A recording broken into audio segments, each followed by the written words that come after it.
Chapter 287. After being exposed by Li Mu, that woman simply did not continue acting anymore. She threw away the bamboo basket, curled her lips, and said, "What kind of lousy forest is this? Even the mushrooms here are poisonous." Li Mu's expression had completely darkened. He kept a distance from the fox demon and asked sternly, "How dare you, demon? You pretended to be a human woman and lured me here. What do you want?" Li Mu could not see through the fox demon's cultivation.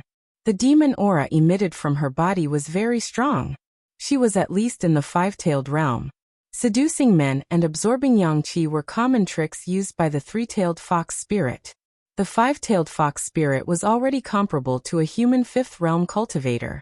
The effects of human yang qi, blood, and soul on their cultivation were negligible.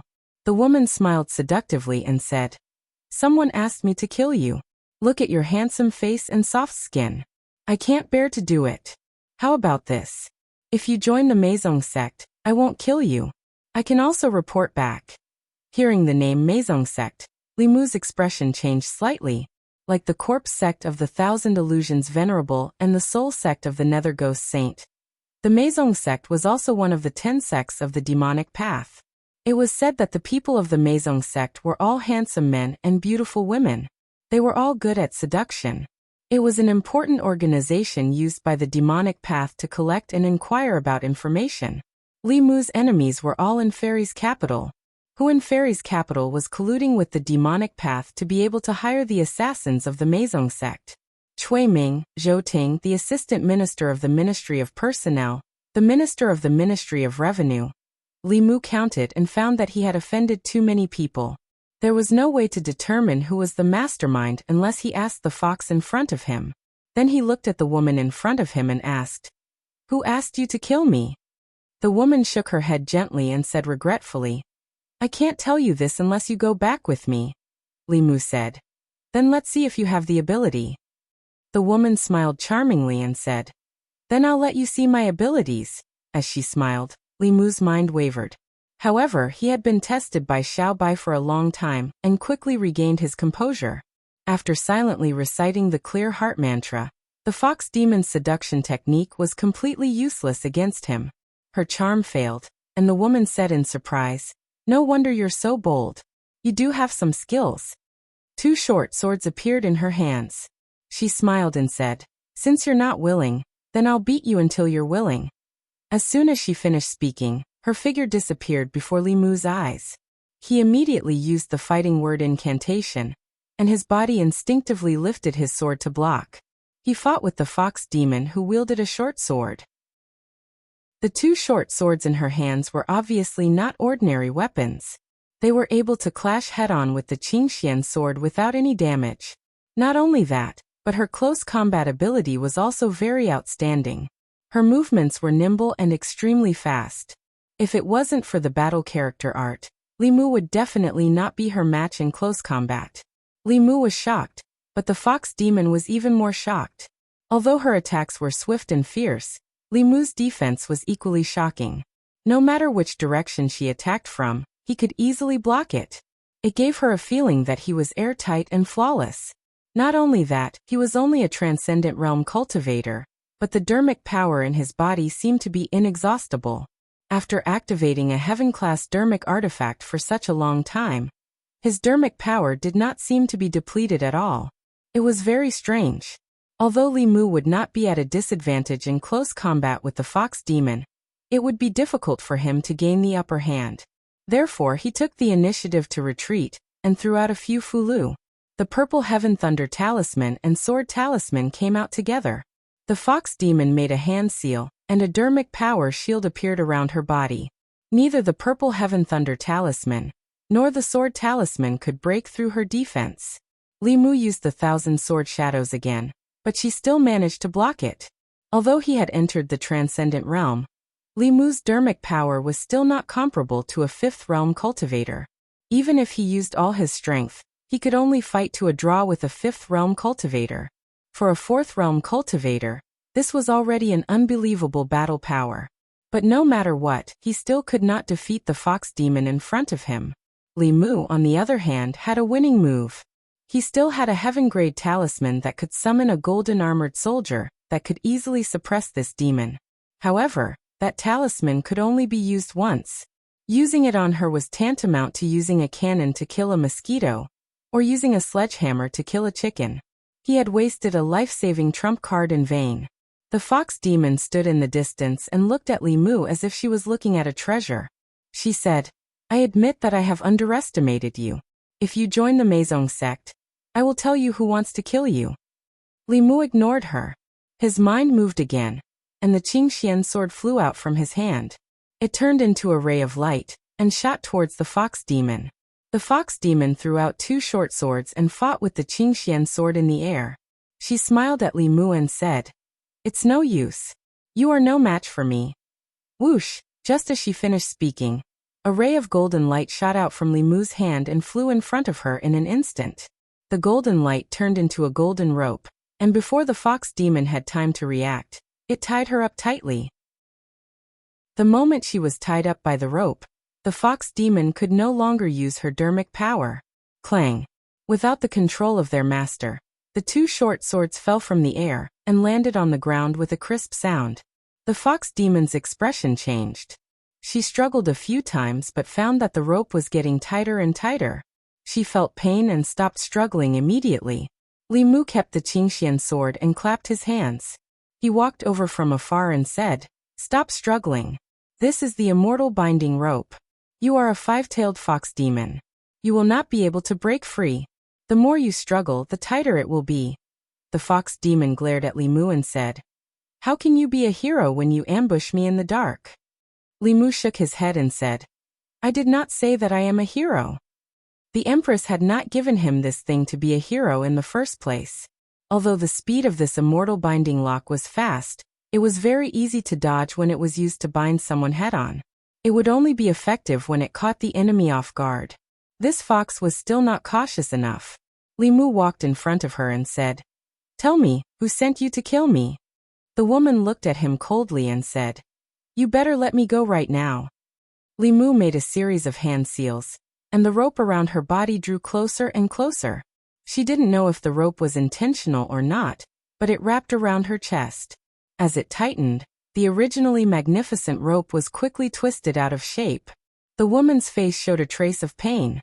She looked at Li Mu with even more anger. Li Mu stood in front of her and felt a little awkward.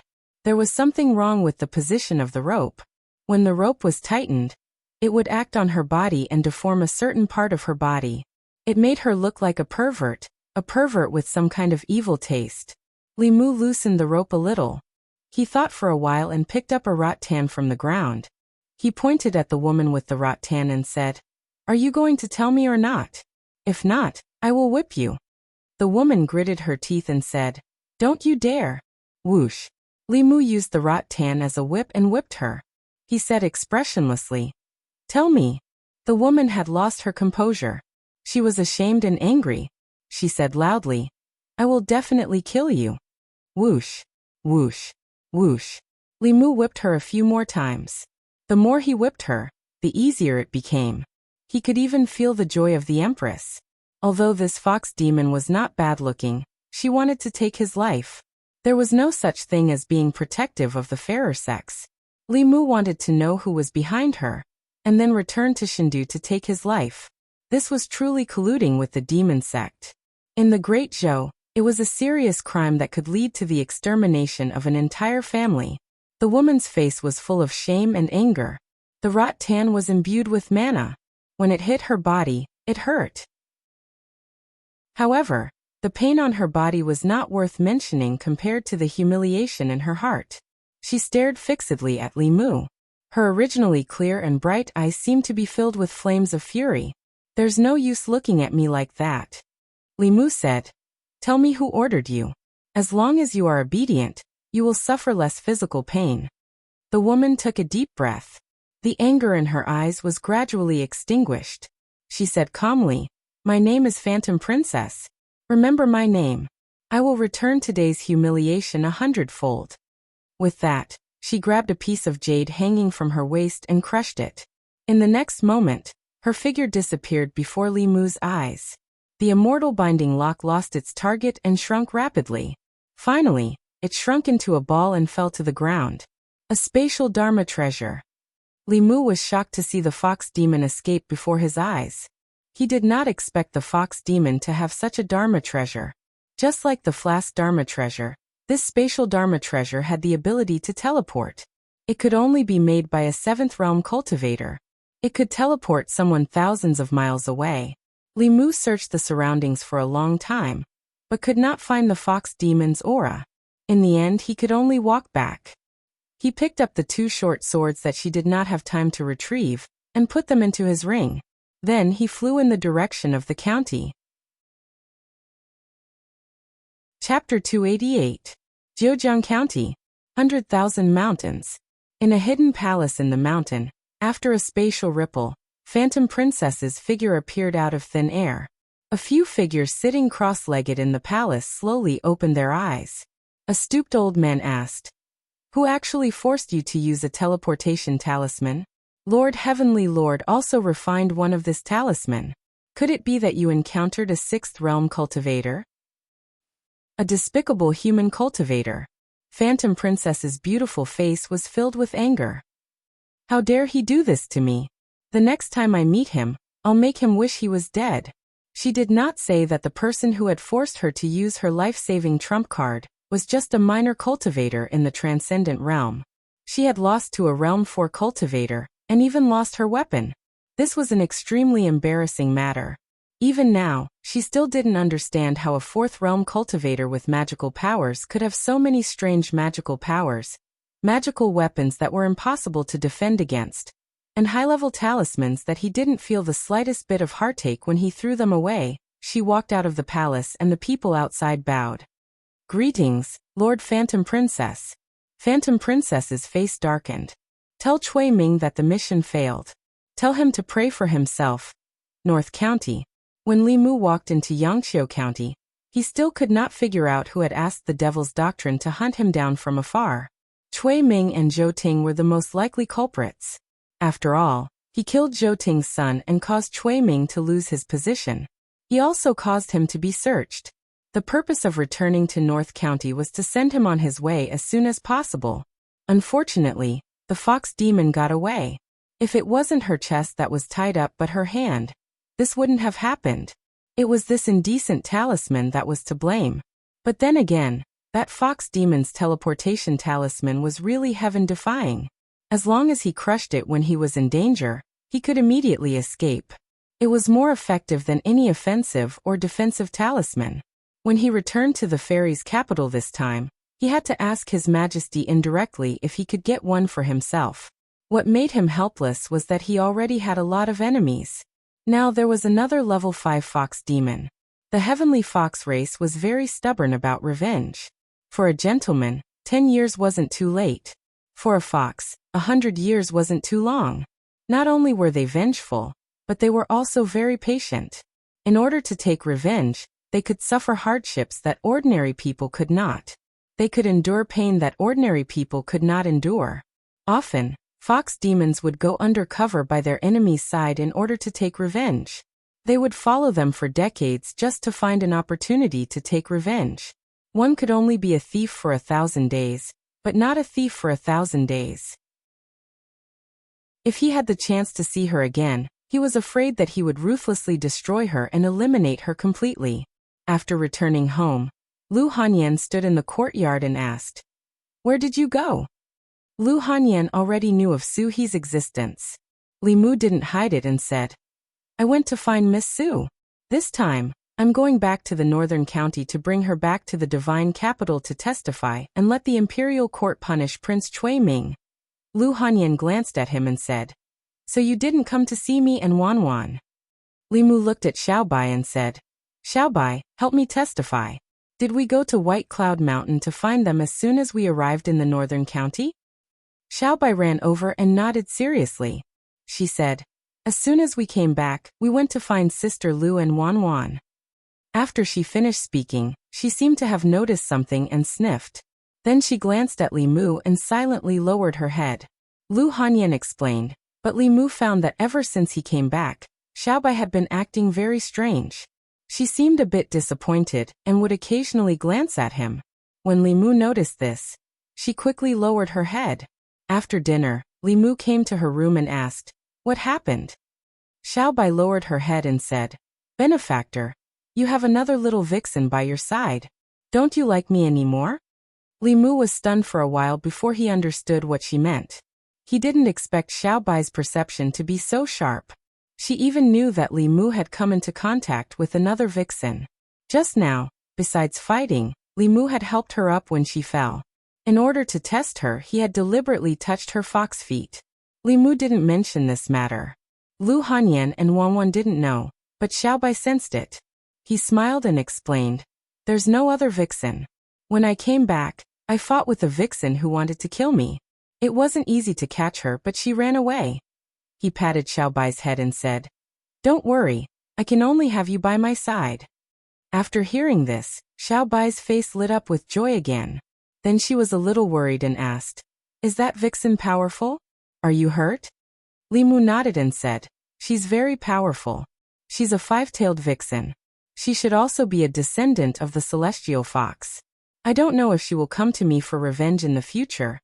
Xiao Bai said firmly, "I will work hard to cultivate and become powerful as soon as possible. If she comes to you for revenge, I will protect you." Li Mu reached out and pinched her face, saying, "Stay at home and don't think too much. I still have something to do and have to go out. By the way, don't tell Sister Lu about this. Don't make her worry." Xiao Bai said obediently, "Go ahead, benefactor. I will keep the secret." After comforting Xiao Bai, Li Mu left home and went to the county government. In the Yangqiu county government, Constable Zhou saw Li Mu and said in surprise, "Li Mu, why are you back?" "I heard from Zhang Shan that you went to Chengdu." Li Mu smiled and said, "I have some business to attend to, so I need to go back to the North County." Constable Zhou sighed and said, "Although the salary in Chengdu is high, it's not easy to survive. How are you doing there?" "Not bad." Li Mu exchanged a few words with him and asked, "You haven't been back for 2 months. How did the Gulf of Clearwater become like that? Does Constable Zhou know what happened?" Constable Zhou said, "I don't know the details. It's said that 2 masters fought at the Gulf of Clearwater and affected the water in Yangqiu County." Li Mu asked, "Does the county government know where the master of the fight went?" Constable Zhou shook his head and said, "I don't know." Li Mu regretted it. He missed his wife so much that after returning to the North County, he went straight to Baiyun Mountain and didn't find Suhi first. Although the battle between her and the tree demon had already happened at that time, it hadn't been that long. Perhaps he could still follow some traces and find her. However, it had been quite a few days since the battle, and there were no traces of her at all. There was no way to find her. Since he didn't get any useful information from the county government, Li Mu used a high-level teleport talisman and went to the county government as fast as he could. In the past, it took him more than half a day to go from Yangqiu County to the county government. Now that his cultivation had increased, it took him less than an hour with the help of the high-level teleport talisman. After Commandery Officer Shun's cultivation increased, he left the North County. Li Mu wasn't familiar with the new Commandery Officer, so he went to find Constable Zhao directly. 2 days ago, Li Mu had just treated them to a meal in the county capital. Constable Zhao saw him and said with a smile, "We'll be going to the county government soon. Do you want to drink tonight?" "Not today." Li Mu shook his head and said, "I came to find you this time because there's an important matter." Hearing Li Mu's words, Constable Zhao's expression became more serious and he said, "What is it? Tell me." Li Mu said, "There was a battle between 2 masters in Yangqiu County, and it affected the water." "Constable Zhao, do you know?" Constable Zhao nodded and said, "I know. I personally handled this matter. From the traces at the scene, it was at least a battle between 2 fifth-realm cultivators. Moreover, it was very likely that they were a ghost and a demon. Fortunately, the place where they fought was desolate and uninhabited. No one was injured." Li Mu asked, "Does the county government know where the ghost cultivator went?" Constable Zhao shook his head and said, "I don't know about that." Li Mu looked disappointed. At this moment, Constable Zhao continued, However, a strange thing happened in Yu County these 2 days. Could it be related to this? Li Mu immediately asked. What strange thing? Constable Zhao said. 2 days ago, a thick fog rose from the mountainside of a mountain in Yu County. When the people entered the fog, they couldn't see their fingers in front of them. No matter how they walked, they would eventually come out of the fog. The initial suspicion was that a ghost was causing trouble, but the ghost didn't hurt anyone. The local government investigated, and the county government's cultivators couldn't enter the fog. Yu County just reported it, and the county government hasn't had time to deal with it yet. Li Mu couldn't let go of anything that could be related to Su He. He thought for a moment and said, "Which mountain in Yu County? I'll go take a look." Chapter 289. North Region. Yu County. A nameless mountain. This mountain had no name since ancient times. The people in the villages at the foot of the mountain made a living by gathering firewood and hunting. 3 days ago, in one night, a thick fog suddenly appeared on the mountainside. The fog was a vast expanse of white. After walking into the fog, it was difficult to see anything. It was so dark that one couldn't even see their fingers if they stretched out their hand. Not too long after the commoners walked into the fog, they would walk out of it again. It was as if they were walking around in circles. The cultivators from the county yamen who entered the fog also met the same fate as the commoners. Clearly, there was a formation set up in the fog that prevented outsiders from entering. Typically speaking, such a situation would only occur when the mountain was occupied by an expert. It was fortunate that the expert in the fog only occupied the mountain and didn't harm the commoners. The officials of Yu County didn't dare to disturb the person in the fog, so they could only report the situation to the county yamen and wait for the county yamen to deal with it. This mountain concerned the livelihood of the commoners at the foot of the mountain. The several hundred commoners at the foot of the mountain were also concerned about the situation in the fog. For the past 3 days, the fog had remained calm. However, an hour ago, it suddenly began to fluctuate intensely. It was unknown what terrifying thing had happened inside, but it left the commoners feeling uneasy. Halfway up the mountain within the fog, more than 10 black silhouettes were using all kinds of demonic arts and artifacts to attack a formation. There were 2 women in the formation. Even though they were dressed differently, their appearances and figures were identical, as if they were twin sisters. No matter how one looked at them, one wouldn't be able to tell the difference between them. The only difference between the 2 was their temperament. One of them had a pale face, but there was gentleness in her eyes. On the other hand, the other had a frosty expression on her face, and there wasn't the slightest hint of life in her. The gentle-looking woman seemed to be severely injured. Her body seemed to be in a state between illusory and corporeal, as if she would dissipate at any moment. The other white-robed woman had a frosty expression on her face, and her aura was weak as well. It was clear that she was severely injured. The dozen or so black figures were clearly ghosts, and they were using all kinds of methods to attack the formation. Under their attacks, the formation was on the verge of collapse, and it was not far from being broken. I didn't think that we would have such a harvest this time around. Even though we didn't manage to find out the cause of Prince Chu Jiang of Gojoseon's death, we managed to find a severely injured spirit. This isn't a loss at all. If we can absorb her soul energy, we'll be able to take a step closer to the Spectre realm. There's also a flying stiff. If we capture it and sell it to the corpse sect, we'll definitely be able to exchange it for a lot of good stuff. When the time comes, we'll split it equally. The dozen or so ghosts communicated with each other, and the speed of their attacks increased. This formation, which was not very powerful, would soon be unable to hold on. Within the formation, Suhi's presence was already extremely weak. She looked at her other self and said, "My soul is about to disperse. Before it completely disperses, devour me. Only then will you have a chance to escape from them. I'll leave the matter of avenging us to you." The female corpse glanced at her. There was no expression on her cold face. She looked at the dozen or so black shadows outside the formation. 2 white fangs protruded from the corners of her mouth, and her fingernails grew an inch longer. Boom! A shockwave spread out in all directions, and the formation finally shattered under the all-out attack of the dozen or so ghosts. The dozen or so ghosts had been waiting for this moment for a very long time. As soon as the formation was broken, they immediately charged forward. The female corpse moved swiftly, leaving behind afterimages wherever she went. Her fingernails gleamed with a cold glint as they tore through the air. She stood guard by Soo-hee's side, preventing the dozen or so ghosts from getting close to her.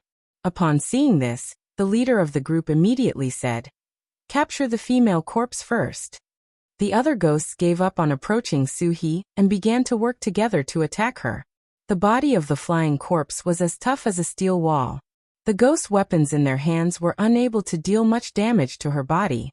However, if they were scratched by the female corpse's fingernails, their souls would be damaged. The dozen or so ghosts cooperated well, and quickly turned their attacks into entrapments.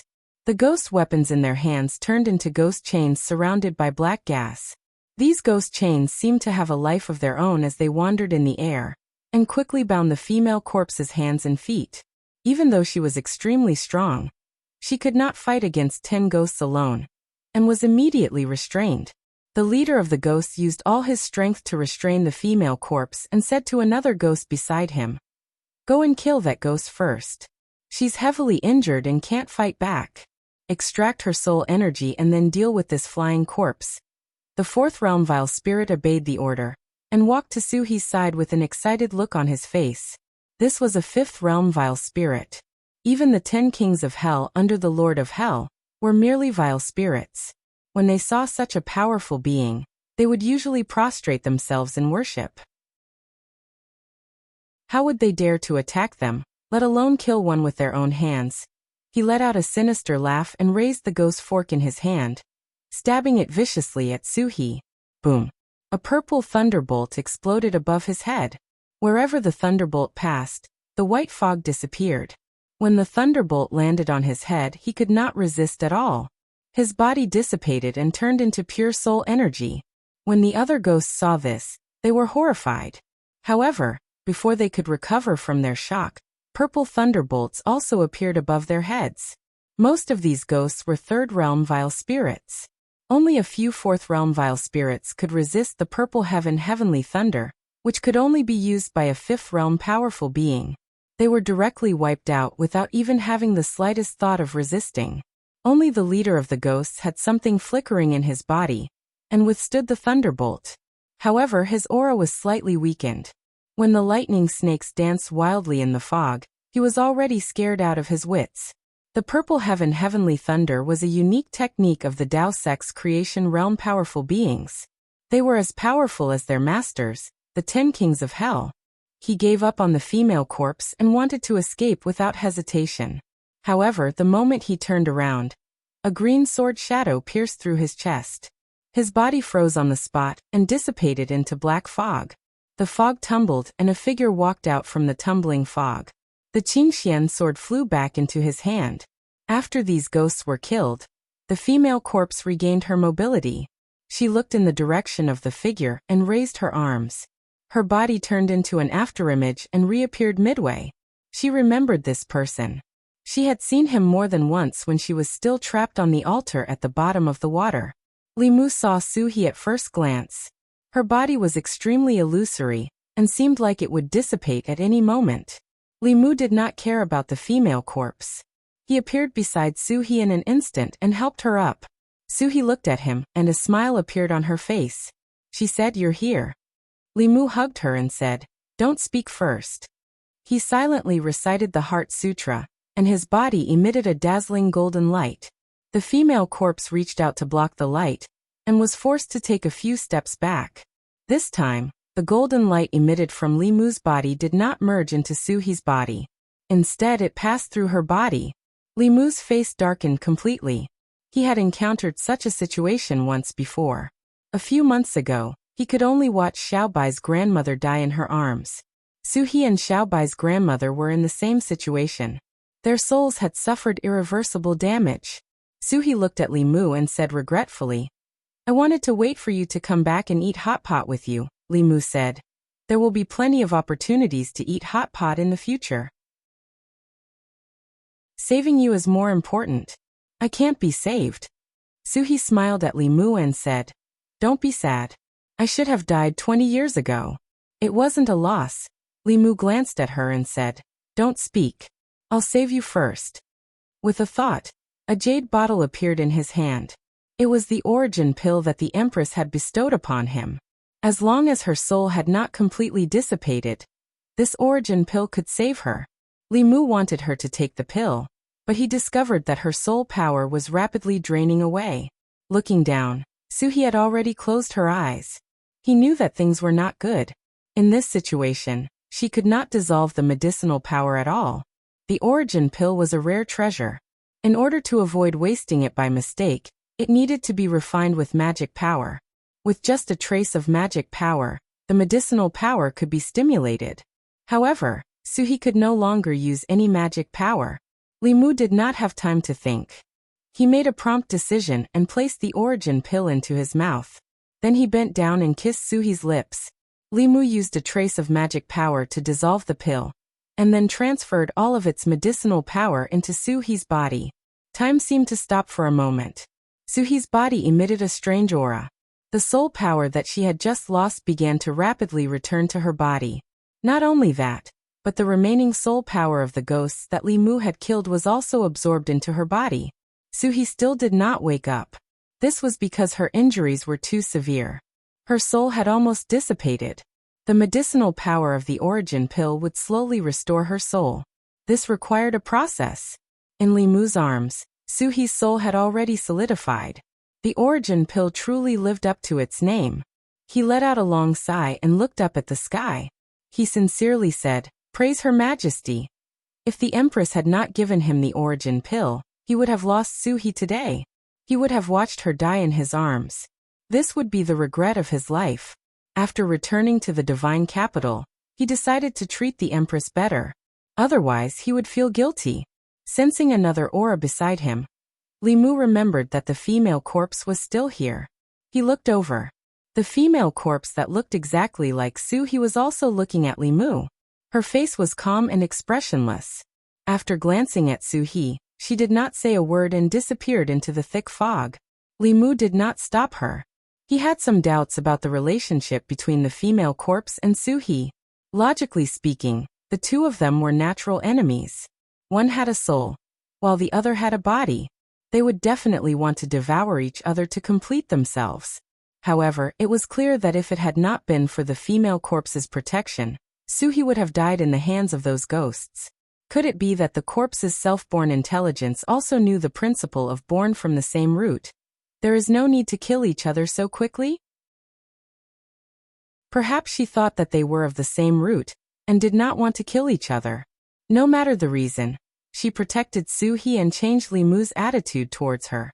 If not for this, Li Mu would have eliminated her completely and erased her intelligence so that she would not threaten Suhi in the future. Li Mu looked in the direction that the female corpse disappeared and said, I will let you go today. I hope that you will cultivate the right path in the future and not harm the world. Otherwise, I will kill you personally. Low-level zombies relied on their instincts to cultivate by sucking people's blood.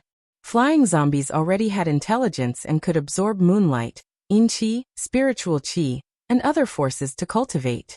They did not need to suck human blood. She was born from spiritual qi, and did not have the filthy corpse qi on her. She was different from the zombies that were born from filthy qi. Using human blood to cultivate was not good for her. She knew this better than Li Mu.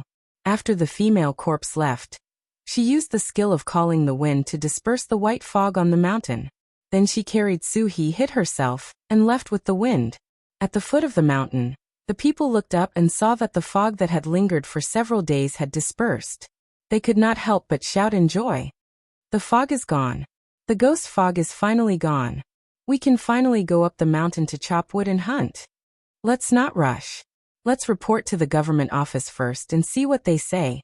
In the crowd, a young child in a woman's arms looked up at the sky and said, Mother, I saw someone flying in the sky. The woman raised her head and looked up. There was nothing in the sky. She looked at the child in her arms and worriedly looked at her husband beside her. She said, My child's father, when the furs are sold, you should take Xiaobao to see a doctor. Li Mu carried Suhi. He did not go straight home. Instead, he went to find the green bull demon. The White Demon King's ice coffin had the effect of nourishing the primordial spirit. Li Mu took it from the Green Bull Demon and placed Suhi's body inside. This could help her wake up sooner. Li Mu placed the ice coffin in the flask's base. As for the tree demon, Li Mu tied it up with the immortal binding chains and threw it aside. After doing all this, he said to the Green Bull Demon, "If Brother White comes back, I'll have to trouble you to tell him that I'll be borrowing this ice coffin for a while. I'll return it to him when I'm done." The Green Bull Demon waved his hand and said, "You saved sister-in-law. This ice coffin is of no use to brother. You can take it." The White Demon King was really rich. He gave away 2 flask space rings. This ice coffin was also a rare treasure. It was said that the dragon race was the richest race in the world. This was probably not an exaggeration. Marrying a dragon was equivalent to marrying a treasure. However, Li Mu did not envy him. After all, he also had the Empress as a treasure. It was just a dragon. No matter how rich it was, could it be richer than the Empress of a country? Suhi was already fine. Li Mu was finally relieved. What he needed to do next was to quickly return to the Immortal's capital and hand the tree demon to the Empress, so that she could deal with Cui Ming. This matter could not be delayed at all. The Phantom Princess had escaped. She was very likely sent by Cui Ming. If she tipped off Cui Ming in advance and let Cui Ming escape, all his efforts these days would have been wasted. However, the inner guards had been watching Cui Ming. It was not likely that they would let him escape. Li Mu returned to the county. He planned to send Lu Hanyan back to Mount Baiyun, and then immediately return to the Immortal's capital. Walking on the streets, he heard the commoners discussing something. "I heard that the county government caught 2 evil ghosts. Is it true?" "It's true. I saw it with my own eyes. They were 2 female ghosts. They were quite pretty and didn't look very old. I don't know what they did to harm people. Our Yangqiu County is becoming more and more chaotic. In the past 6 months, who knows how many people have been harmed by demons, ghosts, and zombies." Li Mu had already walked past the county government. However, when he heard that the county government had caught 2 young female ghosts, he turned around and walked back. After the Gulf of Clearwater was destroyed, the 2 female ghosts that he had sent to Suhi to accompany her had also disappeared. It couldn't be that coincidental, right? He arrived at the county government and found Constable Zhou. He asked, "I heard that the county government caught 2 female ghosts. Did they harm people?" Constable Zhou shook his head and said, "That's not the case. However, those 2 wraiths have been wandering around the vicinity of Clearwater Bay. The county magistrate suspects that they have a motive for harming people and is planning to interrogate them." When he heard that there were 2 female ghosts wandering around the Gulf of Clearwater, Li Mu knew that it should be that female ghost. He looked at Constable Zhou and said, "Can you let me see those 2 female ghosts?" Constable Zhou hesitated for a moment and said, "Come with me." It was reasonable to say that Li Mu was no longer a constable of the county government and had no right to enter the county government prison. However, the friendship between the 2 was still there. Constable Zhou made an exception for him this time. The county government prison. The 2 female ghosts, one big and one small, were chained up by 2 chains. Their powers were restricted. The small ghost shrank into a corner and shivered. "Big sister, will we be killed?" The big ghost was also not sure. However, she still comforted her. "Don't worry. We didn't do anything bad. They have no reason to kill us." The jailer outside sneered and said, "What reason does the county magistrate need to kill you 2 little ghosts? The county magistrate has just arrived and hasn't made any achievements. Killing you 2 evil ghosts is just the right thing to do." The small ghost defended herself. "We didn't harm anyone." The jailer curled his lips. "Who cares?" The small ghost panicked. It's over. We're really going to die again. Sister Sue, come and save us." The big ghost looked worried. "I don't know how Sister Sue is. That tree demon is too powerful. I hope she'll be fine." The county government prison's door was opened. Constable Zhou and Li Mu came out. Li Mu saw the 2 female ghosts, one big and one small, locked up in the prison. He shook his head and helplessly said to Constable Zhou, "I know them. Although they are ghosts, they have never done anything harmful. Can you let them go?" This. Constable Zhou looked embarrassed. Finally he nodded and said, "I'll ask the county magistrate." Li Mu smiled and said, "I'll have to trouble Constable Zhou." Constable Zhou nodded and turned to leave. Li Mu walked toward the two female ghosts. When they saw Li Mu, they were stunned for a moment.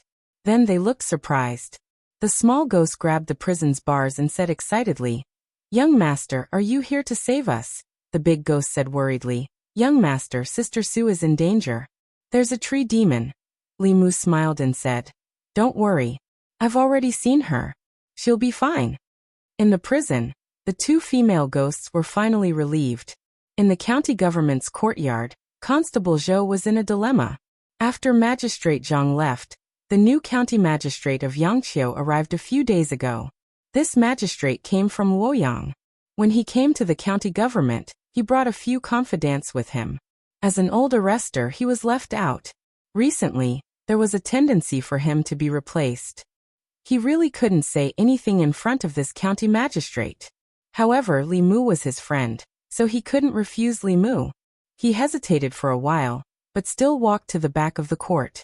He knocked on the door of the back hall and stood outside. He said, "Sir, I have something important to report." After a long time, a faint voice came from the hall. "Come in." Constable Zhou walked in. An official sitting on a chair asked, "What's the important thing?" Constable Zhou immediately said, "Sir, the two female ghosts caught by the county government today didn't harm anyone. Is it better to let them go?" The official looked up at him and asked, "Constable Zhou, are you instructing me?" Constable Zhou immediately said, "I don't dare." The official snorted coldly and said, "Those two female ghosts didn't harm anyone today. Can you guarantee that they didn't harm anyone in the past and won't harm anyone in the future?"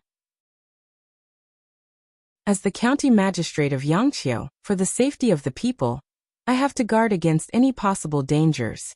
As a constable, you actually pleaded for mercy on behalf of two evil ghosts. I feel that you should be replaced as a constable.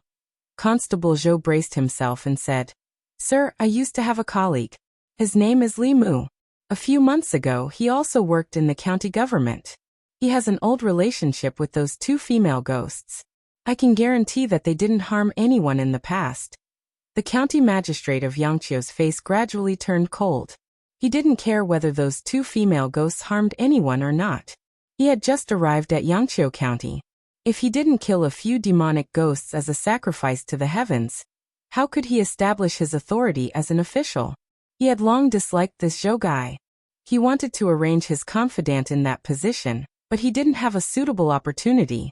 This time he had an excuse to replace him. He snorted and said, "So what if he's an arrestor of the county government? If the arrestor of the county government says he can, he can." As he spoke, he suddenly realized something and asked, "What's the arrestor's name?" Constable Zhou said, "Li Mu." The county magistrate of Yangqiu County gulped and asked, "Where is he working now?" Constable Zhou said, "In Fairy's capital. I think he's an arrestor of some government office." After confirming that this Li Mu was the Li Mu he knew, the county magistrate of Yangqiu County trembled and said in a panic, "Quick, take me to see him." The county government prison. The county magistrate of Yangqiu County saw a familiar figure. He quickly walked over and said with a smile, "Sir Li, what brings you here? If you had told me before you came, I would have gone out to welcome you personally." Constable Zhou followed behind him. He looked at this scene in a daze and couldn't come back to his senses. Li Mu looked at the stranger in front of him and asked, "Do we know each other?" The county magistrate of Yangqiu County hurriedly said, "You don't know me, but I know you. I used to be in charge of the Ministry of Justice. I just came to Yangqiu County a few days ago. I met Sir Li at the Ministry of Justice a few days ago." Li Mu had been to the Ministry of Justice a few days ago, but he didn't remember that there was such a person in charge there. After Yangqiu County magistrate finished speaking, he pointed at the door of the prison cell and said angrily, "Hurry up and release these two girls. How can the constables of the county yamen do things? How can they catch ghosts without distinguishing between right and wrong? What have I taught you all? No matter if it's to catch people, ghosts or demons, you must have evidence. Each and every one of you has turned a deaf ear to my words. He reprimanded angrily, but when he looked at Li Mu, a smile appeared on his face. He said guiltily, Sir Li, it's all my fault for not being strict enough and arresting your friends. Please, Sir Li, don't blame me. Chapter 290. Li Mu looked at the county magistrate, who was extremely nervous, and comforted him. Sir, don't be nervous. You've caught the wrong people. Just release them. Relax, it'll be fine. Yes, yes, yes. The county magistrate repeatedly agreed. He bowed to the two female ghosts who had been released and said, the county government didn't investigate properly and caught the wrong two. I apologize to the two ladies here. The two female ghosts, one adult and one child, had never seen such a scene. They were so nervous that they couldn't even speak. Li Mu saluted the county magistrate and said, since it's a misunderstanding, can I take my two friends and leave? The county magistrate immediately extended his hand. Sir Li, please. When he walked out of the prison, he probed again. Sir Li, you don't blame me, do you? Li Mu smiled and asked, do I look like such a petty person? The county magistrate's expression changed and he immediately said, that's not what I meant. Please forgive me, Sir Li. I'm just kidding. Li Mu smiled and said, Yangqiu County is my hometown. I'll come back to visit often. You're the parent official here. You must govern Yangqiu County well. The county magistrate promised. Don't worry, Sir Li. I'll do my best. Li Mu looked at Constable Zhou and said, I'll have to trouble Constable Zhou. Constable Zhou immediately said, I wouldn't dare, I wouldn't dare. Li Mu smiled at him and said, I came back this time because I have something important to do. I have to report back to Fairy's capital immediately. The next time I return to Yangqiu County, I'll find you for a drink. Constable Zhou's expression changed. With his experience, how could he not understand that Li Mu's words in front of the county magistrate had a deeper meaning? Although he still didn't know why the county magistrate was so afraid of Li Mu, with Li Mu's words, although he couldn't do whatever he wanted in the county government, at least the county magistrate wouldn't dare to touch him easily. Li Mu and the two female ghosts bid farewell to Constable Zhou and left the county government. County Magistrate Yang Qiu wiped the sweat off his forehead and realized that his back was drenched in cold sweat. Constable Zhou looked at him and asked, Sir Li Mu, Yangqiu County Magistrate swallowed his saliva and said, he's actually from Yangqiu County. He had only been in Yangqiu County for a few days.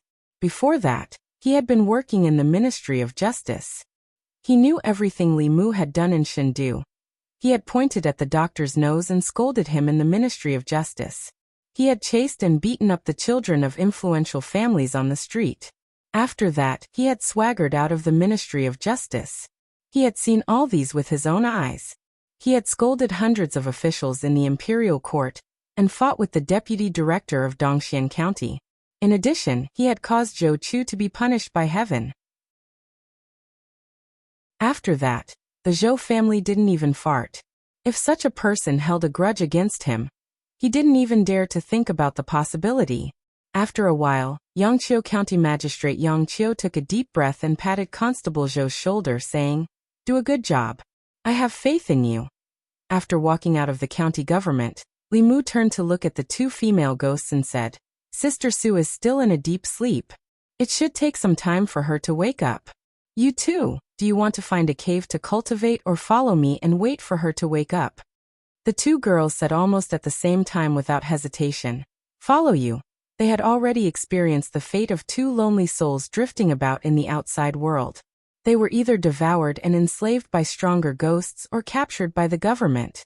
The days in Clearwater Bay were the most comfortable and peaceful days in their two lives. Following Sister Su, not only did they not have to worry about being bullied, but they could also receive guidance in cultivation. This was something that the two lonely ghosts could not even dream of. The two female ghosts made a decision. Li Mu threw them a few pieces of spiritual jade and let them cultivate in the flask heaven space. They also took care of the tree demon. Only then did he return home. Tonight was the last night he would spend with Lu Hanyan. In the next 2 months, he had to prepare for the imperial examination. The imperial examination policy was originally set by him. so he knew better than anyone how to take the examination. After the imperial examination, he would be busy for some time. In this way, the next time he returned to Beijing would be at least 3 or even 4 months later. This meant that he could accompany them for a period of time like this. If it was just meeting and dual cultivating for a night, he could come back at any time as long as he asked for leave from the empress. However, Lu Hanyan also had to go into seclusion for a period of time when she returned to Mount Baiyun this time. She had to master some of the divine powers and spells that she had just learned. The possibility of the two of them meeting often was not high. The next morning, after sending her and Wanwan back to the mountain, Li Mu and Xiaobai did not delay. They used high-level divine travel talismans to rush back to the fairy's capital at the fastest speed. They did not rest along the way and finally made it back in the early morning of the third day. Ziwei Palace. The morning assembly had just begun. After Li Mu was summoned into the palace, he cupped his fists and said, "Your Majesty, I was ordered by Your Majesty to go to Beijing to investigate the incident 20 years ago, when Princess Yunyang's son-in-law, Cui Ming, killed a woman from Yangqiu County. He was ambushed by a fifth realm demon. I used the Dharma treasure Your Majesty gave me to capture this demon, and found out that it was sent by Cui Ming to find that woman's soul to silence her." As soon as Li Mu finished speaking, all the officials were shocked. The previous incident had already caused Cui Ming to lose his position. Unexpectedly, Li Mu did not plan to let him go. It was obvious that his goal was to kill Cui Ming. In order to protect himself, Princess Consort Cui did not hesitate to send a demon to assassinate Li Mu. However, he did not expect that Li Mu had a treasure from His Majesty. Not only did he fail to assassinate him, but he was also captured by Li Mu and betrayed him. The assistant minister of the Ministry of Personnel stood up and said, "Your Majesty, this is only Censor Li's side of the story. The truth has yet to be verified." Li Mu's mind moved, and the trussed-up tree demon appeared in the palace. He said calmly, "I brought this demon here. Your Majesty, you will know if I am slandering Cui Ming by searching its soul. As long as it was not treason or rebellion, one could not search the soul of an official in the imperial court. However, for non-officials of the Great Zhou, especially demons and ghosts, there was no such restriction. If one wanted to find out the truth, searching the soul was the simplest and most convenient method." The minister stood up and said, "Your Majesty, I am willing to search the soul of this demon." Shangguanli looked back and said, "I will have to trouble you, minister." Although Cui Ming was from the old party, and the minister was from the new party, the minister was from the Zhou family. Li Mu and the Zhou family had a death feud. Now, Cui Ming was no longer of any use in the imperial court. The minister did not need to help Li Mu lie to get rid of him, and he would not help Li Mu. It was most suitable for him to step forward. Shang Shuling stepped forward and placed his hand on the tree demon's forehead. He closed his eyes and said slowly, "This demon is indeed Cui Ming's subordinate. It was ordered by Cui Ming to go to Yangqiu County to silence him."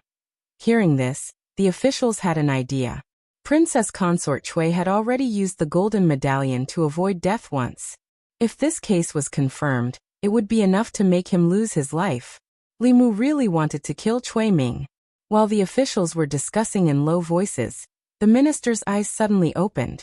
His face darkened, and he said sternly, "Cui Ming is really bold. How dare he collude with the demon sect?" The moment he said this, the entire hall fell silent for a moment. Then there was a huge uproar. What? Princess Consort Cui colluded with the demon sect? How is that possible? Wasn't the Zhejiang County chief the one who colluded with the demon sect? Princess Consort Cui was the one who exposed it. Could there be another story behind the Zhejiang County chief's case? Could it be that the one who colluded with the demon sect was Cui Ming? He first colluded with the demon sect, and then joined forces with the demon sect to frame the Zhejiang County chief? The minister's words were like a huge rock thrown into a calm lake, causing huge waves. Li Mu had a look of realization.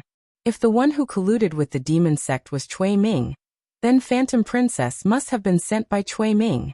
If Cui Ming had colluded with the demon sect, he could have worked with the demon sect more than 10 years ago to frame the Zhejiang County chief for a promotion. Why would the demon sect help Cui Ming? Perhaps Cui Ming didn't collude with the demon sect. He was originally a member of the demon sect. Li Mu thought of Phantom Princess. She and Cui Ming had something in common. Both of them were unusually beautiful. Phantom Princess was from the Maisong sect.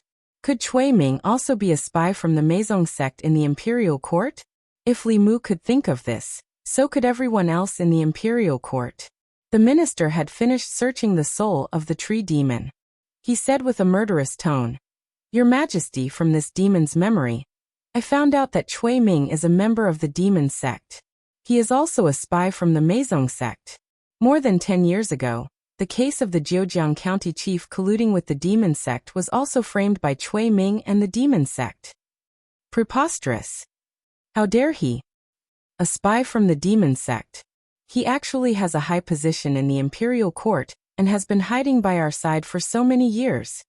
At this moment, an old man stood out and said, "Your Majesty, this is a serious matter. Can you let me search the demon's soul again to confirm it?" Shang Guanli heard the Empress's telepathic message and nodded. "I'll have to trouble you, Minister." All the officials looked at the old man. The minister was very experienced. He was an old official from the previous emperor's era. He was neither a friend nor a foe and was deeply loved by the people. He was also a sixth realm powerhouse. Both the new and old parties respected him very much. The old man slowly walked forward and pressed his skinny right hand on the demon's head. After a while, he slowly opened his eyes and said solemnly, "Your Majesty, the minister is right. Cui Ming is a guardian of the Maisong sect. The case of the Zhejiang County chief was framed by Cui Ming and the demon sect." Chapter 291. If what Zhou Jing said was true, there was still a slight possibility that the head of the Secretariat would use this opportunity to suppress the old faction of the royal family. Then the head of the Secretariat would completely eliminate this small possibility. The head of the Secretariat was the head of all the officials, and the head of the Secretariat was only second to the head of the Secretariat. Furthermore, he had no enmity with Cui Ming. How could the two of them deceive the Empress and the officials at the same time? The Assistant Minister of Personnel, who was speaking up for Cui Ming, immediately turned pale and sweated profusely. He knelt on the ground and said loudly, "Your Majesty, I swear to the heavens that I was also deceived by Cui Ming. I didn't know that he was colluding with the demon sect." At this moment, no one in the imperial court cared about the Assistant Minister of Personnel. The imperial court would investigate whether or not he knew, or whether or not he was a spy for the demon sect. Not only him, but anyone close to Cui Ming would be thoroughly investigated. The demon sect was notorious. They harmed the people and tried to overthrow the imperial court. No country would tolerate the demon sect. The governor of Zhejiang was a high-ranking official in the imperial court. However, because of the crime of colluding with the demon sect, his family of more than 100 people was killed. Even his soul didn't survive. Cui Ming's case involved the demon sect. It was a serious matter. Colluding with the demon sect was equivalent to treason. The Empress immediately ordered the Ministry of Justice and the Supreme Court to take control of the people in Princess Yunyang's residence. Anyone close to Cui Ming, whether they were officials in the imperial court or nobles in Luoyang, would be strictly interrogated without exception. After the imperial court was dismissed, the officials left with solemn expressions. After Li Mu walked out of the main hall, he didn't leave the palace. Instead, he went to Shangyang Palace. Before the imperial court was dismissed, he received a message from Shang Guanli. The Empress wanted to see him. Li Mu returned to the North County with a mission. He needed to meet the Empress to report on his work. After arriving at Shangyang Palace, he told the Empress everything that had happened, including the assassination attempt by Phantom Princess, how they caught her and let her escape. The Ministry of Justice and the Supreme Court acted quickly. As soon as Li Mu finished speaking, the Minister of Justice and the Minister of the Supreme Court asked for an audience outside Shangyang Palace. After the Empress issued the summons, the Minister of Justice and the Minister of the Supreme Court walked into the main hall. The Minister of Justice had a solemn expression as he said, "Your Majesty, a day ago, Cui Ming and Princess Yunyang went to the Divine Dragon Court to play, and have yet to return." Your subject and the minister of the Supreme Court went to the Divine Dragon Court and discovered that only Princess Yunyang was unconscious in her room. Cui Ming's whereabouts were unknown. Hearing this, Shangguan Li's expression changed slightly. She said, "Impossible. The internal guards have been watching Cui Ming. He has never left the Divine Dragon Court." Li Mu wasn't surprised. With Cui Ming's cultivation, there were countless ways for him to leave quietly. Obviously, the speed at which Cui Ming received the news was much faster than the speed at which Li Mu traveled. It was very likely that he and the demon sect were communicating with each other through some kind of magical item or secret technique. The Empress closed her eyes and pinched her fingers. After a while, she slowly opened her eyes and said sternly, "He went to the north. Send an order to the 36 counties."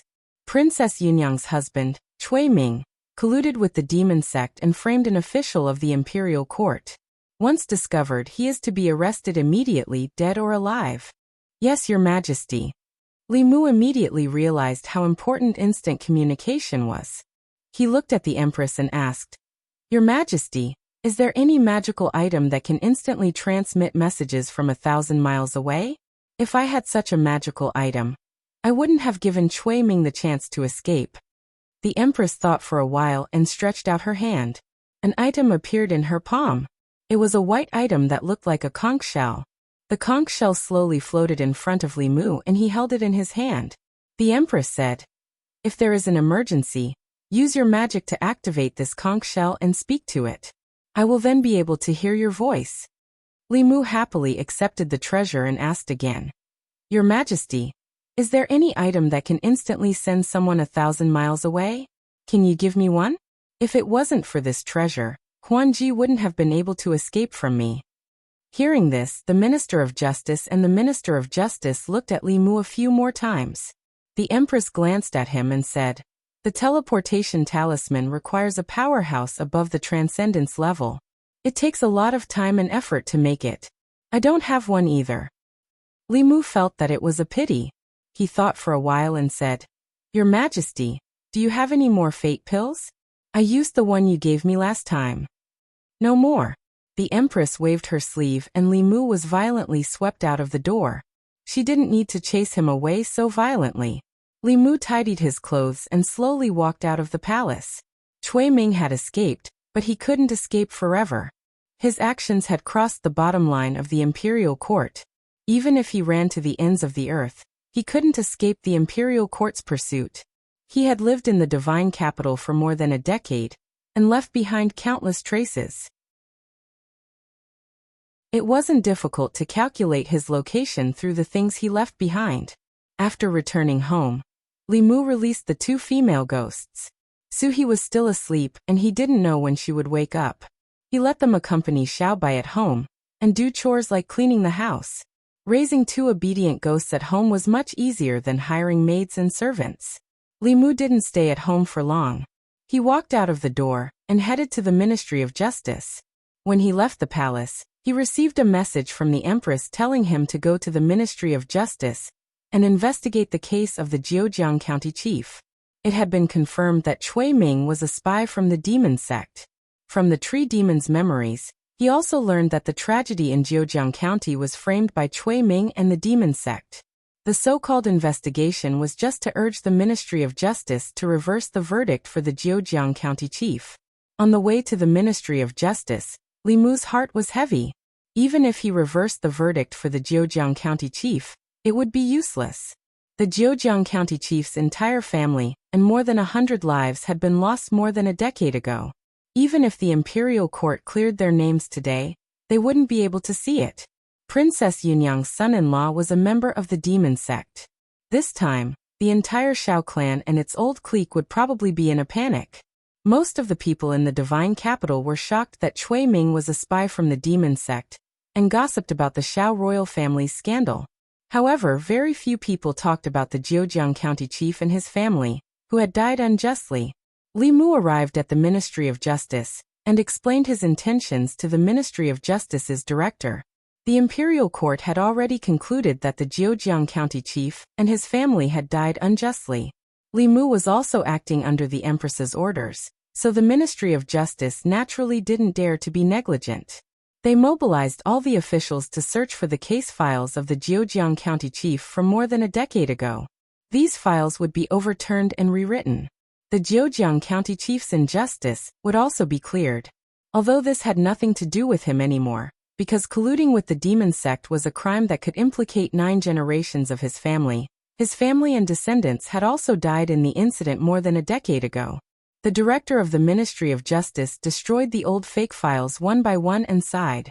After more than a decade, the Zhejiang County chief has finally received justice. Zhou Zhong placed his hands behind his back and said indifferently, "Justice that comes late isn't justice. From the day he died, he would never receive justice." After saying this, he didn't speak again. The director of the Ministry of Justice thought about his words.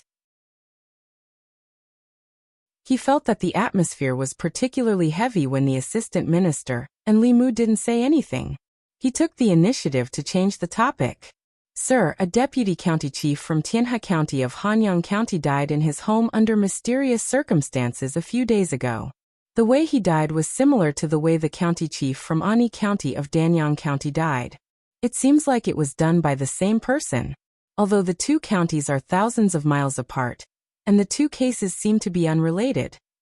However, after investigating, I found that the county chief from Ani County and the deputy county chief from Tianhe County were both officials in the Ministry of Personnel more than a decade ago."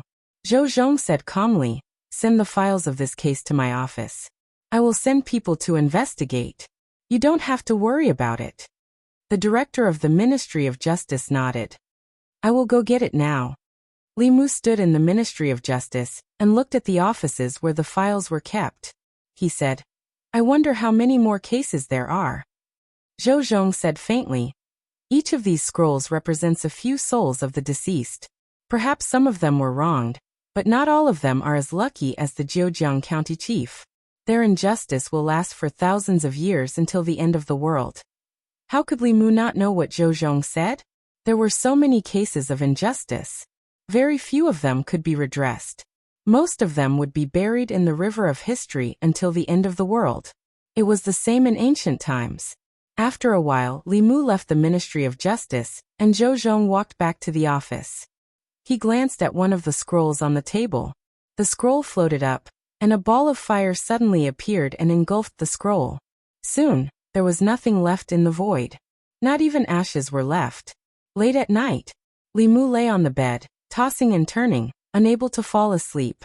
With more than 100 lives lost, the imperial court only needed to say that this was an unjust case caused by the demonic sect, and they could easily brush it aside. It was as if nothing had happened more than 10 years ago. This made him feel somewhat stifled and flustered. After a while, he took out the conch. After activating it with his mana, he asked softly, "Your Majesty, are you asleep?" Changle Palace. It was already past midnight. Zhou lay on the bed, but she did not feel sleepy at all. To her, this palace was no different from a cage. This cage isolated her from family, friendship, love, and any other human emotions. Even during the day, when people came and went in the palace and officials filled the crepe myrtle shop, she often felt lonely.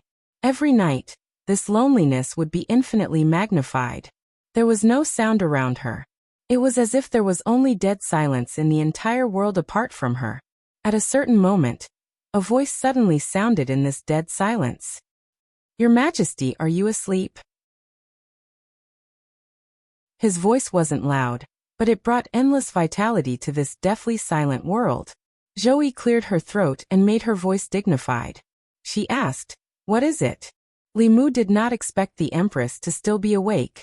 He slowly said, "I think that the imperial court should announce the injustice the Zhejiang prefectural governor suffered to the world. This is the only way to clear his name." Zhou thought for a moment and said, "Tomorrow, I will issue an edict and order the Ministry of Works to erect a monument and a temple in Zhejiang prefectural governor's memory for future generations." The Empress thought more than he thought. Li Mu sighed. "Your Majesty is wise." Zhou asked, "Is there anything else?" Li Mu thought for a moment and said, "Your Majesty, do you have many conches that can transmit messages?" "Your Majesty, my fiancé is in the northern prefectural, thousands of miles away from me. It is inconvenient for us to meet. I want to give her one. Chapter 292. After obtaining this magical conch, Li Mu suddenly had an idea. If he could give one to Lu Hanyan, then even if the two of them were thousands of miles apart, one in Beijun and the other in Chengdu, they would still be able to talk to each other in real time. Making conch porridge every night was something that he could look forward to. Instead of calling this conch a magical item, it was more like a phone that could only talk to one person. In Changel Palace, Zhou said calmly, "No." Li Mu was a little disappointed, but he was prepared. After all, if he had 3 of these things, wouldn't the Empress be eavesdropping on him and Lu Hanyan when they were being sweet? This would be too much of a shock to her. After all, she was almost 30 years old and was still single. It was inevitable that she would be envious when she saw other couples. He couldn't let her see other people in love. Should he ask for her conch and give it to Lu Hanyan? This bold idea only flashed through Li Mu's mind for a moment before he extinguished it. With the Empress's breadth of mind, she wouldn't give Li Mu a conch. She would only give him a whip. "I'm sorry for being presumptuous. Good night, Your Majesty. I'll hang up first." Announcing to the world that the Zhejiang prefectural governor was innocent had already been reported to the Empress. Li Mu was about to put down the conch when the Empress's voice came again. "Tell me about you and your fiancé." Li Mu was stunned. He didn't expect the Empress to be so nosy. It wasn't a big deal to talk about his experience with Lu Hanyan, but it seemed a little cruel to tell an old single dog about it. This was no longer abusing a single dog, but killing a dog. However, this was the Empress's own request, and she didn't give Li Mu a choice. Li Mu thought for a moment and said, "That was almost a year ago. At that time, I was still a constable in Yangqiu County. She had just moved to Yangqiu County and lived next door to me." As Li Mu narrated the story to the Empress, he also recalled the process of how he and Lu Hanyan met, got to know each other, and fell in love with each other. In his 2 lifetimes he had only been in a serious relationship. From the beginning, the 2 of them were hostile to each other. Later on, they were inseparable. Who knew how many twists and turns they had gone through in the process? Li Mu added, "In less than a year, she will come to the capital, and we will get married there. If you have time at that time, you can come to my home for the wedding banquet. My wife admires you a lot and won't let me say anything bad about you." The Empress asked calmly, "Did you speak ill of me?" Li Mu hurriedly explained, "What I mean is that she is very protective of Your Majesty, just like how I am protective of Your Majesty." The Empress was silent for a moment and asked, "Why are you protecting me?" Li Mu thought for a moment and said, "Because in my heart, Your Majesty is a wise ruler worthy of my protection.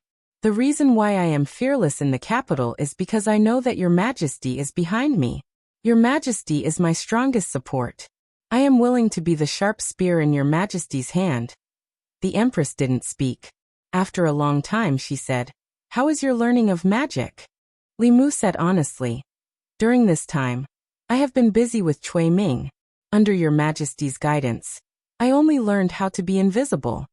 The Empress said, "Although you have Fulu and magic treasures, these are all external objects. You need to learn more magic as soon as possible to improve your strength." Li Mu also understood what the Empress said. Cultivators could rely on Fulu and magic treasures, but relying on oneself was better than relying on anything else. With the water-repellent talisman, one could also move in water. However, if one learned the magic to enter water, one could go to any river, lake or sea.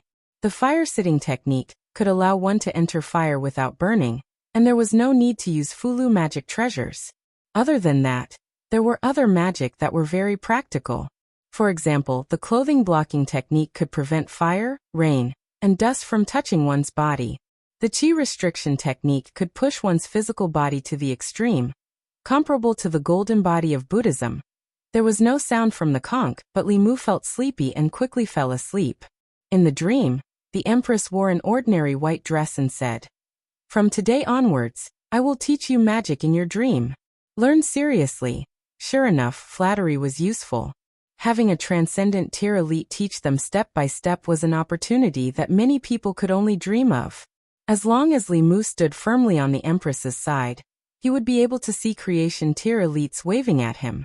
No matter how high one's cultivation talent was, it was very difficult to reach the creation realm before the age of 30 without a great opportunity. However, with the guidance of a transcendent realm master, enough spiritual jades, and enough psychokinesis, it was not impossible to complete the path that others would take decades to complete in a few years. Shangguan Li was an example. Speaking of Shangguan Li, she was the Empress's personal maid, and also the Empress's mouthpiece in the imperial court. This time, she did not appear in the morning court. Cui Ming escaped from under the eyes of the inner guards, which made her very angry because the people who were watching Cui Ming were her subordinates. In order to save face, she specially asked the Empress to personally lead people to hunt down Cui Ming. The task of passing the imperial court's decree fell on Li Mu's head. Li Mu walked from the corner to the high platform in front of the Empress and replaced Shangguan Li's position. In the past, Li Mu could only secretly observe from the corner of the hall because of the Empress. Now he stood in front of the hall and looked down at the officials. The matter of Cui Ming being a spy from the demon sect was of great importance, and involved many people. Today's morning court only discussed this matter. The servants of the prince consort's residence were all arrested by the imperial court. After a soul search, a few more disciples of the demon sect were found. Cui Ming's identity was confirmed. The current prince consort, a fourth-rank official of the country, was actually a spy from the demon sect. This was a disgrace to the imperial court, and the greatest insult to the imperial court. What's more, Cui Ming was the assistant minister of the secretariat of the Great Zhou. He was in a high position and knew almost all of the national affairs. All of the decisions of the Great Zhou were made through the secretariat of the secretariat. To some extent, in the past few years, the demon sect had controlled the imperial court of the Great Zhou. In the past few years, Cui Ming's actions were to control the old party and firmly support the payment of guilt. In the handling of certain matters, it seemed that he was protecting the old party and protecting the interests of the influential officials. In fact, he was consuming the people's confidence in the Great Zhou and weakening the people's mental power. He was taking advantage of this to cause chaos in the imperial court. The old party suffered a great blow in the matter of Cui Ming. The officials and influential officials who were in close contact with Cui Ming were all interrogated with the soul manipulation technique. Even Princess Yunyang was not spared. Fortunately, they were not found to have colluded with the demon sect.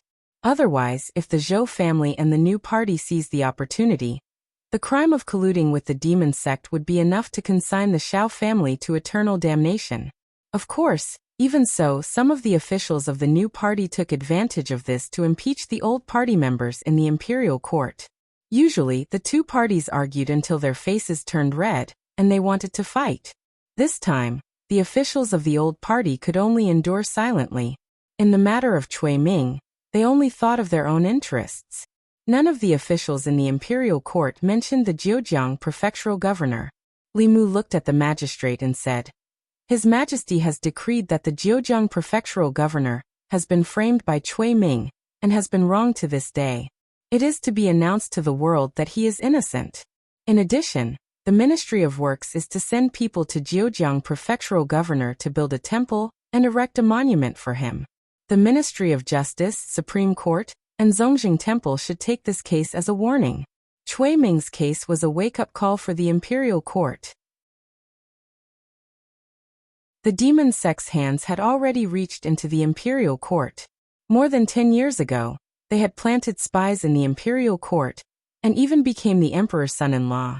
If Cui Ming's old crimes had not been exposed, no one knew how long he would have hidden, and how many state secrets he had leaked to the demon sect. No one knew if there were other spies of the demon sect in the imperial court other than Cui Ming. The internal guards were already investigating the officials in the imperial court. After the court, Zhang Chun and Li Mu walked side by side and asked, "If you can't search the officials' souls, how can you investigate the spies of the demon sect?" Li Mu said, "The spies of the demon sect all have one thing in common. No matter if they are male or female, they are all very handsome. Such people are the easiest to gain the trust of others and obtain information. Zhang Chun breathed a sigh of relief and said, "Then they shouldn't suspect me." After saying that, he seemed to have realized something. His expression became a little complicated. For a moment, he didn't know whether to be happy or sad.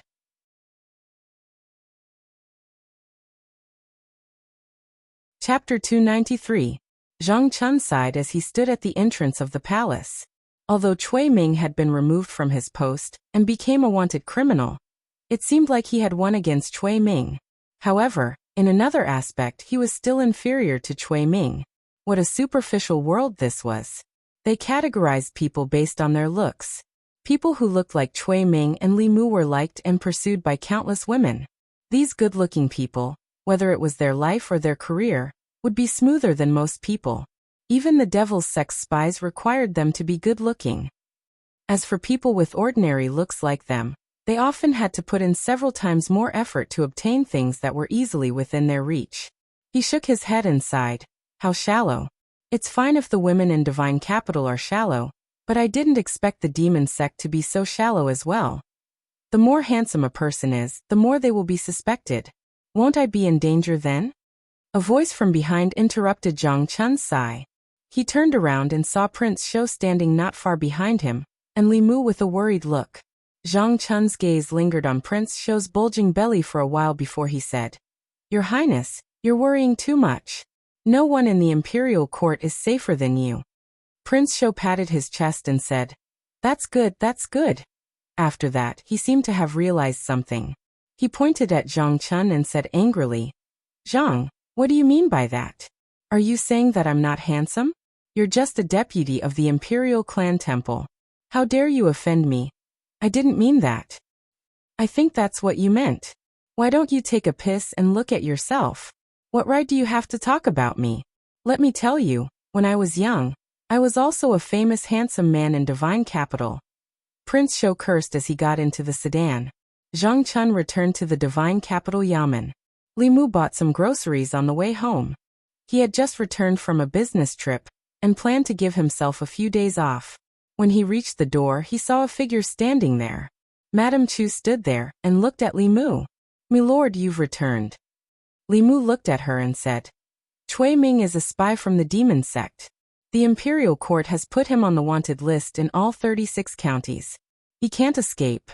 You just have to wait for the news in the capital." Madame Chu shook her head and said, "I'm here to bid you farewell. Cui Ming and I have an irreconcilable grudge. I want to kill this bastard with my own hands." Li Mu thought about it and did not try to persuade her again. For the past 20 years, she had lived solely on hatred. Her only goal was to kill Cui Ming with her own hands. This was the knot in her heart and her obsession. If she couldn't end Cui Ming with her own hands and resolve this obsession, it would be very difficult for her to make any progress in her cultivation. The gap between the 5th realm and the 6th realm was the biggest gap in the first 6 realms. As long as a cultivator could break through to the supernatural realm, it was only a matter of time for them to reach the creation realm. Those who were less talented would be able to reach the creation realm after a few decades. However, reaching the 6th realm from the 5th realm was not just a matter of time. There were many creation realm experts in the imperial court. The 36 officials were all in the creation realm. However, there were only a few experts in Dongxian. If Madame Chu could not let go of the knot in her heart, she would be stuck at the 5th realm for the rest of her life. Li Mu looked at her and said, "You have to be careful. Cui Ming has escaped from the divine capital. I'm afraid there will be experts from the demon sect around him. You'd better meet up with the experts from the imperial court and act together." Madame Chu nodded and said, "I understand." After she finished speaking, she slowly knelt on the ground and said, "Thank you for taking me in and helping me, sir. After I kill Cui Ming with my own hands, if I'm still alive, I'm willing to serve you as my master and be your servant." Li Mu waved his hand and said, "There's no need for that. For the past 20 years, you've been living for hatred. I hope that after you kill your enemy, you can live for yourself." Madame Chu was a pitiful person. She had met a bad man who caused her own death and her entire family to be killed. However, compared to the daughter of the Jiujiang County chief, she was considered lucky because she had the chance to kill her enemy. The first half of her life was already unfortunate enough. Li Mu felt uneasy about taking her in as a servant. Madame Chu kowtowed 3 times to Li Mu and turned to leave. The space around Li Mu was filled with her feelings of gratitude. Ever since he condensed the 7 spirits, he rarely cultivated by absorbing emotions. Compared to spiritual jades and psyche power, the way to produce the 7 emotions was very troublesome. However, Li Mu did not waste the emotions left by Madame Chu. On the path of cultivation, the easier it was to obtain a power, the harder it was to cultivate. For example, the spiritual power of heaven and earth was contained in various places. As long as one knew how to guide it, they could refine it for cultivation. However, this method of cultivation was very slow and it was very difficult to increase one's level. As for special powers like the 7 emotions and psyche power, although they were very difficult to obtain, they could greatly increase one's cultivation speed. Li Mu's cultivation speed was so fast not because he had a pure yang body, but because the people of the divine capital were using psyche power to support his cultivation. Of course, the most important reason was that he had met the Empress. If the Empress had not given him enlightenment when he was at a bottleneck, Li Mu would probably still be stuck at the concentrating spirit realm. Not only did she help Li Mu break through to the next level, but in the past few nights, she had also used the dream entry technique to teach Li Mu divine abilities in his dreams. Under her guidance, Li Mu made rapid progress. In just 3 days he had mastered 2 divine abilities. Other than that, Li Mu would also play chess with her in his dreams and chat with her. Of course, most of the time he was asking the Empress questions about his cultivation. After watching Madame Chu leave, Li Mu returned home and cooked dinner. After hesitating for a while, he took out the conch and activated it with his spiritual power. "Your Majesty, have you eaten?" There was no response from the conch for a long time. Just as Li Mu was about to put it away, the space in the courtyard rippled, and the Empress appeared out of thin air. Li Mu was very envious of her ability to transform into a living person. However, the teleportation technique required one to be at the peak of Dongxian. He still had a long way to go. When he was in the north region, he used the nature pill to save Suhi. Li Mu planned to care more for the Empress when he returned to the divine capital. She was actually just an ordinary woman trapped in a cage. This had nothing to do with her identity as an empress, nor did it have anything to do with her transcendent strength. What she needed the most was not power or strength, but family and friends. Li Mu could not be her family. He could only try his best to be her friend. Moreover, with the healing element Xiaobai around, she should be able to experience some feelings that the Empress could not in the palace. After the meal, the Empress gave Xiaobai some pointers on her cultivation. Before she left, she suddenly looked at Xiaobai and asked, "Do you want to go to the palace with me to play?" Xiaobai was a little tempted. However, she first looked at Li Mu. Li Mu nodded and said, "If you want to go, you can go with Sister Zhou." As a single dog, she did not sleep in the middle of the night, and made conch porridge with Li Mu just to listen to his love story with Lu Hanyan. It was enough to see how lonely the Empress was. Xiaobai was naturally adorable. If she stayed by the Empress's side, she could relieve some of her loneliness. Different from Shangguan Li and Mr. Mei, in Xiaobai's heart, there was no Empress of the Great Zhou. There was only Sister Zhou who treated her very well, and gave her the essence of the celestial fox. The Empress did not lack people who respected her. What she lacked were people who were not afraid of her identity as the Empress and treated her as an equal. Since ancient times, it had been lonely at the top. Whether it was the peak of strength or the peak of status, once one climbed to the top, it was easy to become lonely. Xiaobai had been longing for the beautiful scenery of the imperial garden for a long time. After seeing Li Mu agree, she happily held the Empress's hand and said, Okay. The 2 figures disappeared in front of Li Mu again. Li Mu walked to the courtyard and began to practice his new supernatural power. After a while in the imperial garden, Zhou looked at Xiaobai and asked, "Xiaobai, how did you meet Li Mu?"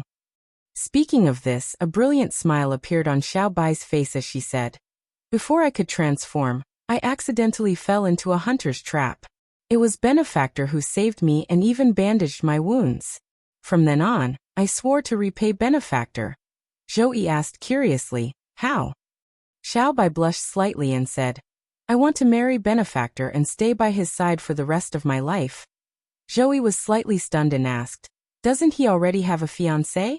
Xiaobai said, Benefactor has Sister Lu and Sister Wanwan, but he can also have me. The three of us will accompany Benefactor for the rest of our lives. Zhou Qiong had already forgotten a certain matter, but Xiaobai's words caused her to involuntarily recall the absurd scene she had seen in Li Mumu's dream that night. This caused her, who had never experienced something like this before, to feel an indescribable panic in her heart. She even felt a deep sense of fear. Then she was suddenly shocked. On the path of cultivation, this was not the first time she had felt this. This was an inner demon. As her cultivation increased, the inner demon would also become stronger. Once an inner demon was born, the consequences would be unimaginable. She wanted to suppress this palpitating heart, but the more she tried not to think about it, the clearer the image in her mind became. With great difficulty, she finally suppressed this palpitating heart with supreme determination. In her heart, she was already extremely regretful.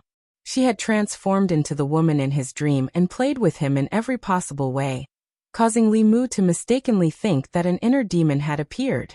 Now, she had finally received her retribution. Moreover, she could not blame Li Mu for this at all, because she had invaded Li Mu's dream without his consent. She could only blame herself. Xiaobai was playing in the imperial garden, while Zhou returned to her bedroom and sat cross-legged on the bed. The matter of an inner demon could not be underestimated.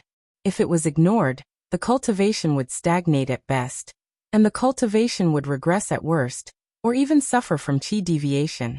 Her inner demon had arisen because of Li Mu. The simplest and fastest way was naturally to kill Li Mu, and the inner demon would naturally be eliminated. But she could not and would not do so. How could she bear to kill the most understanding and supportive of her? For her sake, he did not hesitate to offend all the court officials, the old and new parties, and her most capable and closest subjects in the 3 academies. Zhou took a deep breath, slowly closed her eyes, and began to think of other ways to eliminate the inner demon.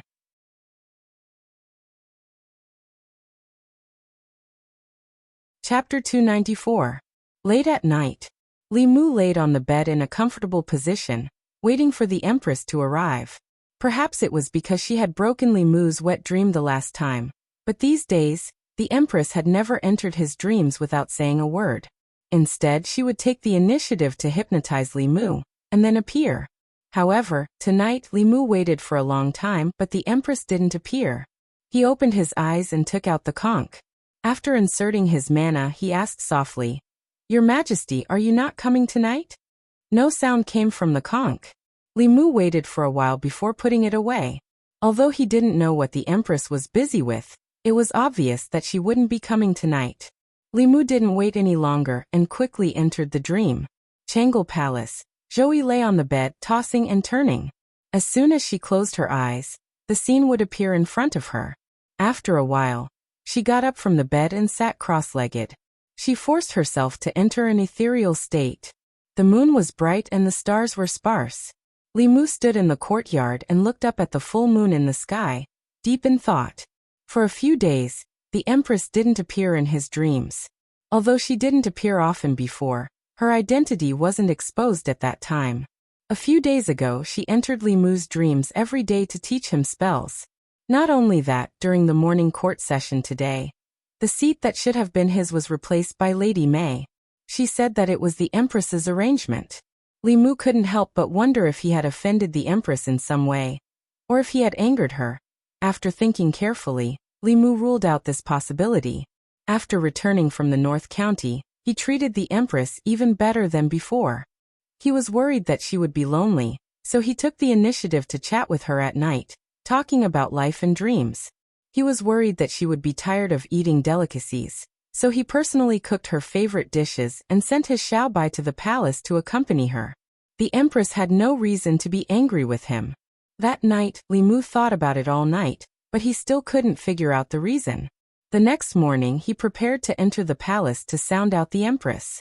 At the entrance of Changle Palace, Mr. May walked out of the palace and said, "His Majesty is not in the palace. If there's anything, you can tell me." According to what Li Mu knew, the empress rarely left the palace. She could no longer return to the Zhou family. Every time she left the palace, she would go to the Li residence. Mr. May was obviously lying, and she had no reason to lie to Li Mu. This had to be the empress's idea. This meant that the events that had occurred in the past few days were not because Li Mu had thought too much, but rather because the empress had deliberately done so. Li Mu didn't show any strange expression on his face. He asked, "It's not a big deal. I just want to ask if Cui Ming has been caught." Mr. May shook his head and said, "Not yet, but Ali has gone after him personally. She has many masters around her, and she can track Cui Ming all the way. He can't escape." "That's good." Li Mu nodded and said, "Then I'll go back first. Goodbye, Sister May." Mr. May watched him leave, thought for a moment and said, "Wait." Li Mu turned around and asked, "Is there anything else?" Mr. May asked, "Did you make His Majesty angry again?" Li Mu shook his head. Recently, not only did he not speak ill of her behind her back, but he was even nicer to her. He couldn't figure out why the Empress had suddenly become cold to him. Mr. May said helplessly, "Then you go back first. I'll let you know if there's any news about Cui Ming." Li Mu nodded and turned to leave again. Mr. May walked into the Changle Palace and looked at the Empress who was dealing with the memorials. His lips moved as if he had something to ask, but he didn't say anything in the end. Zhou Yi closed a memorial and looked out of the palace. A trace of helplessness appeared in the depths of her eyes. The inner demon of the transcendent realm was no small matter. It took her a lot of effort to suppress it. If she saw Li Mu, she was afraid that all her efforts would be in vain. Outside the Changle Palace, a maid on duty glanced at the Changle Palace and hurried away. A moment later, in the Fusho Palace of the West Palace, the Empress Dowager looked at a maid kneeling in the palace and asked, "Is what you said true? That Li Mu went to the palace to see Her Majesty, but Her Majesty didn't see him?" The maid nodded and said, "It's true. Commander May told Li Mu that Her Majesty wasn't in the palace. But I saw with my own eyes that Her Majesty entered the Changle Palace 15 minutes ago, and didn't come out after that. She must have deliberately not seen him." The Empress Dowager said suspiciously, "Li Mu is her favorite. Why didn't she see him?" The maid said, "Not only did Her Majesty not see him this time, but during the morning court he was supposed to take over Commander Shangguan's position. But today he was replaced by Commander May. I guess that Li Mu has fallen out of favor." "Fallen out of favor?" A cold smile gradually appeared on the Empress Dowager's face. She said sarcastically, "He deserves it. Because of him, I lost the only death exemption token bestowed by the late Emperor. I haven't settled this debt with him yet. What will happen to a dog that has lost its master?" A maid beside her said, "Empress Dowager, even the Academy can't defeat Li Mu. You must be careful." The Empress Dowager twitched her mouth and said, "He has offended so many people in the Luoyang. There are so many people who want him dead. I don't need to do it myself. As long as I spread the news that he has fallen out of favor, someone will do it for me."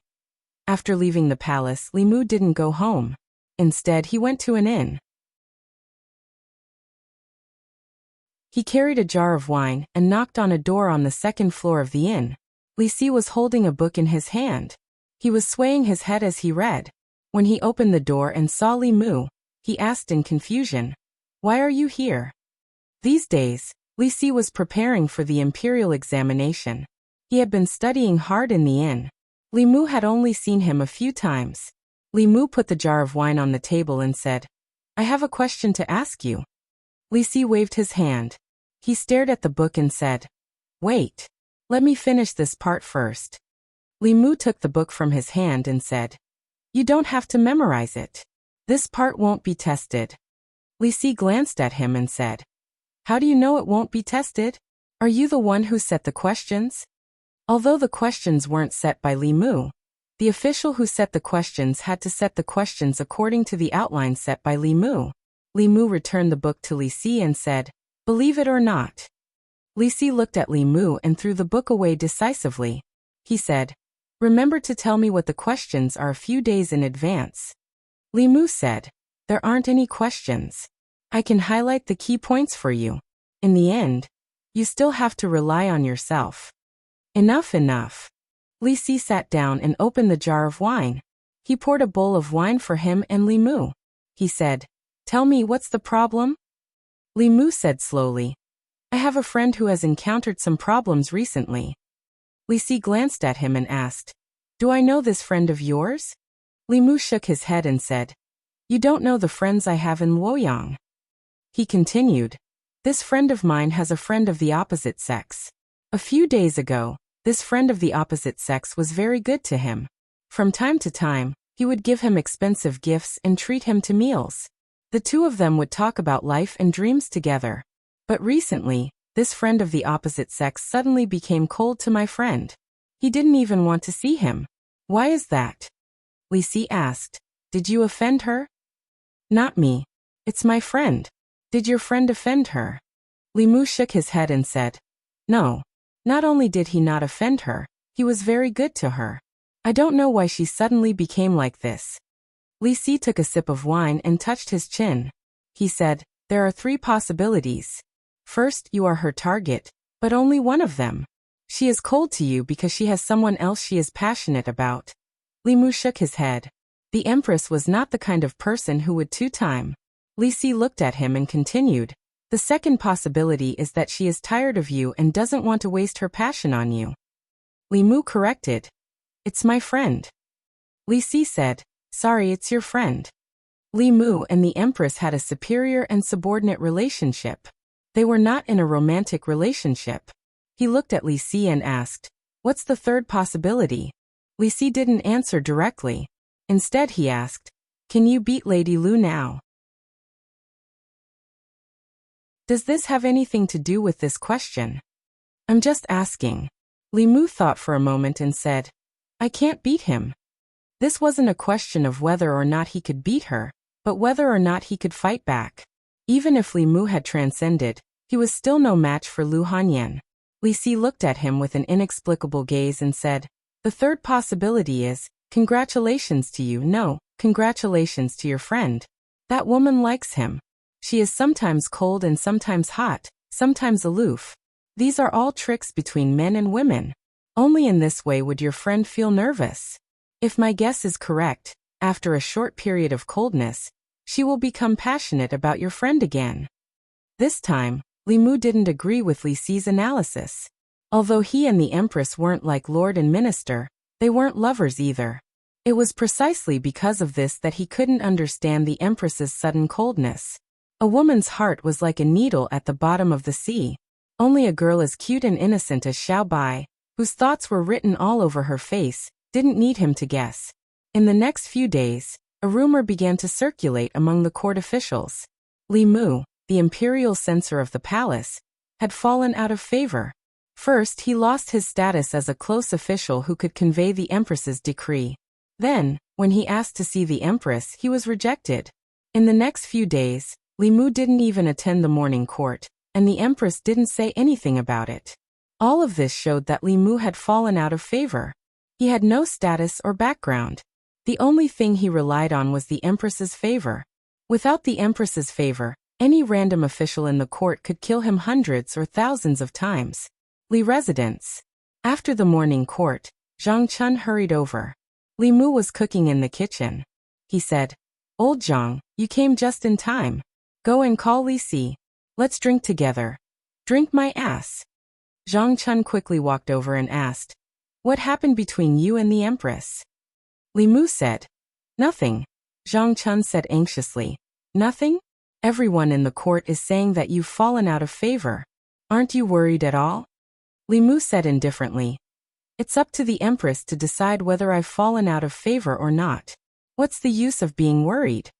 Zhang Chun hurriedly said, "You're not worried, but I am. As someone who's been through it, let me give you a piece of advice.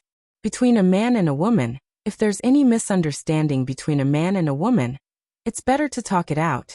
Don't hold it in. The longer you hold it in, the bigger the problem.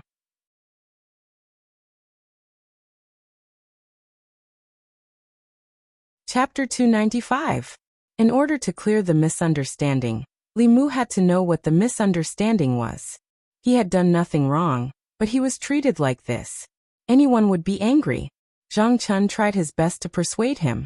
The consequences of this are very serious. Think about it. You've offended so many people in Fairy's capital. Once you lose His Majesty's protection, many people won't be able to stop themselves from attacking you. As soon as he finished speaking, there was a knock on the door of the Li residence. Li Mu walked to the door and saw two constables standing outside. One of the constables looked at Li Mu and said nervously, "Lord Li, there's a case that involves you.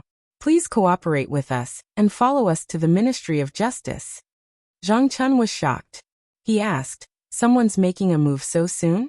The news that Li Mu had fallen out of favor had just spread, and the Ministry of Justice had already made a move. It seemed that some people hated him to the point where they couldn't tolerate it for even a moment longer.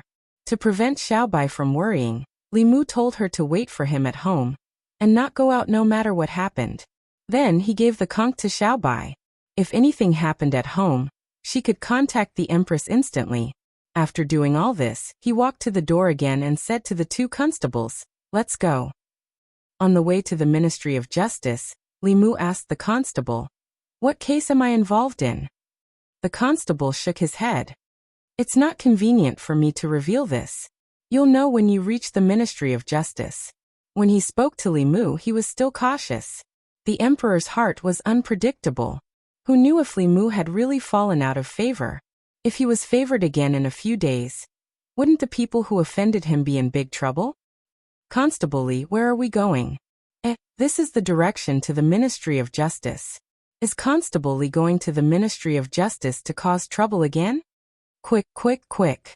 Follow Constable Li." After so long, there's finally something to watch. Every time Li Mu went to the Ministry of Justice, there would be a large crowd of people following him. However, this time, he wasn't the one bringing criminals to the Ministry of Justice. He was the one being sued. Ministry of Justice. The director of the Ministry of Justice paced anxiously in the courtyard. He didn't want to take this case at all. It wasn't easy for him to build a good relationship with Li Mu. He didn't want to waste all his previous efforts. However, that woman had sounded the grievance drum of the Ministry of Justice. The commoners were all watching outside, so he had to accept it. A moment later, he walked to the assistant minister's office and bowed to Zhou Zhong, who was sitting behind the table.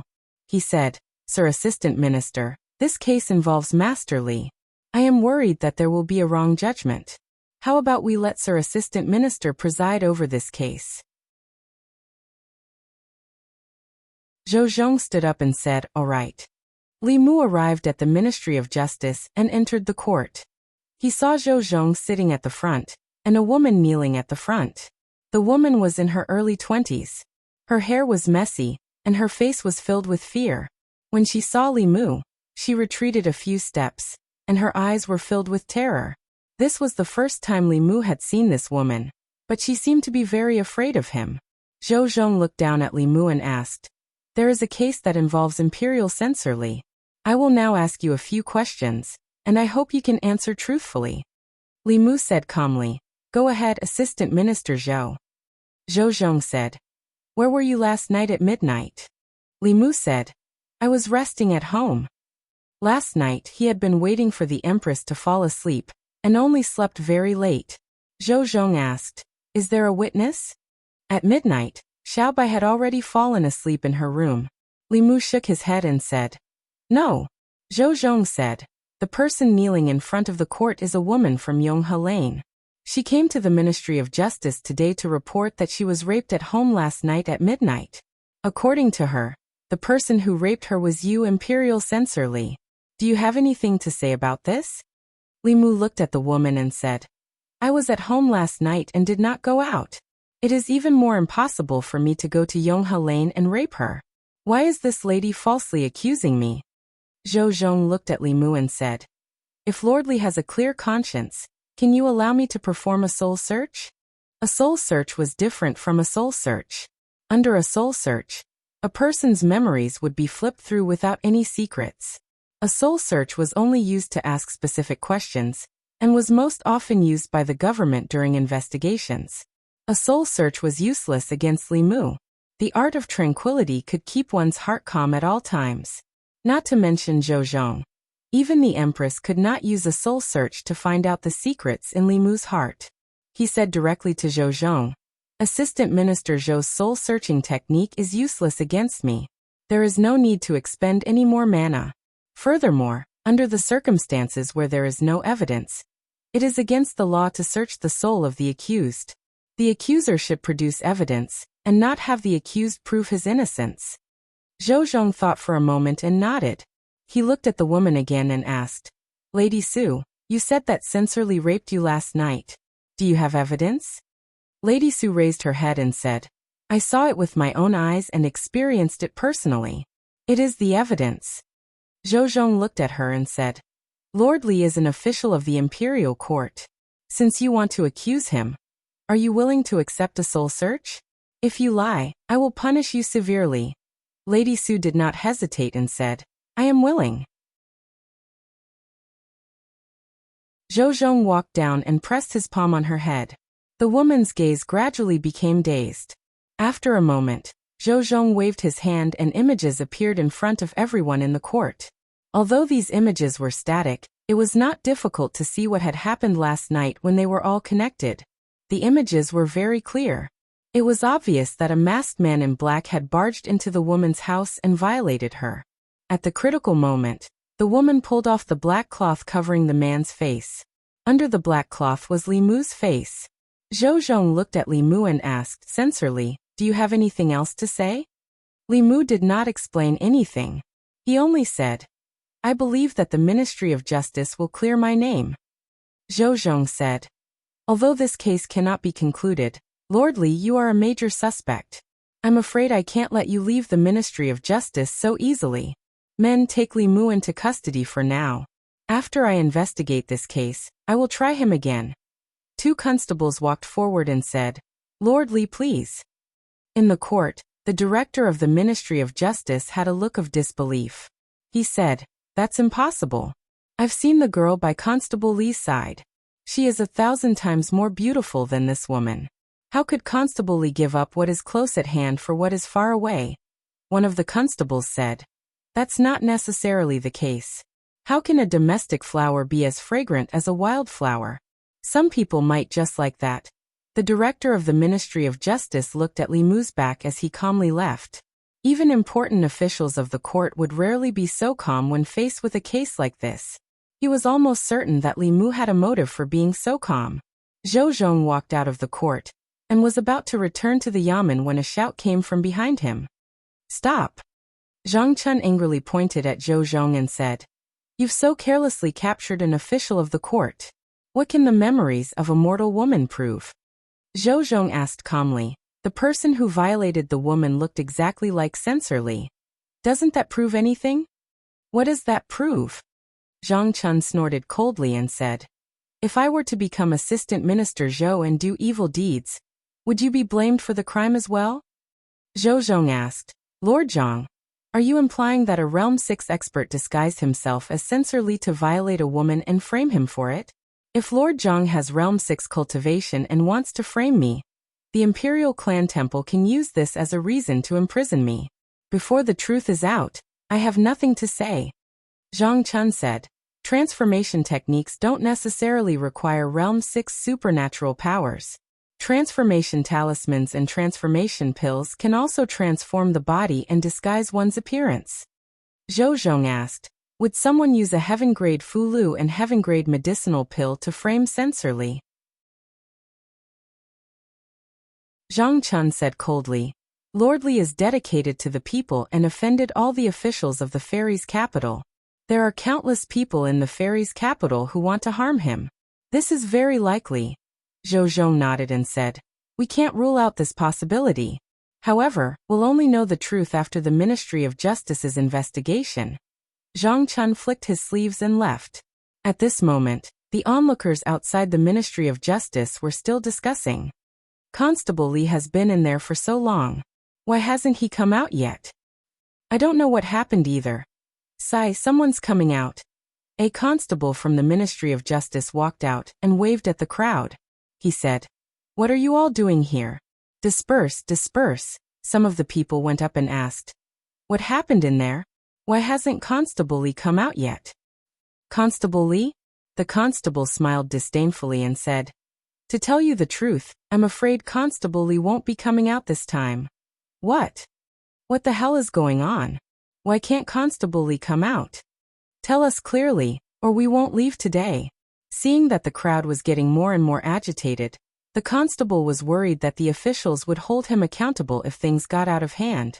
He hurriedly said, "Your Constable Lee is involved in a case of rape and has been sent to the Ministry of Justice's prison. Don't crowd around here. Disperse, disperse." As soon as he finished speaking, the onlookers were stunned for a moment before an even bigger commotion broke out. King Bullsh T. How dare you insult Constable Lee? Constable Lee isn't that kind of person. The Ministry of Justice must be trying to frame Constable Lee. Dog official, Constable Lee is such a good person. How dare you frame him? Everyone shout with me. Release him, release him. Release him. Release Constable Lee. Inside the Ministry of Justice, hearing the deafening shouts outside, the constable of the Ministry of Justice sighed. If the people of Fairy's capital could treat me like this one day, my years as an official would have been worth it. An old official from the Ministry of Justice sighed. The person behind this is really scheming. No one knew about this at first, but with this commotion, everyone in Fairy's capital will know about it very soon. At that time, some people will definitely believe it. It's easy to ruin one's reputation, but it's hard to build one's reputation. If you want to kill someone, you have to go for their heart first. In a certain mansion in the North Court, a continuous conversation could be heard from a room.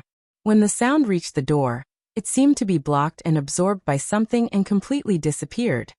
"Is that woman all right? She'll be fine." I asked someone to use the form disguise pill to transform into Li Mu's appearance. In that woman's eyes, the person who raped her was Li Mu. Even if the Ministry of Justice searched her soul, they would only see Li Mu. What if the Ministry of Justice searched Li Mu's soul? He's a cultivator and can tamper with his memories. Even if the Ministry of Justice searched his soul, the results wouldn't be enough to use as evidence. That woman is immortal, so her memories are more credible. But there will still be flaws. That's not important. Whether there are flaws or not depends on whether Li Mu is still favored or not. If His Majesty no longer protects him, he can be sent to his death with any random reason.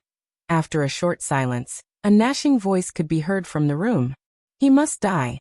Outside the Ministry of Justice, the people shouted for a while, but there was no response from the Ministry of Justice. Gradually they fell silent. When Constable Lee worked for the people, he was fearless. No matter if the other party was an official or a noble, or even the high and mighty academy, he would always seek justice for the people. However, when he was imprisoned in the Ministry of Justice, and the people wanted to seek justice for him, they realized that there was nothing they could do other than stand at the entrance of the Ministry of Justice and shout weakly, "Constable Lee can't be such a person. Someone must be framing him. He has offended too many people for the sake of the people. How can these people tolerate him? I heard that Constable Lee has fallen out of favor with His Majesty. Perhaps that's why those people attacked Constable Lee." But why did Constable Lee fall out of favor? He has always worked for the people and for His Majesty. The expressions on the people's faces changed from helplessness to worry. At this moment, someone in the crowd suddenly said, "You may know a person for a long time without understanding his true nature. Perhaps that Li Mu has always been pretending. This is his true nature. Otherwise, why would the Ministry of Justice arrest him?" As soon as that person finished speaking, someone grabbed him by the collar and pulled him out of the crowd. A burly man lifted him up and glared at him. He shouted, "Who do you think you are? How dare you speak of Constable Lee like that?" When Constable Lee was beating up those hedonistic villains and abolishing the Silver Penalty Act for the people, where were you? When Constable Lee struck young ruffian Joe with lightning and made the decision for that pitiful family, Where were you when Constable Li fought against the 3 major academies and cried out for the countless victims in Fairy's capital? Where were you? Now that Constable Li is being framed, you jump out. Tell me, are you hired by the person who framed Constable Li? What are you trying to do by slandering Constable Li? It would have been better if that person didn't speak. Once he did, the indignant anger in the people's hearts finally found an outlet. In the past 3 months, Li Mu had used his actions to prove what kind of person he was. No one in Fairy's capital had the right to criticize him. Although they were in the Great Zhou's capital of Fairy's capital, they had always been shrouded in darkness. It wasn't until Li Mu's appearance that the people finally saw a ray of light. Li Mu shone brightly in the hearts of the people of Fairy's capital. The only thing more dazzling than him was the sun in the sky. At this moment, he was being framed and someone was taking advantage of the situation to sow discord. This completely enraged the people who were already angry. In an instant, the people punched and kicked. The person who slandered Li Mu was immediately buried in their punches and kicks. If it weren't for the bailiffs from the Ministry of Justice who saw that something was wrong and stepped out to stop them, there would have been another tragic case in front of the Ministry of Justice before Li Mu's case was over.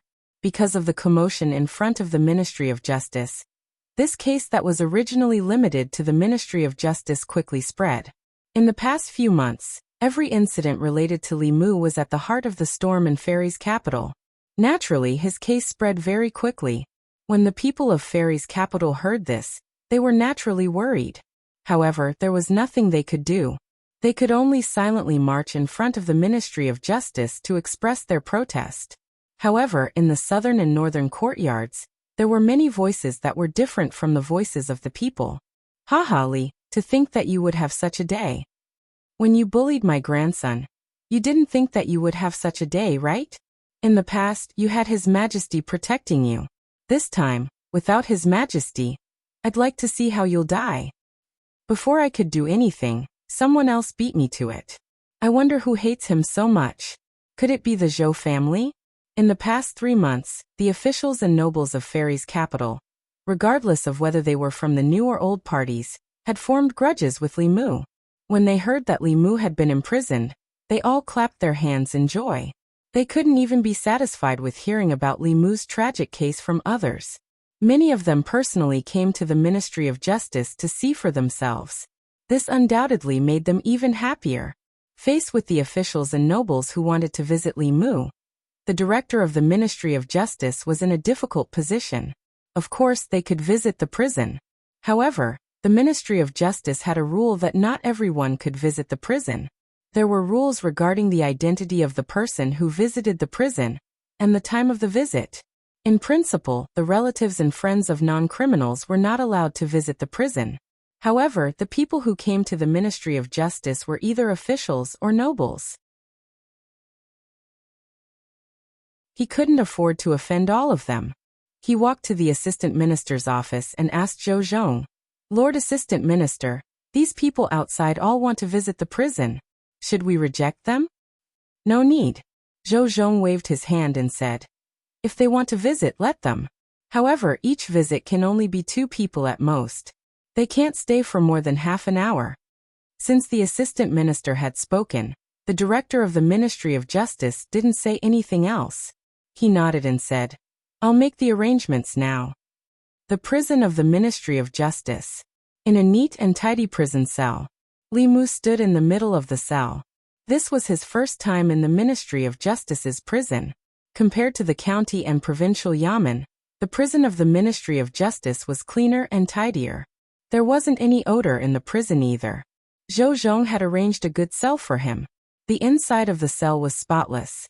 Li Mu had wanted to use his spells to clean it up, but later found that there was no need. He wasn't shackled and his mana wasn't restricted. If he really wanted to leave, the prison of the Ministry of Justice wouldn't be able to hold him. However, he wasn't in a hurry to leave. He wanted to know who was so impatient that they were willing to use fulu and pills just to frame him. Footsteps came from outside. 2 people appeared outside the cell. One of them was someone Li Mu had seen before. It was the Vice Director of the Ministry of Revenue, Wei Teng. The other person was someone Li Mu didn't recognize. The person stood outside the cell and took the initiative to introduce himself. Lord Li may not know who I am. Let me introduce myself. I am the director of the Ministry of Rights, Zhu Qi. Zhu Cong is my son.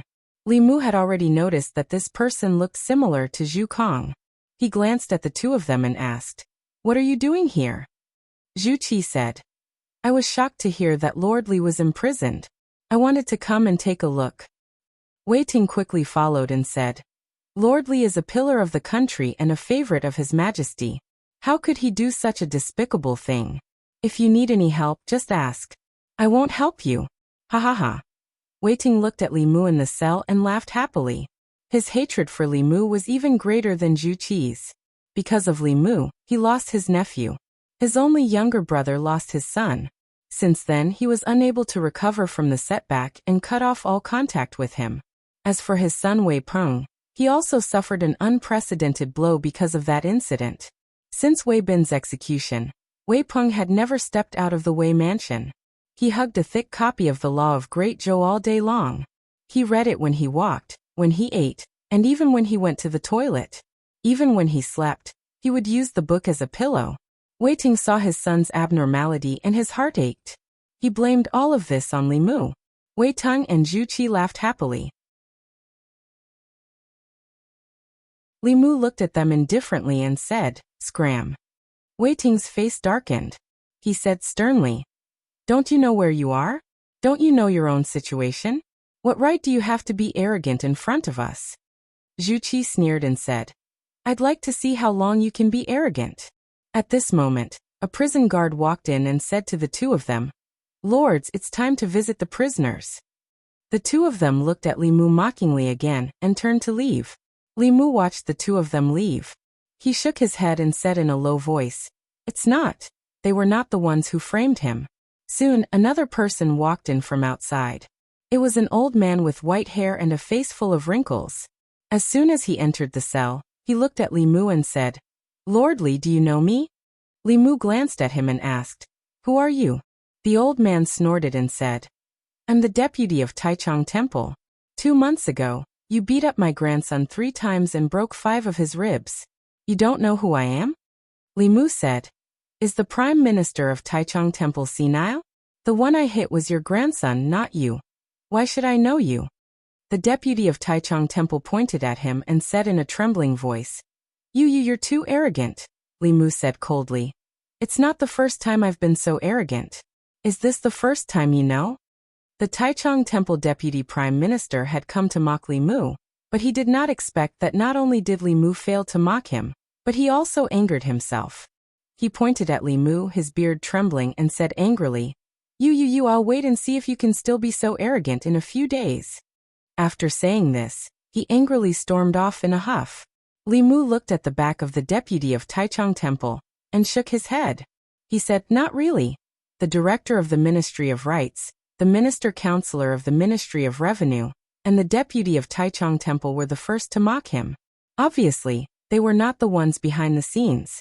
Li Mu sighed as he stood in the prison cell. Usually he did not care. It was only at times like this that he realized how many enemies he had in Chengdu. There were so many that he did not even know who the mastermind was. A voice came from the door again, and Li Mu's gaze followed it. His enemies in Chengdu were honest. They seemed to be afraid that they would come too late.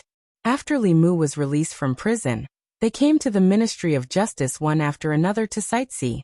The 2 people who came this time were both women, and they weren't young either. One of them had a rather charming figure, and was a young woman around 30 years old.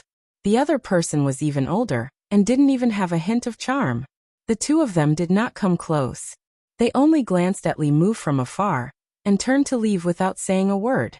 The woman next to the young woman looked at Li Mu with a gaze filled with bone-deep hatred. Li Mu could feel a strong resentment and malice from her. Her disgust for Li Mu was even greater than that of the other 3 combined. Li Mu's eyes flashed. He sensed something and looked at the prison guard. He said, "You come over here." The prison guard at the door ran over quickly and asked anxiously, What do you want?" Li Mu glanced at him and asked, "Who are the 2 women who came in just now?" The prison guard shook his head and said, I don't know. Go and ask. Do you think you?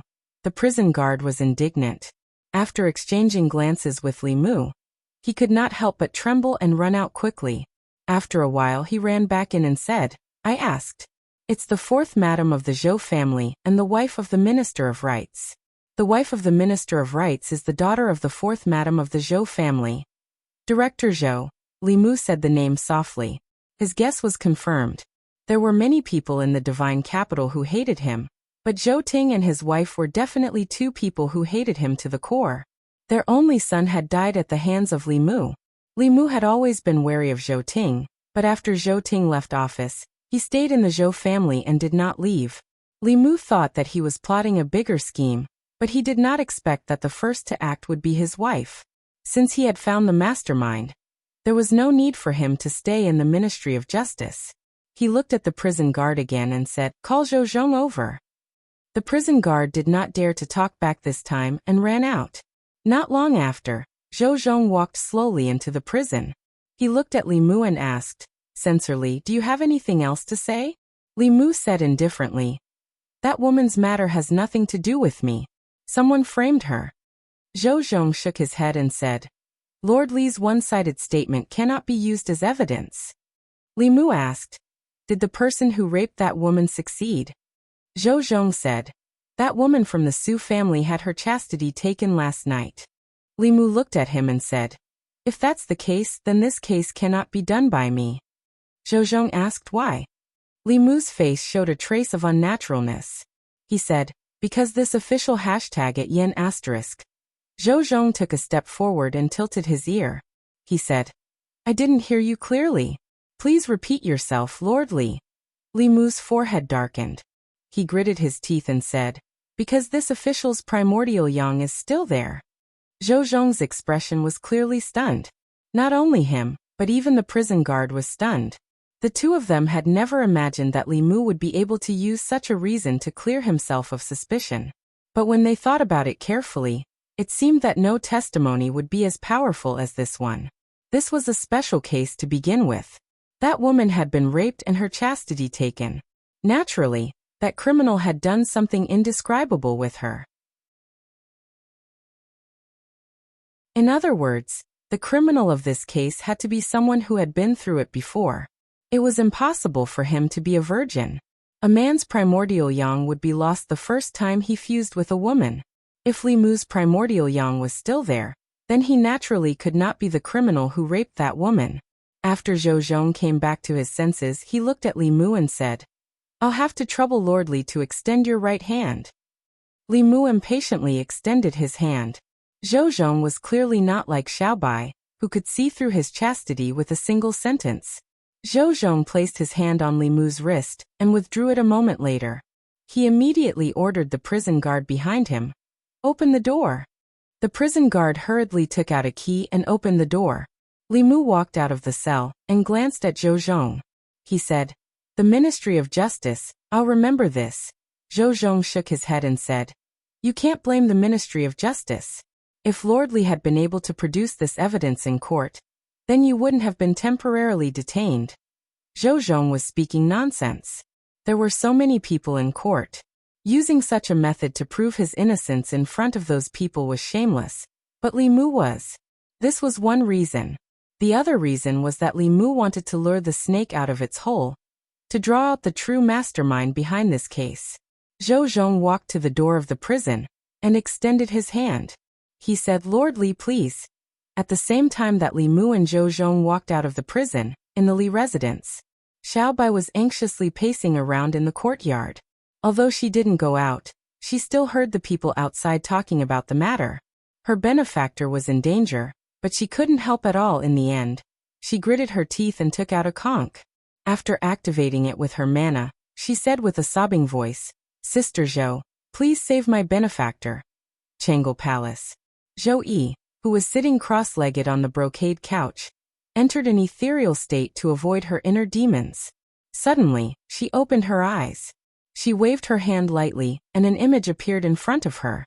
It was the image of Li Mu being locked up in the Ministry of Justice's prison. Her expression changed slightly. Her figure flashed and appeared outside Changel Palace. She asked. What happened to Li Mu? Mr. Mei had also just received the news, and was hesitating whether he should inform the Empress. He immediately said, Your Majesty, Li Mu was framed and locked up in the Ministry of Justice's prison. She finally could not hold back the doubts in her heart these past few days and asked, Your Majesty, what did Li Mu do to make Your Majesty unhappy? Zhou was puzzled. Why do you ask? Mr. Mei said helplessly. Please forgive Mei Wei for asking too much. Your Majesty has been too cold to him these days, so much so that there are rumors in the court that Your Majesty is dissatisfied with him. Li Mu has fallen out of favor. The only reason he can live peacefully in the fairies' capital is because Your Majesty has his back. He can't live without Your Majesty. Once Your Majesty abandons him, the various forces in the fairies' capital will make a move on him. Zhou couldn't tell Mei Wei that she was avoiding Li Mu because she wanted to control her inner demons. She also didn't expect that her actions would cause such serious consequences. Mr. Mei continued. Li Mu can't live without Your Majesty. Your Majesty's actions will disappoint him. With his personality, Your Majesty might lose him forever. Not only Li Mu couldn't live without her, but she couldn't live without Li Mu either. In this cold court, only Li Mu could bring her some warmth. Zhou had already realized the severity of the situation. She said, Go to the Ministry of Justice and bring him out immediately. Forget it, I'll go myself. As soon as he finished speaking, his face turned into Mr. Mei's and he disappeared into thin air. Ministry of Justice. Li Mu walked out of the prison and found a group of people outside. The director of the Ministry of Rights, the minister of the Ministry of Revenue, and the minister of the Taichung Temple hadn't left yet. They were shocked when they saw Zhou Zhong and Li Mu walk out. Why is he out? Why did the Ministry of Justice let him out? Is there any law here? Zhou Zhong walked in front of them and said, This case has nothing to do with Lord Li. The Ministry of Justice caught him by mistake. The minister of the Taichung Temple said angrily, That woman has already identified him. You've also searched her soul. This case was obviously done by Li Mu. How can you protect him like this? Zhou Zhong said calmly, The Ministry of Justice only cares about evidence when handling cases. Lord Li has evidence to prove that this case has nothing to do with him. The director of the Ministry of Rights said in disbelief, What evidence? Zhou Zhong glanced at Li Mu and said, Lord Li is still a Yuanyang body. As soon as he finished speaking, there was silence in the room. There was no better reason than this to clear him of suspicion in this case. After all, it was impossible for a rapist to still be a virgin after the rape. Perhaps even the mastermind behind the scenes would never have guessed that Li Mu was a fledgling. They couldn't understand why Li Mu was such a handsome man. He could have any woman he wanted. How could he be a virgin? Moreover, the woman beside him was so beautiful. How could he hold himself back? Was he even a man? Seeing everyone's eyes and expressions, Li Mu wished he could sew Zhou Zhong's mouth shut. However, he was no match for Zhou Zhong. His gaze swept across the director of the Ministry of Rights, the minister of the Ministry of Revenue, and the minister of the Taichung Temple. He said, You guys are very good. The three of them felt a chill run down their spines, straight to their heads. No one expected that Li Mu would be able to escape so quickly. Based on his past temperament, the three of them probably wouldn't have a good life in the future. Looking at Li Mu's back as he left, the director of the Ministry of Rights said with a pale face, What do we do now? The minister of the Ministry of Revenue snorted and said, What are you afraid of? The current Li Mu is no longer the Li Mu of the past. Without His Majesty, what is he? The minister of the Taichung Temple was also relieved. He agreed and said, That's right. He escaped once, but can he escape a second time or a third time? There are countless people in Luoyang who want him dead. He won't be able to jump around for long. The three of them comforted themselves in such a way, and their anxious hearts finally relaxed. Zhou Zhong glanced at them and asked, Are the three of you so sure that Li Mu has really fallen out of favor? The three of them, who had just relaxed, suddenly became worried again. The director of the Ministry of Rights asked, Sir Zhou, what do you mean by that? Zhou Zhong shook his head and said, It's hard to fathom a ruler's heart. Once in favor, once out of favor, once out of favor, and once again back into favor. This has happened a lot in history. You guys are too impatient. When Li Mu walked out of the Ministry of Justice, he was surprised to see Mr. May walk in. Mr. May was surprised to see Li Mu. He asked, "Why did you come out?" Li Mu said, "I didn't do it in the first place. It'll be fine as long as I explain it clearly." Mr. May asked, "How did you explain it?" Li Mu waved his hand and said, "That's not important." He looked up at the sky and said, "It's almost lunchtime. Sister May, do you want to go home with me and have a meal before going back to the palace?" Mr. May thought for a moment and said, "His Majesty hasn't eaten yet. I'll go back and ask His Majesty first." Li Mu said lightly, "It's better not to call His Majesty. There's not enough food at home. There's only enough for 3 people.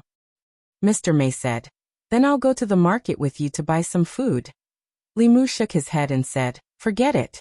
I suddenly don't feel like cooking. I'll just go back and eat some steamed buns and salted vegetables with Xiao Bai.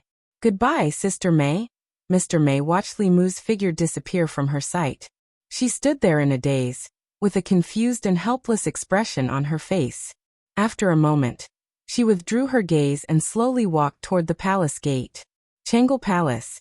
Zhou looked at Mr. May and asked, "Was I really wrong?" Mr. May's lips moved, but he didn't know what to say. When Her Majesty was young, she focused on cultivation and rarely had contact with others. She was used as a pawn by the Zhou family. After she ascended the throne, she was high above the masses, and no one around her could talk to her. Although she wasn't young, she didn't have much experience and didn't know how to get along with others. Almost everyone around her was respectful to her. They only obeyed her and did not dare to resist. However, Li Mu did not belong to that almost exception. She couldn't say that the Empress was wrong.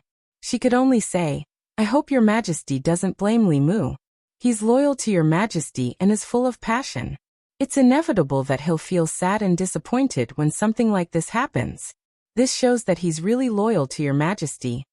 Zhou thought for a moment and said, "Then it's my fault." It was nighttime.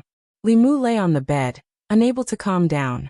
He didn't care about being framed and imprisoned because those people were his enemies. This was what his enemies should do.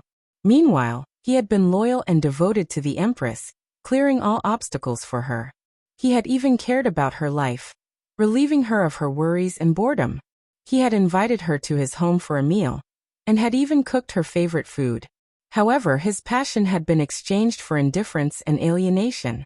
He felt that it wasn't worth it. The human world wasn't worth it. He even considered whether he should take Xiao Bai back to the North County. At most, he wouldn't need the psyche power of the people of Shendu. He didn't want to continue staying in this sad place. As he thought about it, he suddenly felt tired. He uncontrollably entered a dream and saw a familiar figure in the dream. Li Mu didn't want to see her now. He silently recited the clear heart chant and woke up from the dream. Tiredness came again, and he entered the dream again. He silently recited the clear heart chant and woke up from the dream again. Enter the dream, wake up. Enter the dream, wake up. After more than 10 times, Li Mu didn't feel tired anymore. However, there was another figure in front of his bed. Zhou looked down at him and said, "I was wrong." Li Mu immediately froze on the bed. To be able to connect the words, "I and I was wrong," was an inconceivable thing.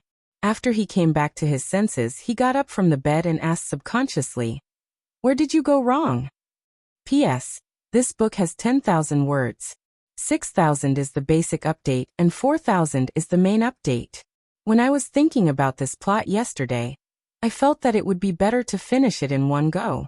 I specially set an alarm in the morning and wrote for about 10 hours. Now my eyes hurt and I have a headache, so I'm going to sleep. There will be no more updates today. Readers reading outside the website, if you think the writing is pleasing to your eyes, I hope you can come to the Chinese website to support the original version. Thank you.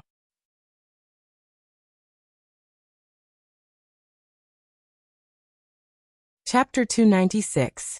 As soon as Li Mu opened his mouth, he felt that it was somewhat inappropriate to ask this question. After all, she was the Empress, the ruler of a country. He could not treat the Empress like Lu Hanyan. However, he thought about it again. What was wrong with the Empress? Was it natural for the Empress to do something wrong? He was loyal to her, not because she was the Empress, nor was it because she was beautiful. It was only because she had obtained his approval. If she didn't know where she went wrong this time, it was very likely that she would do it again next time. She could always be cold to him, and she could also always be warm to him, but she couldn't always be hot and cold to him. Li Mu was working for her, not in love with her. What was this? Zhou stood in front of the bed and thought for a while. She then said, "It was my fault for not being considerate enough and giving some people in the court an opportunity to take advantage of me and bring you so much trouble." She did not understand the main point of the matter. Li Mu gently shook his head and said, "I am not afraid of trouble, nor am I afraid of any enemy. As long as your majesty is behind me, even if my enemy is the entire court or the entire world, so what? What I am afraid of is that, for your majesty and the great Zhou, I will make the entire world my enemy, but when I turn around, I will find that there is no one behind me." In the darkness, Zhou Yi's gaze was somewhat absent-minded. She had never thought that someone would make the entire world his enemy for her. But after thinking about it, she realized that in the past few months, Li Mu had indeed done this. But what had she done? She had abandoned him and left him to face countless enemies alone. The reason he had so many enemies was not because of himself, but because of the great Zhou, because of her. Li Mu looked at the silent Zhou Yi and asked, "I would like to ask your majesty if I have done something to make your majesty unhappy. If I have offended your majesty, would your majesty please make it clear? Even if your majesty wants me to die, please let me die with a clear understanding. Do not let me be muddle-headed." No. Zhou Yi couldn't tell the truth in front of Li Mu. He could only say, "Yes, it was Zhen who encountered an inner demon. These days, Zhen has been suppressing the inner demon, and has no time to care about other things. Therefore, Zhen neglected you." Li Mu was stunned for a moment. Then shock appeared on his face. Her Majesty was a 7th realm transcendent cultivator. The inner demons of a cultivator of this level were extremely terrifying. Once the inner demons were born, their cultivation would be stagnant. This was already the best outcome. If it was more serious, his cultivation would regress, his mind would be affected by his inner demons, or he might even die. Then he breathed a sigh of relief. So it was only the Empress suppressing her inner demons. He had thought that he had fallen out of favor. It was a misunderstanding, a misunderstanding. It's not a big deal. He raised his head to look at the Empress and said, "Your Majesty, please recite with me. Your heart is as clear as ice. You will not be alarmed even if the sky collapses. You will remain steadfast. You will be happy and calm. You will not be stained by dirt. You will not be stained by vulgar things." In the end, the reason why inner demons were born was because the mind was in chaos. The art of tranquility was used to calm the mind. It wasn't just for inner demons. Soul manipulation arts, illusion arts, seduction arts, dream invading arts, and other arts that could affect one's mind to perform arts were all trash in front of the art of tranquility. Although this wasn't the most basic way to suppress inner demons, it was very effective in avoiding them. Heart is as clear as ice. You will not be alarmed even if the sky collapses? Zhou Yi didn't understand, but she still recited a few words in her heart with Li Mu. Then, a look of surprise appeared on her face. Ever since she came here, she had been suppressing the throbbing in her heart, and suppressing the inner demons. With her 7th realm strength, it was still a bit difficult for her to completely suppress the inner demons. But after reciting a few words, the throbbing in her heart calmed down. This was obviously a spell that could quickly calm the mind. There were many spells for calming the mind in both Buddhism and Taoism. The royal family also had many secret spells. These days Zhou Yi tried them one by one, but they didn't have much effect. Only the few spells that Li Mu taught her had an immediate effect. Her heart immediately calmed down, and she no longer felt the throbbing of her inner demons. Li Mu looked at Zhou Yi and asked, "Your Majesty, are you feeling better?" Zhou Yi nodded and said, "Much better." Li Mu explained, "The art of tranquility can calm one's mind under any circumstances, but using it to suppress one's inner demons is still a temporary solution. Your Majesty, if you want to completely solve your inner demons, you have to start from the source. Zhou said unnaturally, I know. To start from the source, she had to start from Li Mu. But how should she start? She was silent for a while, then looked at Li Mu again and said, From now on, I will always stand behind you. No matter what you encounter, just do it. You have me. With these words, Li Mu was much more relieved. But he couldn't help but regret and blame himself for misunderstanding the Empress. He had almost wronged her. At this time, Zhou asked again, Do you know who set you up? Li Mu said, Someone changed into my appearance, defiled that woman and framed me. If it wasn't a Dongxian master, then someone used a transformation talisman and a false form elixir. The false form divine power could change one's body into a man or a woman, big or small, or a divine bird or a strange beast. It could only be used by see-through Xian stage cultivators who had a profound cultivation base. This was not a simple illusion, but an essential change from the inside to the outside. It was a great magical power beyond the understanding of ordinary people. The Dongxian magical power was extremely difficult to carve fulu and refine elixirs. Therefore, it was extremely rare and ranked in the heavenly realm. The heavenly realm fulu and elixirs were extremely difficult to carve and refine because of the precious materials. Most cultivators would choose to use them for attack or defense. This kind of fulu or elixir that didn't have great power, but had special uses was even rarer. The Empress shook her head slightly and said, It can't be Dongxian. There are not many masters in Dongxian. If they did, I would have sensed it. Someone must have used a false form fulu or elixir. Do you have any suspects? Li Mu nodded and said, I suspect it was Zhou Chu's mother. She has been holding a grudge against Zhou Chu for what happened last time. I saw her today in the prison of the Ministry of Justice. Fourth aunt. The Empress sighed softly and said, She is my family. I can't tell if she has anything to do with this. Old Wang once said that no one could predict everything. There were many limitations in the art of divination. The closer one was to the person, the less accurate the result would be. Most of the time, the result of divination was only a sign or a feeling. It couldn't be confirmed at all. Even though Zhou Ting's wife wasn't related to the Empress by blood, they were still related by blood. Li Mu pondered for a moment before continuing.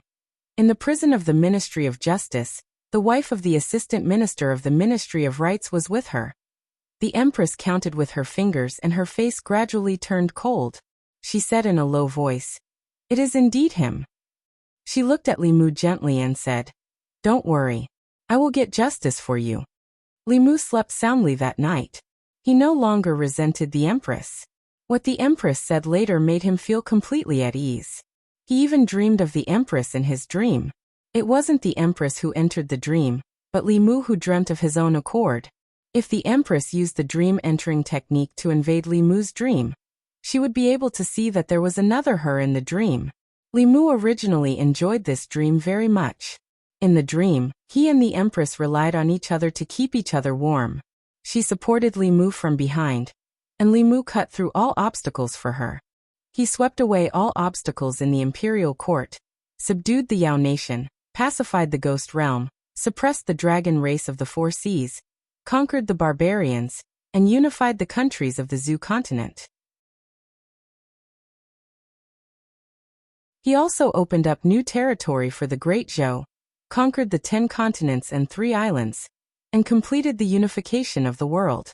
He made the 10 continents live in peace and all the countries pay homage to him. Then, the Empress conferred him the title of Empress. When the officials attended court, he often accompanied the Empress. After court, he nestled in her arms with a shy face. No. Li Mu suddenly woke up from his dream. He sat up on the bed and looked around. Thinking about the dream just now, his face was full of shock. The dream just now was simply too scary. In the dream, not only did he have to be a cow or horse for the Empress, he even had to sleep with her. Which normal man would want to marry an Empress? But then again, although her status was high and she was powerful, it wasn't impossible for her to be a wife. In this day and age, which wife could not be unreasonable, admit her mistakes, and protect her husband? She was rich and powerful. Although she wasn't gentle and considerate enough, she was able to put down her pride and identity to take the initiative to admit her mistake instead of being unforgiving and unreasonable. Such a woman was hard to find even if one searched for a lantern. As Li Mu thought about it, he suddenly slapped himself and said angrily, "Bah, scumbag!" Lu Hanyan was still in the North County, but he actually had such thoughts about the Empress. He really shouldn't have. After reflecting on himself for a while, Li Mu got up and washed up with Xiao Bai's help. The two ghosts had already prepared breakfast. After Li Mu finished eating, he went to the palace and prepared to go to court. At the entrance of the palace, the morning court had not started yet. The officials were already waiting outside the palace. In the line of officials, many people were discussing what happened yesterday. Li Mu was arrested and sent to the Ministry of Justice. Although they did not know why he was released later, the Empress did not interfere from beginning to end. What did this mean? It meant that Li Mu's fall from grace was very likely true. A few days ago, when the news of Li Mu's fall from grace spread like wildfire, many of them had been observing the situation from afar. After all, the Empress's heart was unpredictable. No one knew whether Li Mu's fall from grace was true or false. If the news was wrong, they would be impulsively attacking Li Mu and angering the Empress. Wouldn't they be courting death? Everyone was waiting for the first person to test the waters. They did not expect that someone would be so impatient. It had only been a few days, but they could not wait to attack Li Mu. This gave them a chance to verify it. Although Li Mu was released from the Ministry of Justice yesterday, he seemed to have used some method to prove his innocence. The Empress did not say anything about what had happened to him. This had already sent out a strong signal to everyone. If someone used this method to prove that the Empress did not care about Li Mu, he would be removed from the divine capital in less than a month. He would never appear in front of everyone again.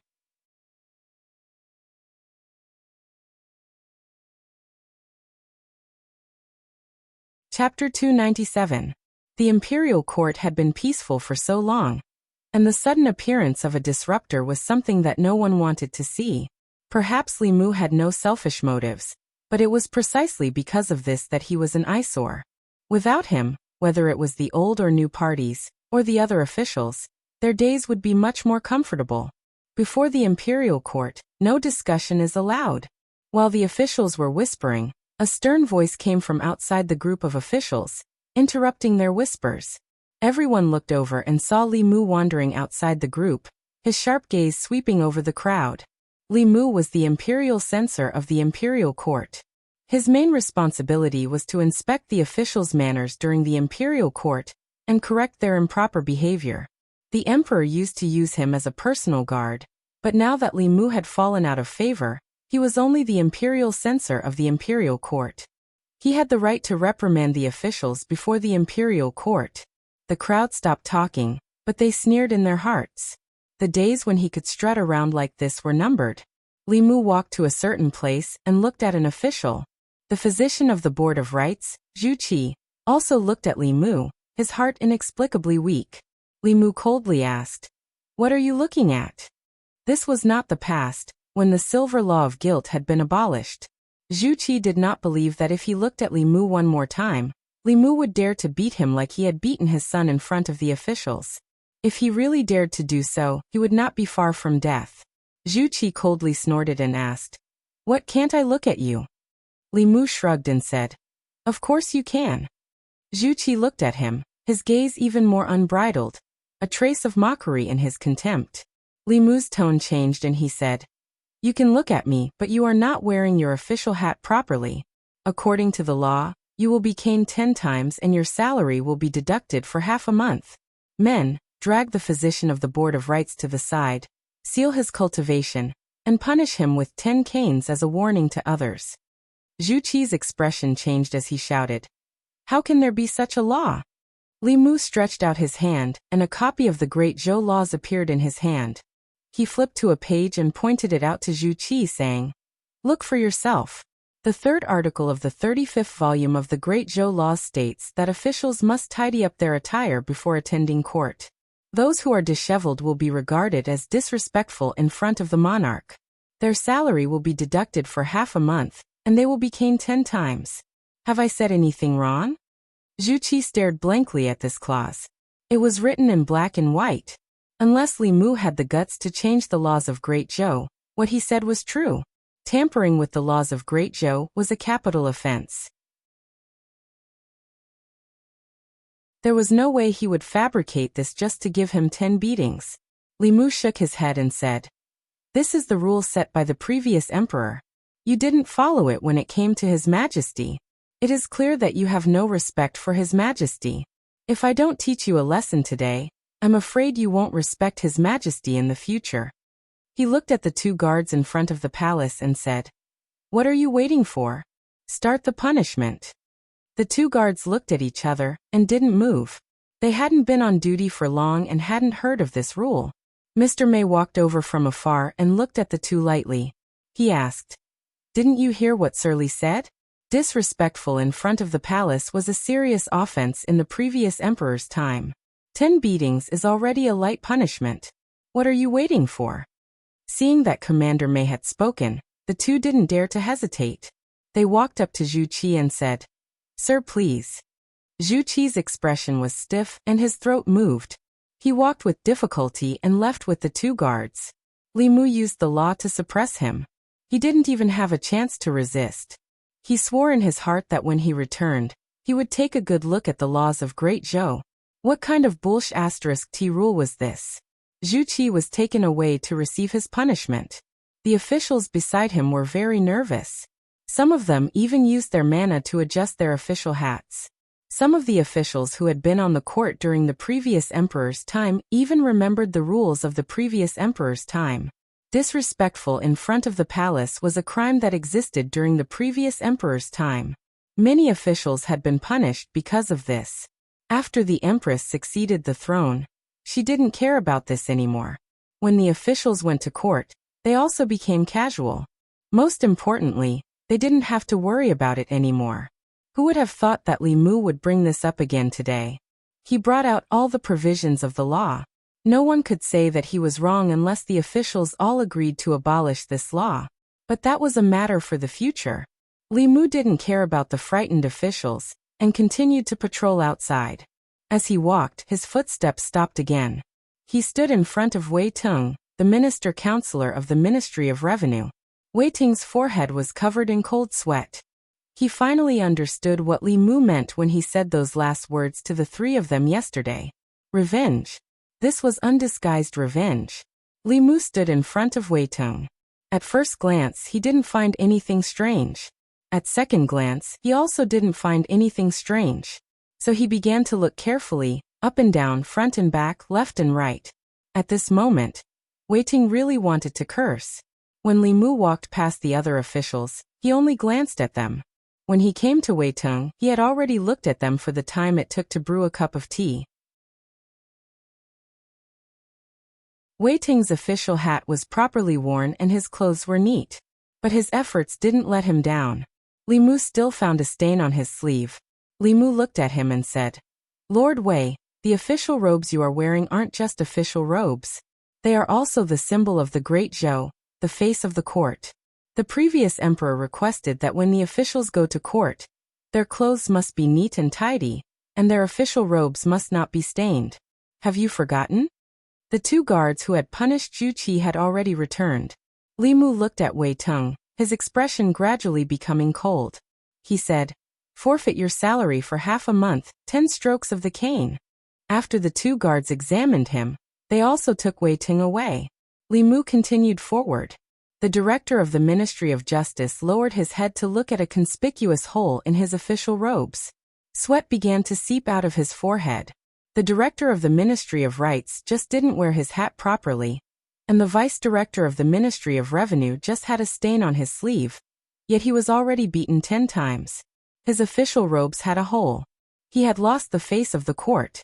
Wouldn't he be beaten at least 50 times? He looked at Li Mu out of the corner of his eye, and found that he had already walked in front of him. He stopped in front of him. His gaze wasn't right.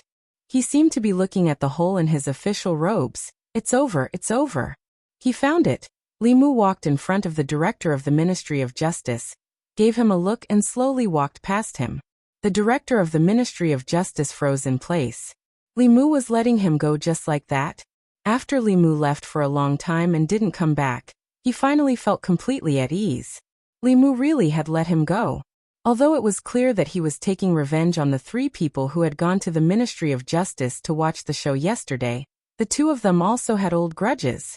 Whether he would be punished or not, it would be up to Li Mu to decide. The director of the Ministry of Justice heaved a sigh of relief and felt a little touched. It seemed that Li Mu had indeed forgotten the grudges between them and remembered that he had helped him before. Li Mu was different from other people in the court. Although Li Mu was sometimes annoying, he was a person who could distinguish between kindness and hatred. He was a person worthy of deep friendship. Walking past the director of the Ministry of Justice, Li Mu went straight to the side of the minister of Taichung Temple. The minister of Taichung Temple looked ahead. Even though he had already guessed that Li Mu would not let him go easily after taking revenge on the director of the Ministry of Rights and the minister-counselor of the Ministry of Revenue, he was not afraid. He had a slight obsession with cleanliness. Normally, he would often use disguising techniques. His official robes were impervious to fire and water, dirt, holes, and dirt. His official hat was also properly worn. Even with Li Mu's discerning eyes, he could not find anything that could be used against him. Li Mu walked in front of the minister of Taichung Temple and sized him up for a long time. He could not find anything wrong with him. His official robe was spotless. It was obvious that he had cast a concealment technique on it. His official hat was also properly worn. Under such circumstances, if Li Mu still made things difficult for him, it would mean that he was trying to harm him. He observed for a while more, and suddenly looked at the feet of the minister of Taichung Temple. The minister of Taichung Temple also noticed Li Mu's actions. His heart skipped a beat. Could it be that he had woken up in a hurry and put on his shoes the wrong way? He did not remember. However, after this thought appeared in his mind, he felt that his feet were somewhat uncomfortable. Especially since Li Mu had been staring at his feet for a long time without saying anything. This made him panic. Finally, he could not help but look down. Luckily, there was nothing wrong with his shoes. However, because he lowered his head, the official hat on his head accidentally bumped into the hat of an official in front of him. It fell to the ground. Li Mu looked regretfully at the minister of Taichung Temple and said, "Someone." Today's morning court session was a little different from usual. Other than the officials at the very front, most of the officials standing in the middle and at the back of the court were standing straight. Their official robes were neat, and their official hats were properly placed. They were much more energetic than usual. This was because there were 3 officials who had already been fined their salaries and given beatings because of their impoliteness in front of the court. The atmosphere in the court was also different from usual because of this. They did not know what was wrong with Li Mu today. He suddenly brought up the old system of the previous emperor. It should be known that before this, he was strongly opposed to the various systems established by the previous emperor. Only a few people, such as the Minister of Justice, understood why the 3 officials were punished. Li Mu stood in the corner. This was the only thing he felt that the previous emperor had left behind that was useful in his decades on the throne. Yesterday, the 3 of them had said that they wanted to see how long Li Mu could be arrogant. Today, he would let them see with their own eyes. The person who presided over the morning court session today was still Mr. May.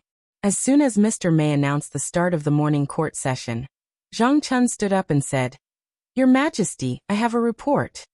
He held the ceremonial tablet and said, "I want to impeach the Assistant Minister of Justice, Zhou Zhong." As the Assistant Minister of Justice, he abused his power and imprisoned Imperial Censor Li Mu on a groundless charge. Where is the dignity of the law? Li Mu was comforted. Elder Zhang was his only true friend in the entire court. When he became successful in the future, he would treat him better. Mr. May looked at Zhou Zhong and asked, "Mr. Zhou, what do you have to say?" Zhou Zhong said, "Mr. Zhang is lying. As the Assistant Minister of Justice, I handled the case according to the law. That woman was raped, and I saw from her memory that the person who raped her looked similar to Imperial Censor Li.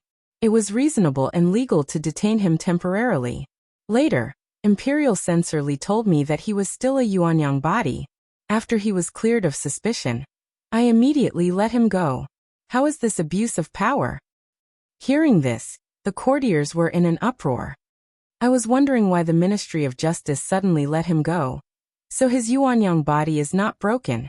It can be cleared of suspicion like this? This is unheard of. I have learned something new. Is he really a Yuanyang body? Li Mu glared fiercely at Zhou Zhong with a murderous gaze. When he realized that everyone in the hall was looking at him, he quietly moved his feet and hid himself behind a pillar.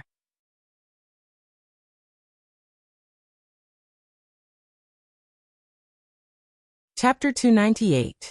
In Crepe Myrtle Palace, Li Mu hid behind a pillar, wishing he could tear Zhou Zhong's mouth apart.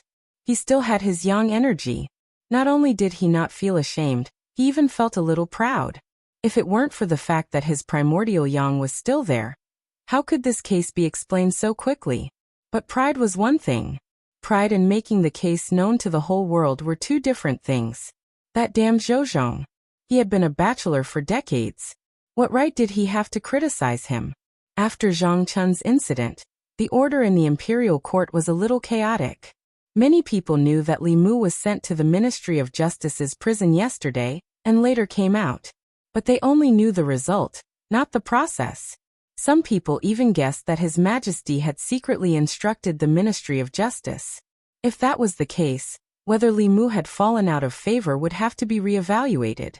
But then again, this case was really a disaster. No matter how many people hated Li Mu, they had to admit that he was as handsome as Cui Ming. He was the most handsome man in the divine capital. If he was willing, countless women would throw themselves at him and be his groom every night. But the truth was that such a person was just a virgin. Even the person who framed him must not have thought of this. Otherwise, he would not have framed Li Mu for rape.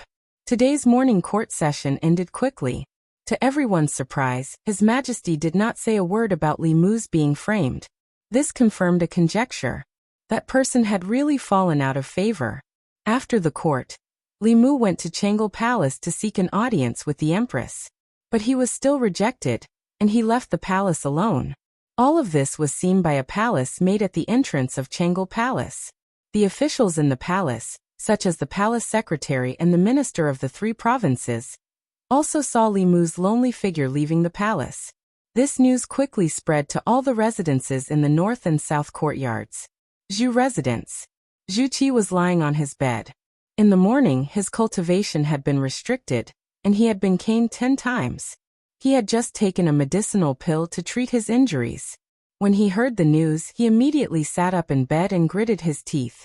Li Mu, just you wait. Then, a scream came from the room, followed by the sound of something heavy falling on the bed. Wu Manor. Although the old Taichung Temple deputy had supernatural powers and cultivation base, his cultivation base was limited when he used the cane.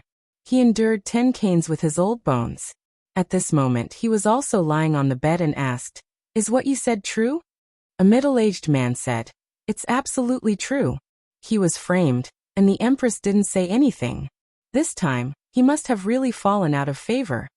Taichung Temple's deputy prime minister said gloomily, "When I recover in 2 days, it will be the time of Li Mu's death." Wei Estate. Wei Ting was limping around in the courtyard. He had taken some medicinal pills and used Fulu. His injuries were much better now.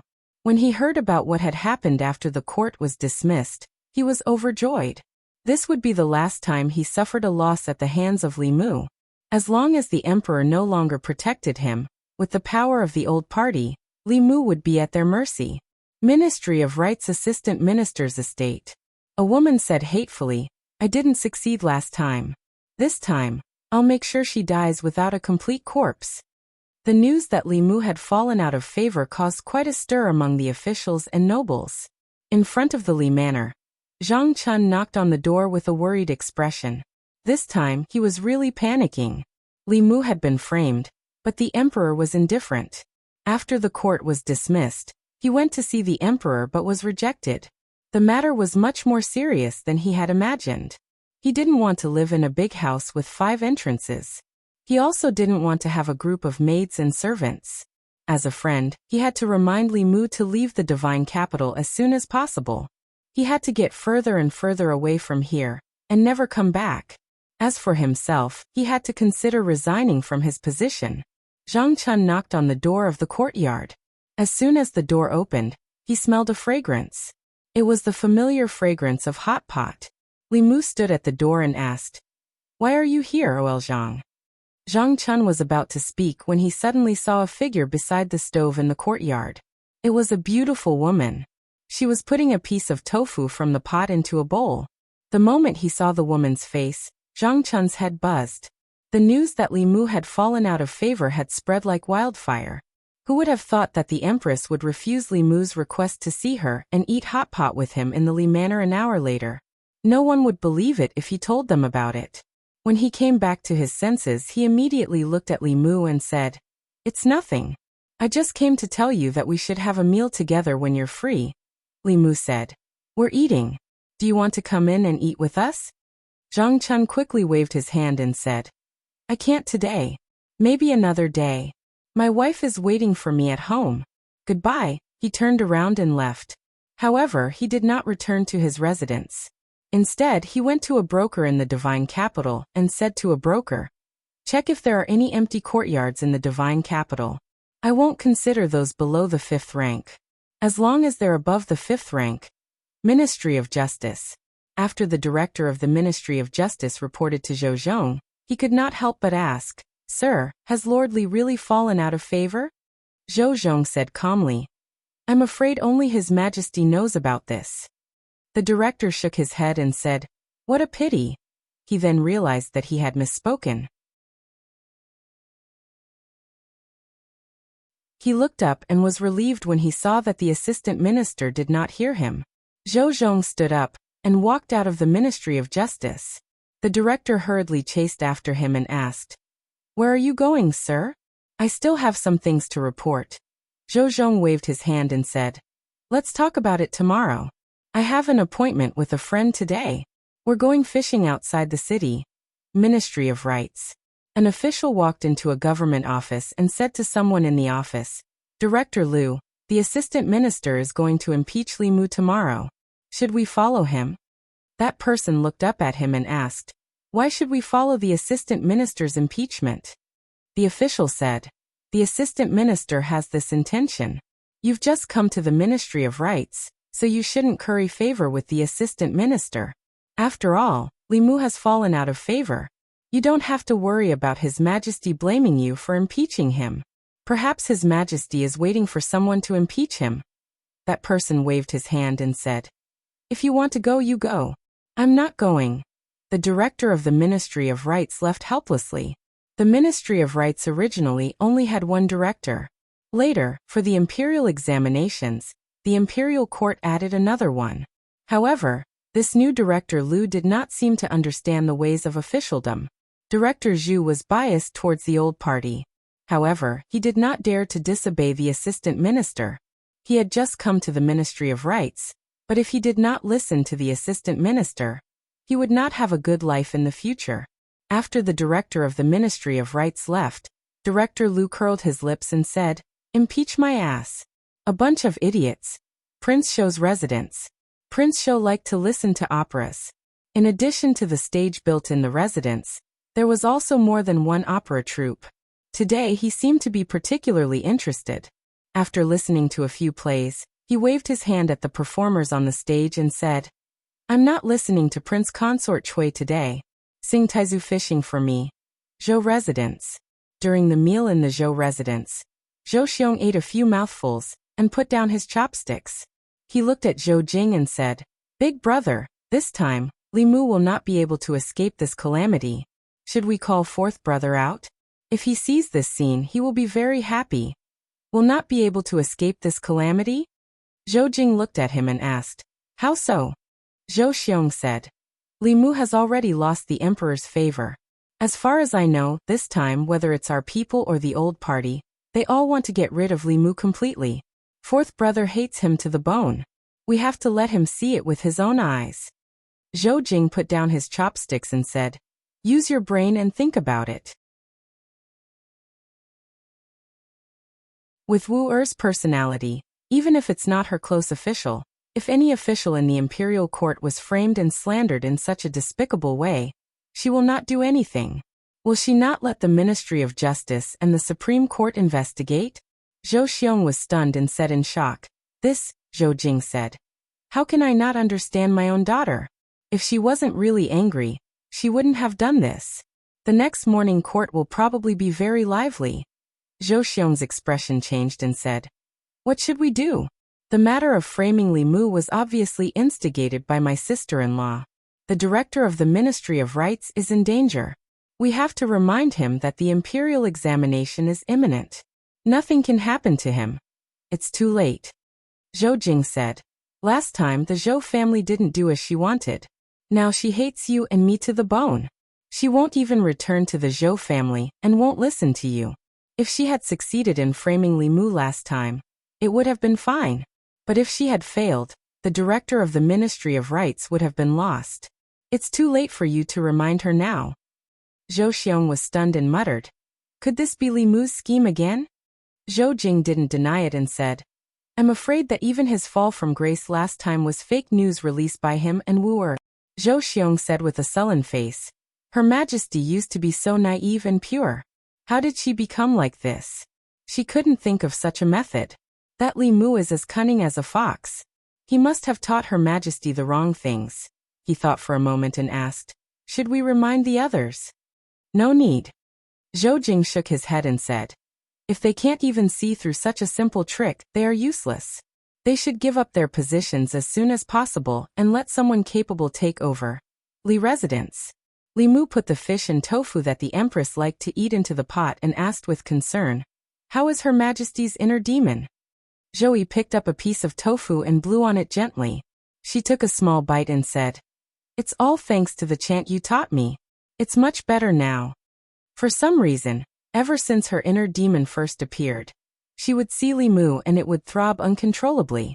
But after the morning court session, even without the chant, the inner demon didn't appear again. Perhaps it was because she imagined that Li Mu had been through hundreds of battles, which left such a shadow in her heart. But in reality, he was just like her, inexperienced. After realizing this fact, she felt much better. Li Mu was relieved when he heard this and picked up a piece of tofu for himself.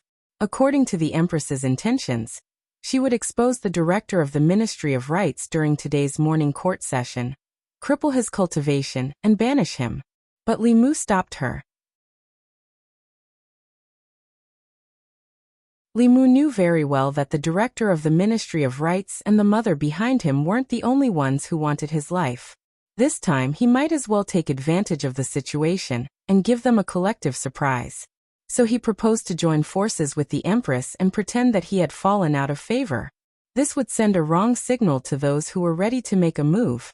Finally, with the help of the case of the assistant director of the Ministry of Rights, they could catch them all in one fell swoop. After this incident, he believed that the remaining people would be much more obedient. The Empress agreed to Li Mu's plan without even thinking about it. The two of them had already put on the show and released the bait. Now they were just waiting for the fish to take the bait. Crepe Myrtle Palace. Today's morning court session was held as scheduled. Since the end of the previous morning court session, many people in the court had been looking forward to today's session. The morning court session had just begun when another official stood up and said loudly, Your Majesty, I have a memorial.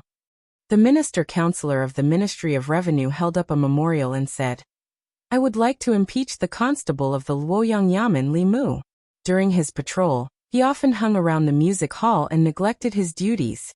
As soon as he finished speaking, the director of the Ministry of Rights also stood up and said, I would also like to impeach Li Mu.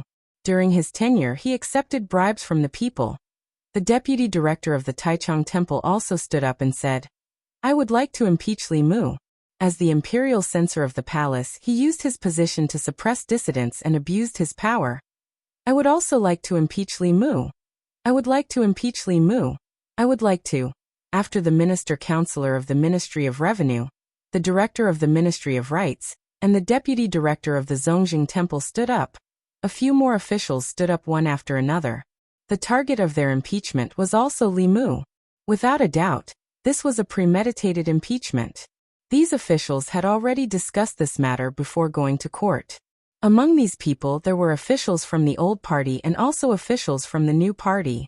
Among them, officials from the Ministry of Rights made up the most. However, after these people stood up, they looked at each other and saw the confusion in each other's eyes. According to their guesses, there were countless people in the court who wished for Li Mu's death. However, at this moment, there were less than 10 people who stood up. This was far from the number they had expected. What were the other people in the court waiting for? Although the assistant director of the Ministry of Rights was also puzzled, there was indeed no one who stood up to impeach. According to the procedure, it was time for him to appear. He walked out with his ceremonial tablet and said, "Your Majesty, the imperial censor was originally a clear stream in the court. The imperial censor of the palace, Li Mu, has many controversial actions, and is no longer suitable to be the imperial censor." He did not impeach Li Mu. He just took the opportunity to raise a request that sounded reasonable. The imperial censor was an honest official. With so many officials impeaching Li Mu, it meant that he was no longer suitable to be the imperial censor. Moreover, the reasons for their impeachment were not groundless. In the past 3 days, he had put in a lot of effort to impeach Li Mu. If Li Mu was not the imperial censor, he was just a lowly constable in the divine capital. A lowly constable could be easily transferred out of the divine capital for any reason. By then, they would have the final say on how Li Mu would die. After the assistant director of the Ministry of Rights finished speaking, the court was very quiet. The important officials in front of him did not agree or disagree. Most of the other officials were also quiet. At this moment, the Empress's voice came from behind the curtains. "You want to impeach Li Mu?" The assistant director of the Ministry of Rights walked forward and said, "Your Majesty, we want Li Mu." At this moment, nearly 10 officials behind him, including the assistant director of the Ministry of Rights, were stunned. Li Mu? Hadn't Li Mu fallen out of favor? Why was the Empress still addressing him so intimately? They dared to impeach Li Mu because Li Mu had fallen out of favor. If Li Mu had not fallen out of favor, then they looked at each other, their hearts sinking into a bottomless abyss. Oh no, they had fallen into a trap.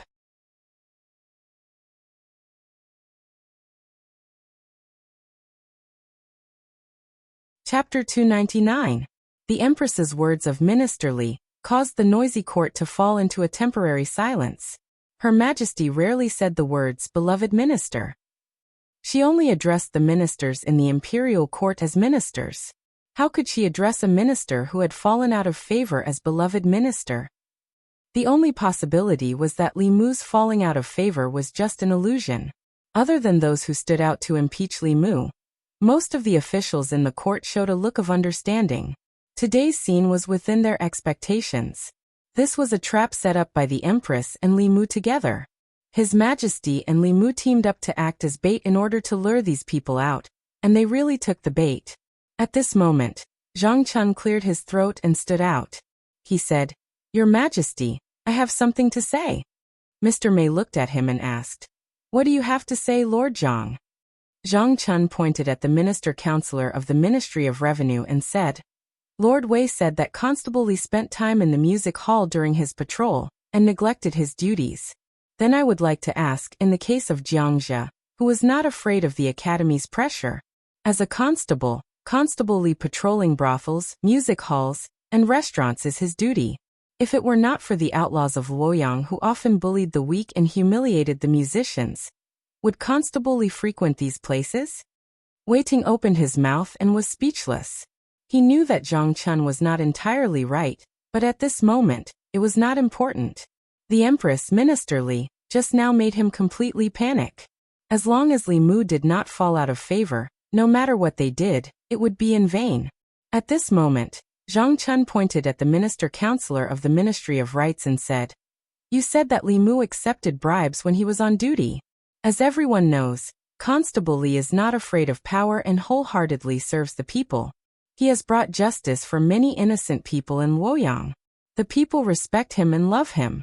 When he was patrolling the streets, They understood his hard work and served him tea to quench his thirst and a bowl of noodles to allay his hunger. This is the people's kindness to him. You call this accepting bribes? He snorted and looked around at the people in the court. He said, if this is called accepting bribes, then I hope that all of my colleagues in the court today can make the people willingly accept bribes. Touch your conscience. Can you? The minister-counselor opened his mouth, but could not refute. He knew what Zhang Chun said better than anyone else, but so what? His Majesty doted on Li Mu, so the people gave him these gifts to show their love and respect for him. Li Mu had lost the favor of the emperor, and the commoners had given him these gifts. He had accepted bribes. This was the court. They guessed that Li Mu had lost the emperor's favor. That was why they dared to stand up today, and use this as a reason to impeach Li Mu. But judging from the situation in front of them, they seemed to have guessed wrong. One wrong step, and the whole game was lost. In the end, Zhang Chun pointed at the senior minister of Taichung Temple and said, you said that His Excellency Li took advantage of his position to attack dissidents. What is dissident and what is self? His Excellency Li has a noble character, and has never formed cliques for personal gain. On the contrary, you all consider yourselves as the new and old cliques. The crime of disrespect in front of the palace was set by the late emperor. His Excellency Li respected the late emperor, and carried out the law set by the late emperor, so he punished you. How dare you? The minister Taichung Temple's face turned red. You are slandering me. Many people in the court looked at Zhang Chun with disdain. There were indeed people in the court who respected the late emperor, but Li Mu was definitely not one of them. Li Mu's passion in the past few months was to overthrow the late emperor's old system. Who in the court did not know that? Zhang Chun, Li Mu's dog, was really shameless to protect his master. But no matter what, his words were watertight and no one could refute. Moreover, the situation in the court was not clear yet. No one was willing to stand up and refute. Whether Li Mu was guilty or not depended on whether the empress was willing to protect him. If the empress was willing to protect him, he would be innocent even if he was guilty. If the empress was not willing to protect him, he would be guilty even if he was innocent. At this time, the empress's voice came from behind the curtain again. A few days ago, Minister Li was maliciously framed. Did the Ministry of Justice find out who was behind it? Everyone in the court was shocked when they heard this.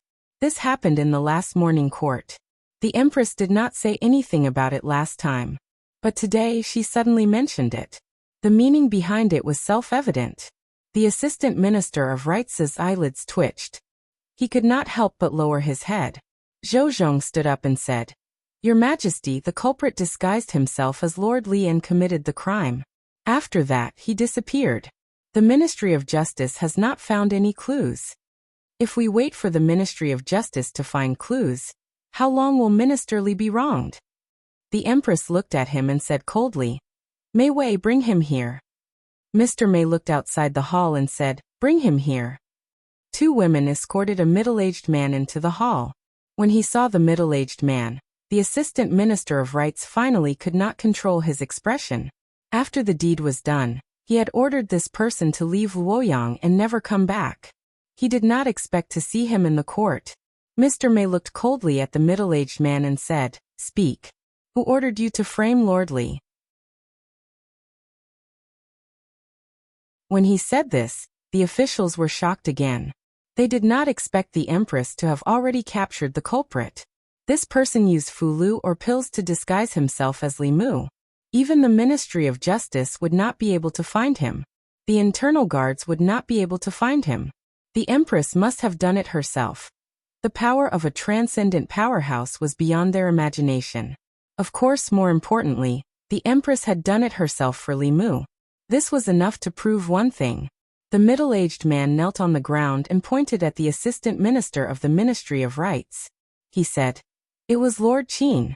It was Lord Qin who gave me the fake form pill, and told me to pretend to be Lord Li and rape that woman to frame him. Nonsense. The Assistant Minister of Rights' face was pale. He pointed at him with a trembling finger and said, I have no grudge against you. Why did you frame me? The middle-aged man shook his head helplessly and said, Lord Qin, it's useless. They all know. Just admit it. The Assistant Minister of Rights said sternly. What nonsense are you talking about? I don't even know you. Although his voice was not soft, everyone present could hear the trembling in his voice. Clearly, he was not confident. They all realized something. They did not expect the Assistant Minister of Rights to be the one who would frame Li Mu like this. When they thought about it more carefully, the Assistant Minister of Rights' wife was Zhou Chu's sister. Zhou Chu had died at Li Mu's hands. He had enough motive to frame Li Mu. The middle-aged man waved his hand, and images appeared in front of everyone's eyes. In the image, the Assistant Minister of the Ministry of Rights handed a pill to the middle-aged man, and seemed to whisper a few words into his ear. If this middle-aged man was the adulterer who framed Li Mu, then it went without saying who the real mastermind behind this was. Seeing these images, the Assistant Minister of Rights trembled and fell to the ground powerlessly. At this moment, no explanation would be of any use. With witnesses and evidence present, they could perform a soul search on him. At that time, no matter what secrets he had in his heart, he would not be able to hide them. In the end, this matter was still due to his negligence. His negligence was that he did not kill this person and completely destroy the evidence after the deed was done. His negligence was that he was too anxious and believed the Dowager Consort's words. He thought that Li Mu had fallen out of favor with his wife, which was why he dared to act so recklessly. Now that things had come to this, there was no use regretting it. He hung his head and sat on the ground, not saying a word. Clearly he had accepted his fate. The Assistant Minister of Rights' actions had completely confirmed his crimes. He was even spared from unnecessary interrogation. At this moment, the Crepe Myrtle Palace was completely silent. Everyone's hearts were extremely heavy because the entire palace was enveloped by a powerful aura. This aura came from the curtain in front of them. Under this aura, even the 5th and 6th level courtiers felt as if Mount Tai was pressing down on them. It was obvious that Her Majesty was extremely angry. First, you secretly framed him. Then, you joined forces with the imperial court to impeach him. You said that Minister Li was suppressing his dissidents. Who exactly was the one doing so? Hiring a murderer to frame a colleague. The Assistant Minister of Rights will be removed from his position and sent to the border counties. The Ministry of Justice will investigate this case strictly. Do not leave out anyone who participated in this case. The Assistant Minister of Rights, the Assistant Minister of Revenue, the Minister of Taichung Temple, and the others formed a clique for personal gain and attacked dissidents. They will be removed from their positions immediately and will never be employed again. All those related to this case will be severely punished. In the imperial court, the Empress was furious. She dismissed all the officials who had impeached Li Mu today. Ever since she ascended the throne, the courtiers had never seen her so angry. The Assistant Minister of Rights and the others were just ordinary impeachments. Even if the reason for the impeachment was wrong, the consequences would not be so severe. Impeachment was an impeachment based on hearsay. Afterward, there would naturally be internal guards or imperial censors to verify the truth. Every official in the imperial court had the power to impeach. However, they had chosen the wrong time. The Assistant Minister of Rights had hired a murderer to frame a colleague in the imperial court. This was something that the imperial court could not tolerate. There were disagreements and conflicts between courtiers. This was normal. However, there must be a bottom line in any conflict. The Assistant Minister of Rights' actions had crossed the bottom line of the imperial court and the bottom line of the law. The Assistant Minister of Rights, the Assistant Minister of Revenue, and the others happened to be implicated by him. What should have been a normal impeachment became a conspiracy. In the end, not only did they lose their official positions, but they also had to face prosecution. This was obviously a test by Her Majesty. While testing the courtiers, she also caught all the courtiers who were tempted to take action against Li Mu in one fell swoop.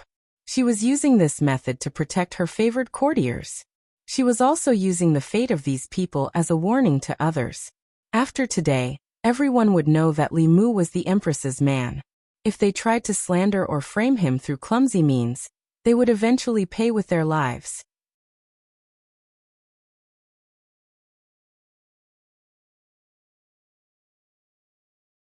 Chapter 300. The Minister of Rites, the Minister of Revenue, the Minister of Taichung Temple, and the others stood in the main hall. The Empress's voice was still echoing in their ears. It was not easy for them to enter the 4 great academies. After leaving the academies, they had to wait for a long time before they could fill a vacancy. They had also worked hard in the bureaucracy for many years before they could reach their current positions. Decades of hard work had turned into bubbles in a single day. They should have known that Li Mu was as cunning as a fox. How could he suddenly fall out of favor? This was all a trap set by him. There were so many officials in the court, but only a few of them took the bait. After the morning assembly, the Minister of Rites was taken away by the Ministry of Justice. No one knew how many people were involved behind him. The other 9 officials were also demoted, especially the Ministry of Rites. Under the Minister of Rites, half of the important officials were gone. The imperial examination was imminent, and the court had to fill the vacancy in the Ministry of Rites. The imperial examination could not be delayed. As usual, this matter was nominated by the Hall of Secretaries. The position of Minister of Rites was very important. It needed an experienced official. However, there were not many rank 4 officials in the court. Every one of them held an important position. It was not possible to transfer officials of the same rank to the Ministry of Rites. If they were transferred back and forth, there would be a vacancy that could not be filled. It would cause chaos in the other departments. After thinking about it, Louis came to the Ministry of Rites to seek the opinion of the Minister of Rites. The Minister of Rites was also worried about this matter. The imperial examination was imminent, and the Ministry of Rites did not have enough manpower. After this incident, more than half of the officials in the Ministry of Rites were gone. Even the Minister of Rites was dismissed. He urgently needed an assistant. He thought about it but could not think of a suitable candidate. In the end, he said, "Why don't we let Minister Liu take over? Although he has not been in the Ministry of Rites for long, he is familiar with the affairs of the ministry. He can take on this responsibility." Louis had some impression of Minister Liu. He said, "Minister Liu has just been transferred and he is going to be the Minister of Rites. Isn't this promotion speed a bit too fast?" If he had someone he could use, the Minister of Rites wouldn't be forced to do something beyond his ability. He shook his head and said, "Dr. Liu was transferred here on a regular basis.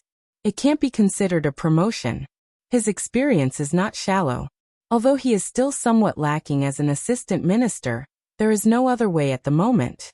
The imperial examinations are important.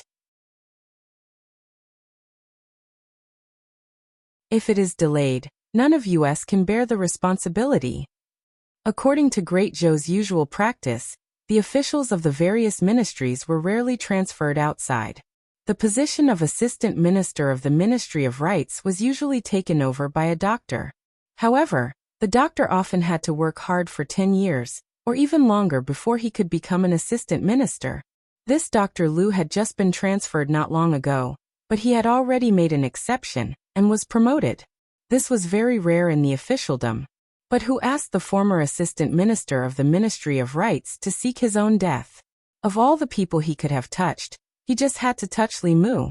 This move was not a big deal, and Li Mu did not suffer any losses. More than half of the Ministry of Rites was lost by him. If the vacancy in the Ministry of Rites was not resolved as soon as possible, the imperial examinations would definitely be affected. After thinking for a long time, Louis nodded and said, "Since the minister recommends Dr. Liu, the Secretariat will nominate him." Ministry of Justice. Inside the prison of the Ministry of Justice, the Assistant Minister of Rites, who had been in high spirits during the morning court session, was now a prisoner. He sat dejectedly in a corner with a lonely expression. Zhou Zhong walked to the door of the prison and said, "Open the door." The jailer hurriedly opened the door, and Zhou Zhong slowly walked in. He walked in front of the Assistant Minister of the Ministry of Rites and said, "His Majesty has ordered that the people involved in this case be severely punished. Lord Qin and that Li Mu have no enmity. Who is behind this?" The Assistant Minister of the Ministry of Rites said, "Zhou Zhong is my wife's younger brother. He died because of Li Mu. I just want to avenge him. There is no one behind this." Zhou Zhong shook his head and said, You are the assistant minister of the Ministry of Rights. You have a high position. After the imperial examinations were reformed, you have even more power. Zhou Zhong is your wife's younger brother, not your biological brother. You have no reason to do this. The assistant minister of the Ministry of Rights said, I am responsible for what I did. Don't waste your breath. Zhou Zhong smiled and said, Actually, even if you don't say it, I know. On the day Li Mu was imprisoned, your wife and mother-in-law came to the Ministry of Justice. If there is anyone in Shindu who hates Li Mu the most, it would be your mother-in-law. Her son died at the hands of Li Mu. It is reasonable that she wants to kill Li Mu for revenge. The assistant minister of the Ministry of Rights looked at him and said, Lord Zhou, you should know better than me that some things require evidence. Zhou Zhong shook his head and said, I know what you are waiting for. You are waiting for the Zhou family to protect you. However, have you ever thought about why no one from the new party stood up for you in the imperial court today? The assistant minister of the Ministry of Rights' expression froze. This was something he could not understand even now. Zhou Zhong continued, They already knew that this was Her Majesty and Li Mu's scheme, but they did not tell you. It is obvious that they have given up on you. You hired assassins to frame your colleagues and touched Her Majesty's bottom line. The Zhou family cannot protect you, and they have no way to do so. Regardless of whether you give them up or not, you will be sent to the battlefield at the border. With your cultivation, you will become a dead soul at the hands of those demon kings and ghost kings in less than a month. No, they will devour your body and soul. They will not give you the chance to become a dead soul. The assistant minister of the Ministry of Rights thought carefully, and his face gradually paled. Zhou Zhong looked at him and said, When the late emperor was still alive, Her Majesty was already chosen as the crown prince's wife. At that time, the Zhou family's goal of stealing the country had not been exposed. The late emperor treated the Zhou family very well, and gave them 2 death exemption tokens. Now that you have been sentenced to exile, it is no different from a death sentence. If the Zhou family is willing to save you, although they cannot restore your position, they can let you stay in the divine capital and keep your life. If the Zhou family is not willing to save you, then you can only wait for death. Zhou Zhong looked at him one last time, and turned to leave. 15 minutes later, a woman came to visit him in the prison. When the assistant minister of the Ministry of Rights saw the woman, he immediately got up and ran to the door of the prison. He shouted, Wife, wife, save me. The woman's expression was ugly. She asked, How did this get exposed? The assistant minister of the Ministry of Rights said, It must be Her Majesty's divination. Li Mu's fall from grace was fake. We were all fooled by them. The woman gritted her teeth and said, We are her family. She actually treated us like this for an outsider. The assistant minister of the Ministry of Rights quickly said, It's too late to say this now. Wife, you have to think of a way to save me. I heard that the Zhou family has 2 death exemption tokens. As long as I have one, I won't be exiled to the border counties. The woman nodded and said, I will go and beg father. Wait for me here. Zhou Manor. Zhou Ting had just finished his seclusion. When he heard about the recent events, he was furious. Stupid. The woman who had returned to the Zhou family said with a cold face, Stupid or smart, I have to avenge Chu. He is a piece of flesh that fell from my body. I will not let him die in vain. Zhou Ting said with a sullen face, Because of your stupidity, we lost an assistant minister of the Ministry of Rights. Do you know how important that position is? The woman said coldly. I don't know and I don't want to know. I only know that I have to avenge Chu. Zhou Qian looked at her father and said, Father, you have to save my husband. If he is exiled to the border counties, what will happen to me? What will happen to our child? Zhou Ting said indifferently.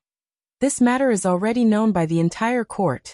His Majesty has personally issued a decree. How can I save him?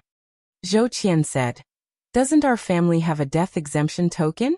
As long as we use the death exemption token, we can exempt him from the crime of being exiled, right? Zhou Ting glanced at her and asked, Who told you that? Zhou Qian did not answer directly. She said, Father, I beg you, save my husband. Zhou Ting was expressionless. The Zhou family did have a death exemption token, and there were 2 of them. They were both bestowed by the previous emperor. The Zhou family had seized the emperor's aura and destroyed the continuation of the Shao royal family. If they were to use their death exemption token, it would probably enrage the old faction of the Shao royal family. Moreover, the minister of the Ministry of Rights was already a useless person. There was no need to waste a token to save him. Even if he agreed, his eldest brother and the rest would not. Zhou Ting said, "The Zhou family does not have a death exemption token. We cannot save him." Zhou Qian complained tearfully, "Father, are you so heartless? Are you going to watch your daughter lose her husband and your grandson lose his father?" Zhou Ting thought for a moment. He looked at her and said, "There are many talents in the fairy's capital.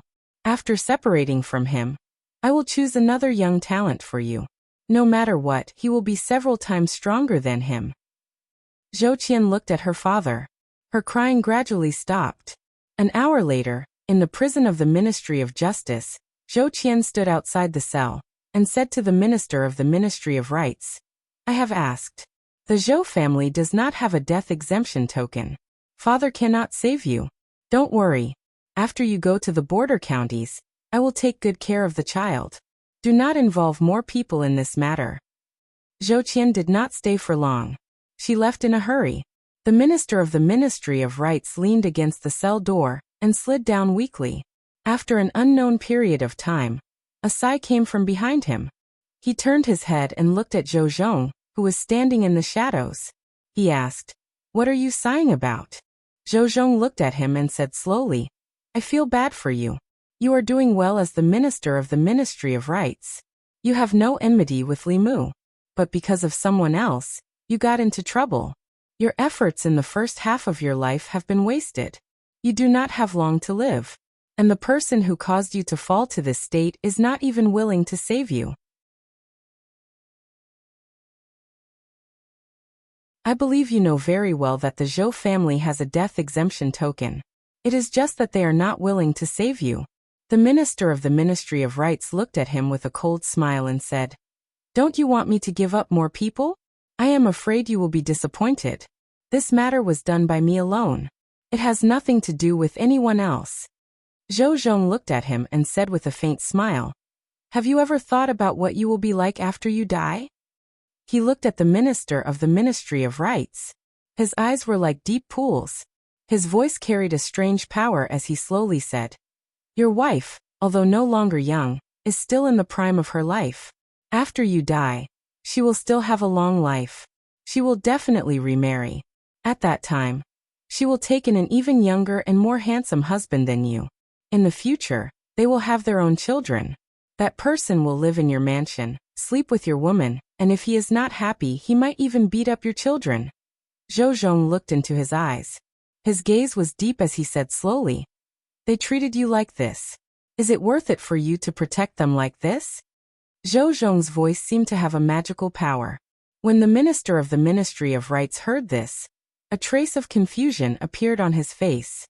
Then his chest began to rise and fall slightly. His breathing became rapid, the veins on his forehead bulged, and his eyes became bloodshot. "I didn't want to interfere, but that old woman forced me to do so. That false form elixir was given to me by her, but she didn't save me. What right does she have to not save me? Since she doesn't want me to live, then let her die with me." Translator's note. Lu_Kaishian translator. Kaishian editor. Valvrave editor. Valvrave editor. Valvrave editor. Valvrave editor. Valvrave editor. Valvrave editor. Valvrave editor. Valvrave editor. Valvrave editor. Valvrave.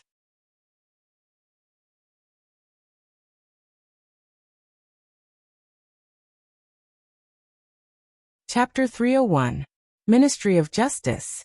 When Zhou Zhong walked out of the prison, the assistant minister of the Ministry of Justice, who was waiting outside, whispered into his ear, "Lord Chen from the Ministry of Personnel is here."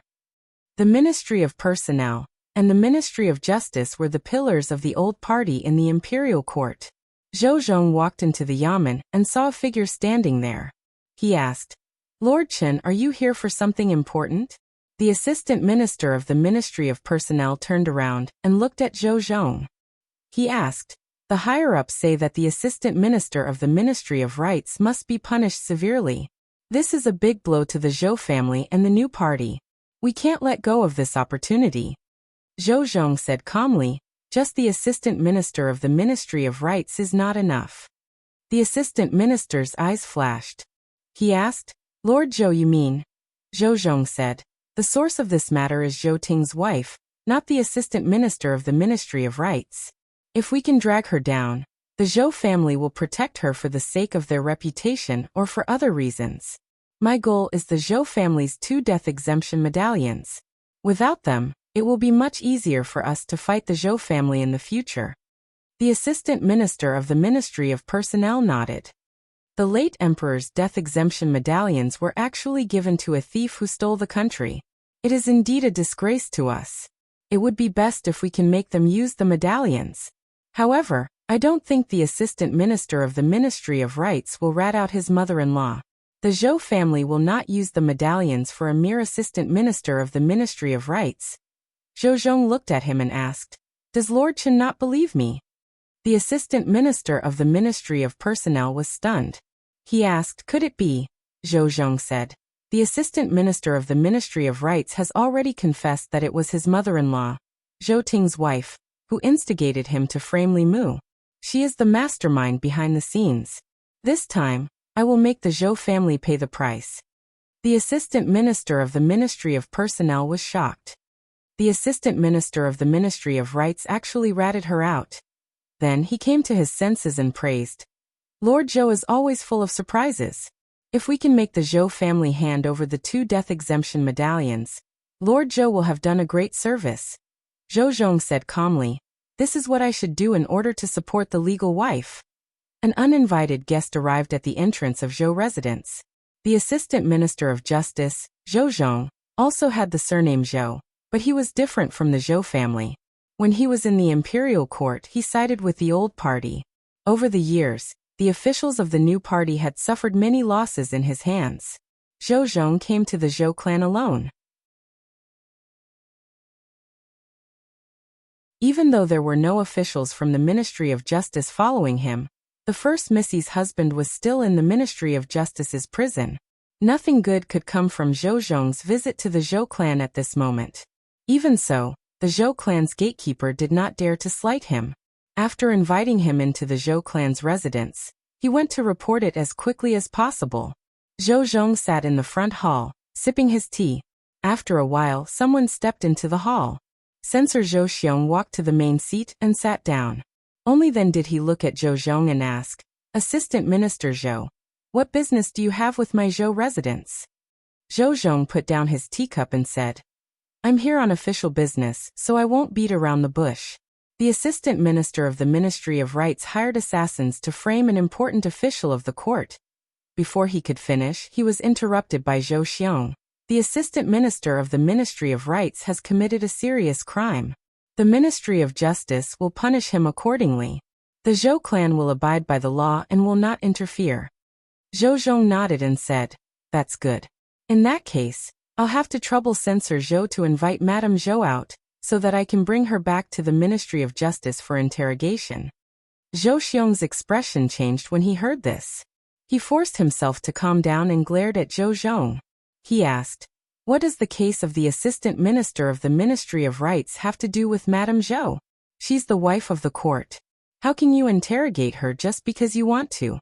Zhou Zhong's expression was calm as he said slowly, "His Majesty has decreed that the Ministry of Justice will handle the case of Lord Li being framed. Anyone involved in the case, regardless of identity or status, will be punished severely.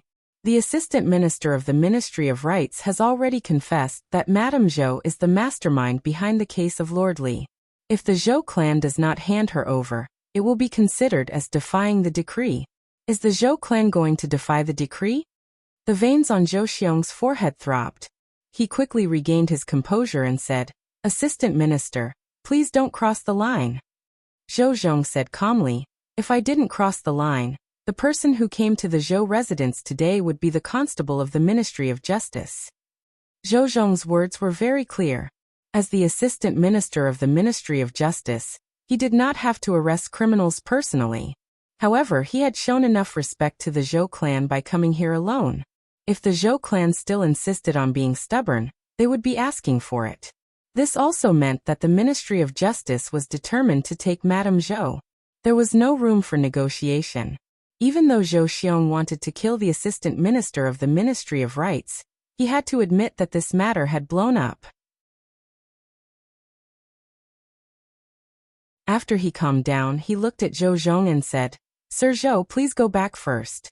I'll personally go to the Ministry of Justice to deal with this matter in 2 hours." Zhou Zhong stood up and said, "I'll be waiting at the Ministry of Justice." A moment later, in a courtyard of the Zhou residence, a woman grabbed her messy hair and gritted her teeth as she yelled, "Bastard, bastard! I didn't agree to Qianqian marrying him back then, but you insisted. Do you see his face now?" Zhou Ting slapped her face and said angrily, "Shut up. If it wasn't for you, things wouldn't have turned out this way." The woman covered her face. After being stunned for a moment, she completely exploded. She grabbed Zhou Ting's neck and said crazily, "How dare you hit me? How dare you hit me?" Zhou Ting knocked her out with a slap and ordered the maids in the courtyard, "Take Madam back to her room to rest. Without my orders, don't let her out of her room." The 2 maids helped the woman back to her room. Zhou Xiong looked at Zhou Ting and asked, "Fourth brother, about this?" Zhou Ting closed his eyes and said, "Go and ask Big Brother. No matter what Big Brother decides, I'll agree." Zhou Xiong walked out of the courtyard and crushed a jade talisman.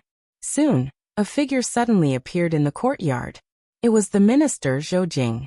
Zhou Xiong walked forward and said, "Big Brother, the assistant minister of the Ministry of Rights at the Ministry of Justice sold out sister-in-law. Earlier, Zhou Zhong came to the residence to ask for her. I told him to go back and wait.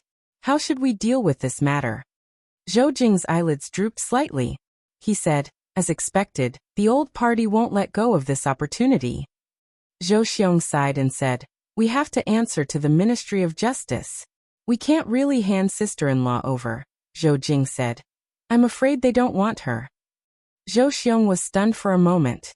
He quickly reacted and asked, "Big Brother, are you saying that their goal is the Zhou family's death exemption medallion?"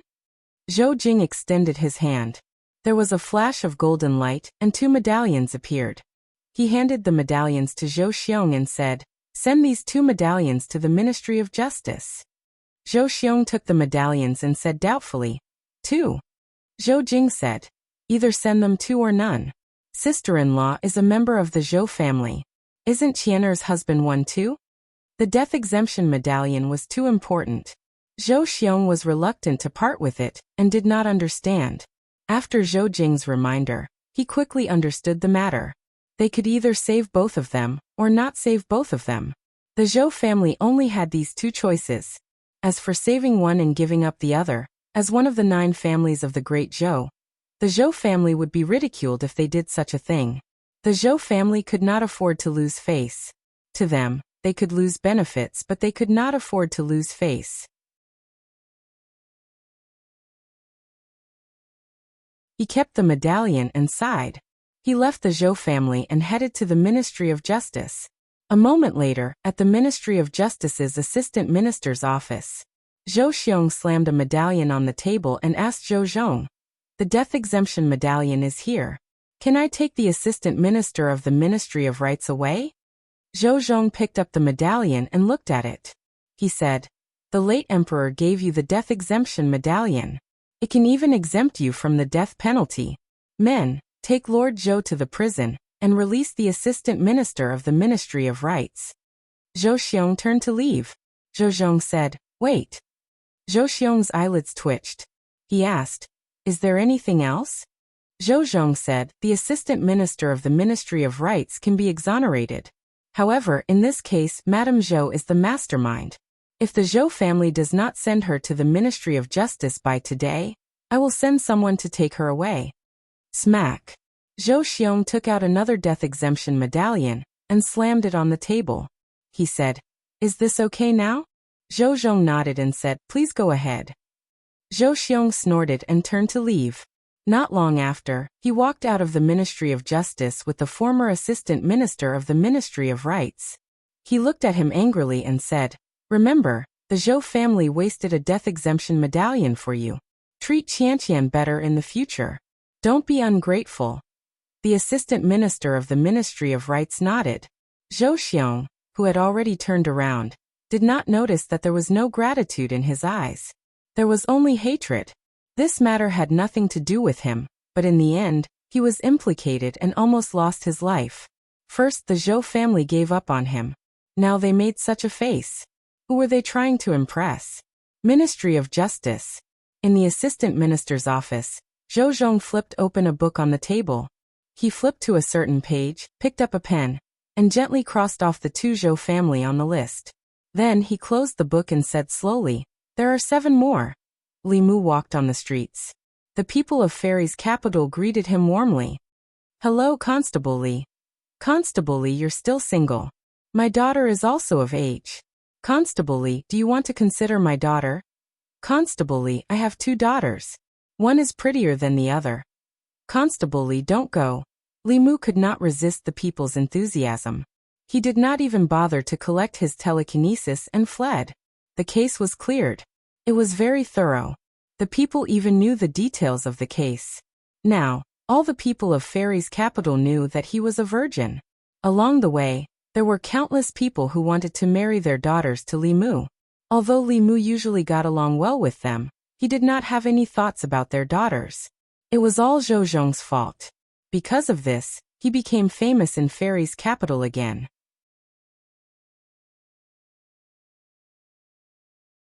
Sooner or later, Li Mu would find him and settle the score. When he finally reached his house, he saw a few carriages parked at the entrance. Beside the carriages, Mr. Mei was instructing a few people to move the things inside. Li Mu walked over and asked, "What's all this for?"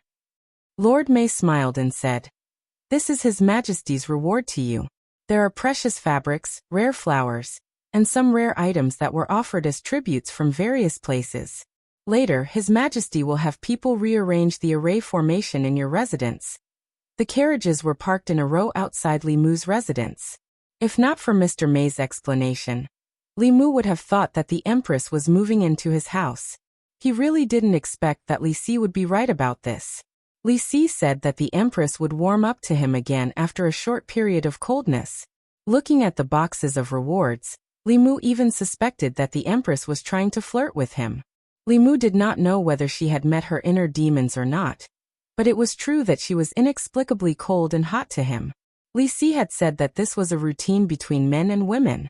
Only by being both hot and cold, and being neither friendly nor distant, could they arouse the other party's nervousness and sense of danger.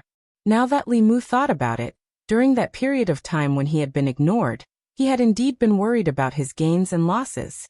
He had not been able to eat or sleep well, and his mind had been filled with thoughts of the Empress. But thinking about it carefully, it was impossible for the Empress to know such a sophisticated trick. Her EQ was not much better than Xiao Bai's. How could she come up with such a sophisticated trick? He shook his head, threw this bold and unrealistic thought out of his mind, and walked into the residence. The Empress had rewarded many things. Li Mu planned to pick some and send them to Zhang Chun. Old Zhang's protection of him in the imperial court was no less than Li Mu's protection of the Empress. Li Mu was very touched by this. He specially asked the Empress to reward Zhang Chun with a 3-sectioned residence. It was located in the North Court, not far from the Li residence. Although they were not neighbors, it was just a matter of walking a few steps. At this time, in a residence not far from the Li residence in the North Court, Zhang Chun stood at the door and ordered 2 palace guards. He said, move slowly. Don't break the things." Today he finally fulfilled his wish of moving to a new residence. Although the residence was only changed from a 2-sectioned one to a 3-sectioned one, the location was worlds apart. This was the North Court, where the real high-ranking officials and dignitaries lived. If he lived here, he would not be embarrassed to say that he was an official in the imperial court. Zhang Chun pulled Madame Zhang around the new residence and asked, "How is it?" Madame Zhang said, "It's big enough, but the furniture is a bit old." Why don't we order some new ones? Zhang Chun shook his head and said, there's no need to waste money. It won't be too late to change after a few days when we get a bigger residence. Madame Zhang was shocked. She said, this is already big enough. You want a bigger one? Zhang Chun nodded firmly and said, 3-sectioned is nothing. At this rate, it's not impossible for us to get a 5-section one. You can just wait to enjoy your life. Tidy up the room first. When you're done, I'll take you to Lord Li's residence for a walk. Madame Zhang sighed and said, I knew that Constable Li had a bright future. I asked you to set him up with Yi, but you were unwilling. Now there are so many girls in the Immortals' capital who want to marry him. Shoo. Zhang Chun covered her mouth and said, didn't I tell you not to mention this in the future? You must remember this. Otherwise, there won't even be a 2-sectioned or 3-sectioned residence, let alone a 5-sectioned one. You don't want us to bring our daughter back to the small courtyard of the Yamen, do you?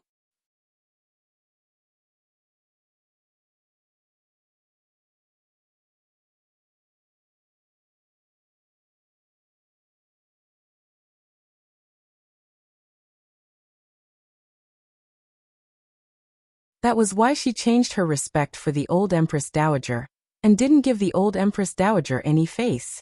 This was an obvious warning. In Fusho Palace, an old palace maid was angry.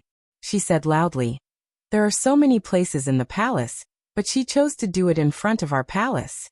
Isn't this a show for the old Empress Dowager to see? The old Empress Dowager sighed and said, yes, this is her warning to me. I didn't expect her to be so protective of that person. I was negligent. Not long after, a palace maid came in and said, old Empress Dowager, that palace maid fainted. Should we send her out of the West Palace? The old Empress Dowager shook her head and said, no matter what, she is still one of my people. Bring her into the palace and let her work in Fusho Palace. Then she looked at the old palace maid and asked, how is Yunyang? The old palace maid sighed and said, the prince consort's accident was a big blow to the princess. She locked herself in the princess residence all day and didn't see anyone. The imperial concubine said, no one would have thought that the one surnamed Chui was actually a spy from the devil sect. Go to the princess mansion and say that it was Aijia's order to let her come to Fusho Palace and stay with Aijia for a few days. Princess Yunyang's residence. After Chui Ming's identity as a spy was exposed and he escaped from Luoyang, Princess Yunyang locked herself in the residence. She didn't see anyone except for her personal maid who brought her food every day. At this time in Princess Yunyang's room, she looked at a woman who suddenly appeared and asked in shock, who are you? The woman smiled at her and said, it doesn't matter who I am. What matters is that I am here to help you. Princess Yunyang said warily, leave quickly or I will shout for help. The woman shook her head and said, go ahead. I have sealed this place with an array. Even if you shout until your throat breaks, no one will hear you. Princess Yunyang said with a pale face, what do you want? The woman looked at her and said slowly, didn't I say that I am here to help you? Do you want to see the prince consort again? Do you want to sit on the highest position? The woman's voice was bewitching. Princess Yunyang asked blankly, what is the highest position? The woman said, of course it is the supreme position, the position of the emperor. Princess Yunyang was shocked and said, how is that possible? The woman smiled and said, if other women can sit there, why can't you? Don't forget that you have the blood of the Xiao royal family, and are the daughter of the late emperor. You are more suitable to sit on that position than her. In the room, Princess Yunyang pondered over her words and the wariness on her face gradually disappeared. Li residence. Li Mu already knew that the Zhou clan had used 2 death exemption gold medallions to save the assistant minister of the Ministry of Rights and Zhou Chu's mother.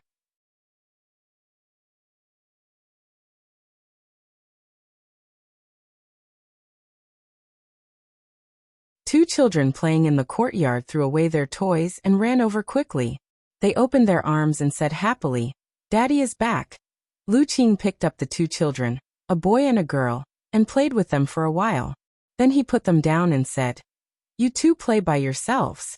Daddy is busy with official business. Because of the imperial examination, the officials of the Ministry of Rights were busy. Even after he went to the yamen, he still had many things to do. He walked into the study and habitually glanced at a bronze mirror on the table. His eyes narrowed slightly. A strange rune appeared on the bronze mirror. Lu Qing set up a soundproof formation and picked up the bronze mirror. After activating it with his spiritual power, a man's face appeared on the bronze mirror. Lu Qing's face darkened. He said, "You finally contacted me. How long do I have to stay in the Shindu?" The man said, 3 years. Lu Qing's face was filled with anger. He said sternly, 3 years again. That's what you said 3 years ago. 3 years ago, 3 years ago, you still said the same thing. I've been in the Shindu for 10 years.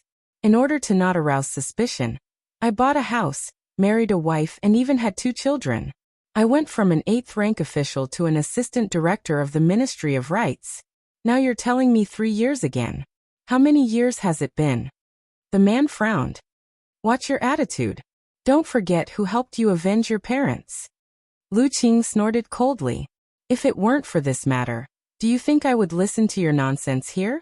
Tell me, you haven't contacted me much in the past 10 years. What do you want me to do this time? The man said, I didn't contact you for your safety. Now there's something important that I need your help with. The imperial examination is coming soon. I've arranged for some of our people to participate in the examination. You have to help them pass the examination. That's impossible. Lu Qing flatly rejected him. I don't need to say more about the importance of the imperial examination to the imperial court. This is the first year that the imperial court is free from the 4 academies. There must be countless eyes watching. The Ministry of Personnel, the Imperial Ancestral Temple, and the Internal Guards. No matter who has the ability, they can't do anything to the imperial examination. The man said lightly, as far as I know, the imperial examination is organized by the Ministry of Rights. You are the assistant minister of the Ministry of Rights.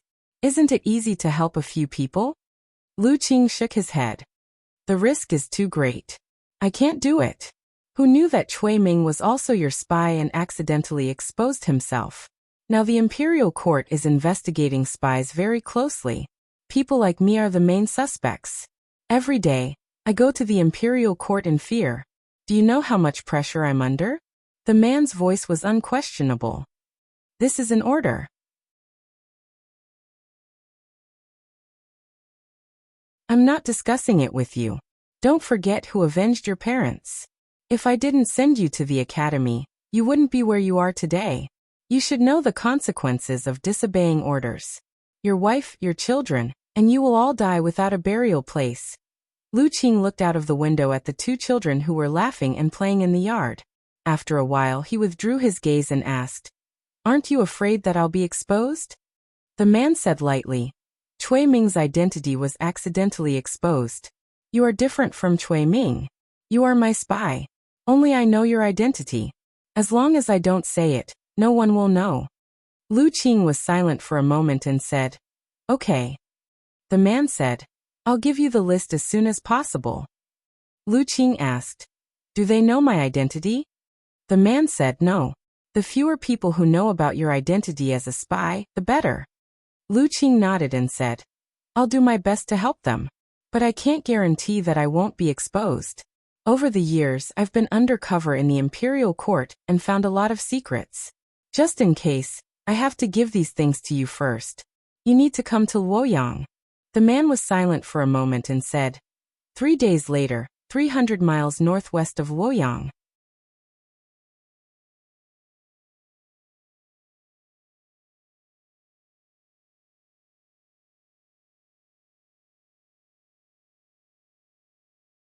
Therefore, the selection of talents for the imperial examination was also regulated by the Hall of Secretaries when they formulated policies. The people chosen by the local government had to come from the local area and have a household register. Furthermore, within 3 generations, they could not commit any serious crimes.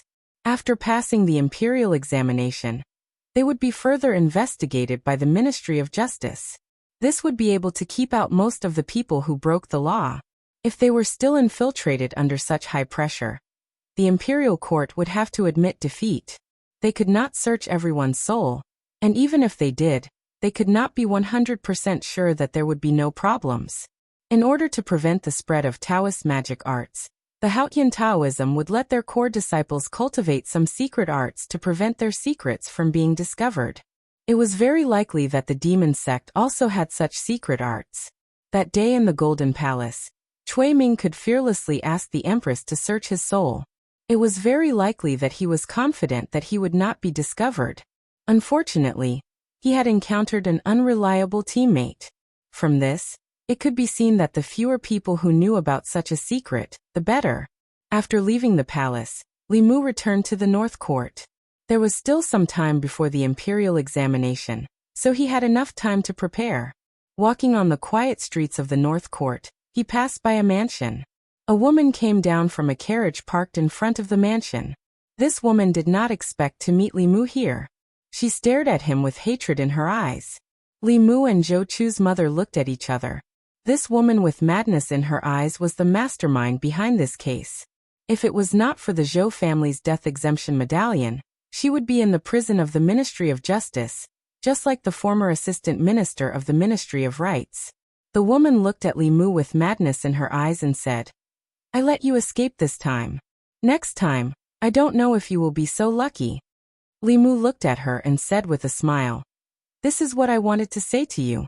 You are lucky this time. If there is a next time, do you think the Zhou family will still be able to protect you with a death exemption medallion?" Although Li Mu was smiling, his gaze made her feel cold. The woman did not dare to look at him again.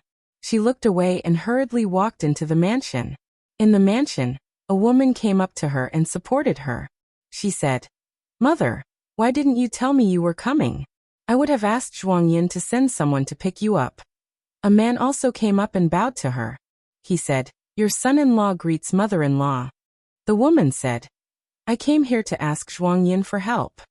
The man raised his eyebrows, but the smile on his face became even brighter.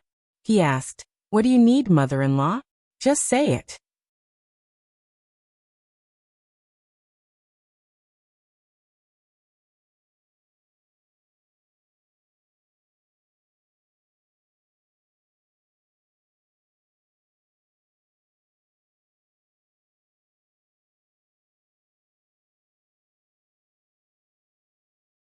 The students who had been taught in the academy for a few years were far superior to the local talents in terms of character and talent in all aspects.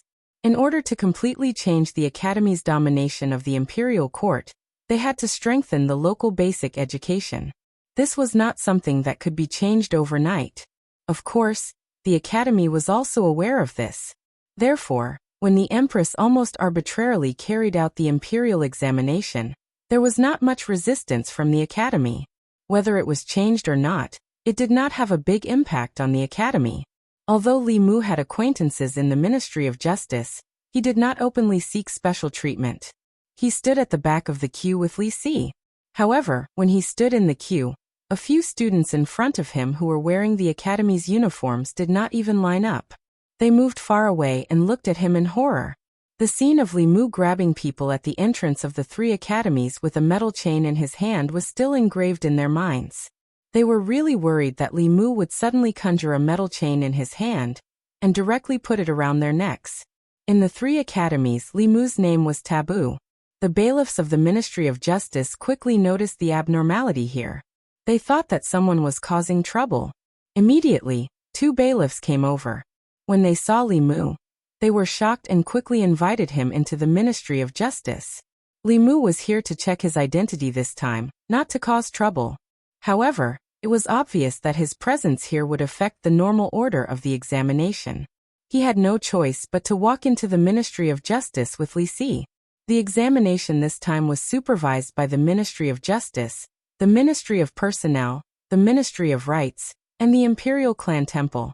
In the front yard of the Ministry of Justice stood several officials from different offices. It was obvious that the imperial court attached great importance to the imperial examination. Zhou Zhong walked over slowly and asked, "Lord Li, what brings you to the Ministry of Justice today?" Li Mu said, "To participate in the identity examination." Zhou Zhong asked, "Lord Li wants to participate in the imperial examination?" Li Mu glanced at him and asked, "Can't I?" The officials then realized that although Li Mu had caused a lot of trouble in the divine capital, he was not an official of the imperial court from the academy. He was only a bailiff and an imperial censor, but he was already able to cause a lot of trouble in the imperial court. If he passed the imperial examination and had an official identity, what would happen? Yes. Zhou Zhong nodded and said, "Lord Li, you don't have to be examined anymore." Li Mu shook his head and said, "There are no exceptions before the imperial examination.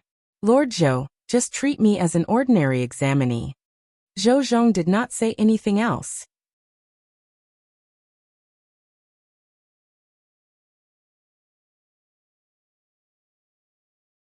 When the Ministry of Rights was short of manpower and was facing the imperial examinations, they urgently needed officials to preside over them. He, who had just been transferred to the Ministry of Rights, was promoted to Assistant Minister of the Ministry of Rights. This saved him at least 10 years of struggle. Seeing him vomit blood, there were still officials who asked uncertainly, "Lord Lu, are you really okay?" Lu Qing wiped the blood from the corner of his mouth and said, "I'm fine." When the crowd saw this, they could not help but respect him. Before today, when they mentioned this assistant minister of the Ministry of Rights, they only thought that he was lucky to climb to his current position. Now, it seemed that this person was so ruthless to himself that it was no coincidence that he was able to climb to his current position. This was also the first time Li Mu had seen such a ruthless person. He couldn't help but take a few more glances. He realized that, besides being ruthless to himself, this assistant minister of the Ministry of Rights was also rather handsome. Although he was not as bewitching as Cui Ming, he could definitely be considered a handsome man, comparable to several Zhang Chuns. The assistant minister of the Ministry of Rights also noticed him. He clasped his hands and said, "This must be Lord Li Mu. My apologies, my apologies." Li Mu clasped his hands and said, "Lord Lu has truly worked hard for the imperial court." Lu Qing chuckled and said, "This official is only doing what is required of me. I can't compare to Lord Li's contributions to the imperial court." As the two exchanged a few words of praise, they suddenly heard quarreling from the side. "Why can't I take the examination? Give it back to me. Go, go, go. Don't delay the others here." Li Mu turned his head and saw a familiar figure. Wei Peng was being pushed out by two officials from the Ministry of Justice. His face was red as he argued with them about something. Li Mu quickly understood the reason. If Wei Peng had come to the Ministry of Justice to examine his qualifications for the imperial examination, there was a very high chance that he would not pass. His father, the Minister-Counselor of the Ministry of Revenue Wei Teng, had just been removed from his post by the Empress. According to the rules, the first 3 generations of the Wei clan could not participate in the imperial examination. Wei Peng was currently the son of a guilty official, so he naturally could not pass the examination of the Ministry of Justice. Zhou Zhong walked over and glanced at Wei Peng. He asked the official from the Ministry of Justice, "What's going on?" The official bowed and said, "Lord Lu, this person is the son of a guilty official. According to the law, he cannot participate in the imperial examination." Zhou Zhong said, "The Minister-Counselor of the Ministry of Revenue was convicted after he received the examination." The Ministry of Justice's examination is only for those with bad intentions. Since he received the examination, he has the qualifications to participate in the imperial examination. The Ministry of Justice has no right to take away his right to participate. Since the assistant minister had already spoken, the official from the Ministry of Justice did not dare to say more. He obediently returned the examination to Wei Peng. Wei Peng took the examination and bowed to Zhou Zhong. "Thank you, Lord Lu." Zhou Zhong indifferently glanced at him and said, "I am acting according to the law."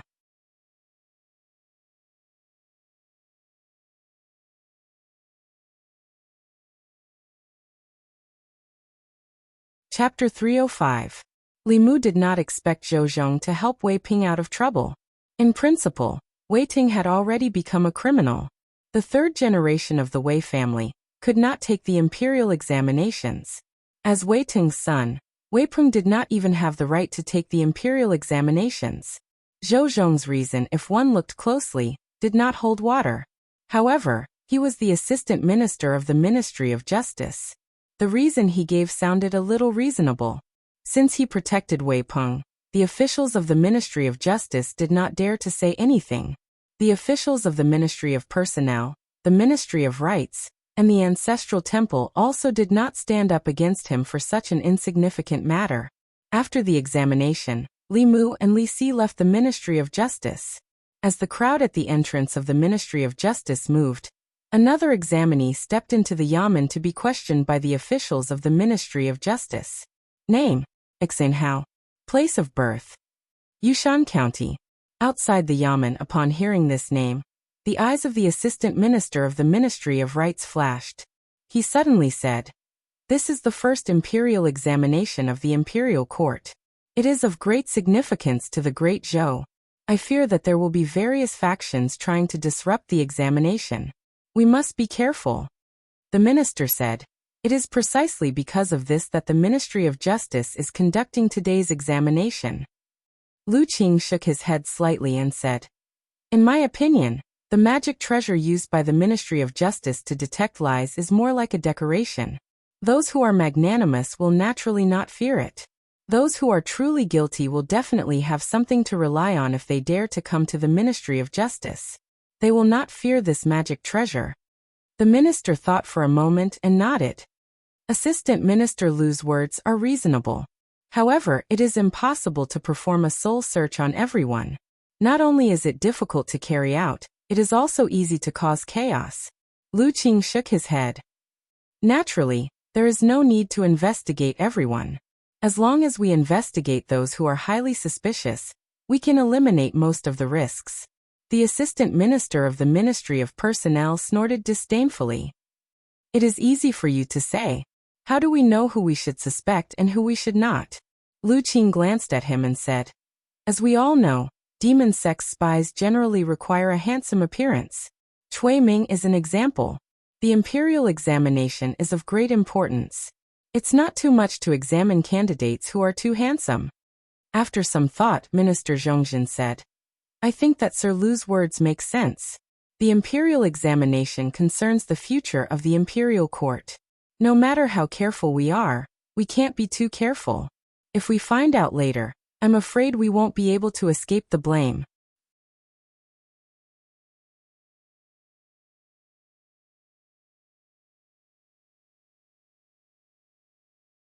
Although there was confusion in his eyes, as if his soul had already been searched, in the depths of his heart, he had always maintained a clear mind.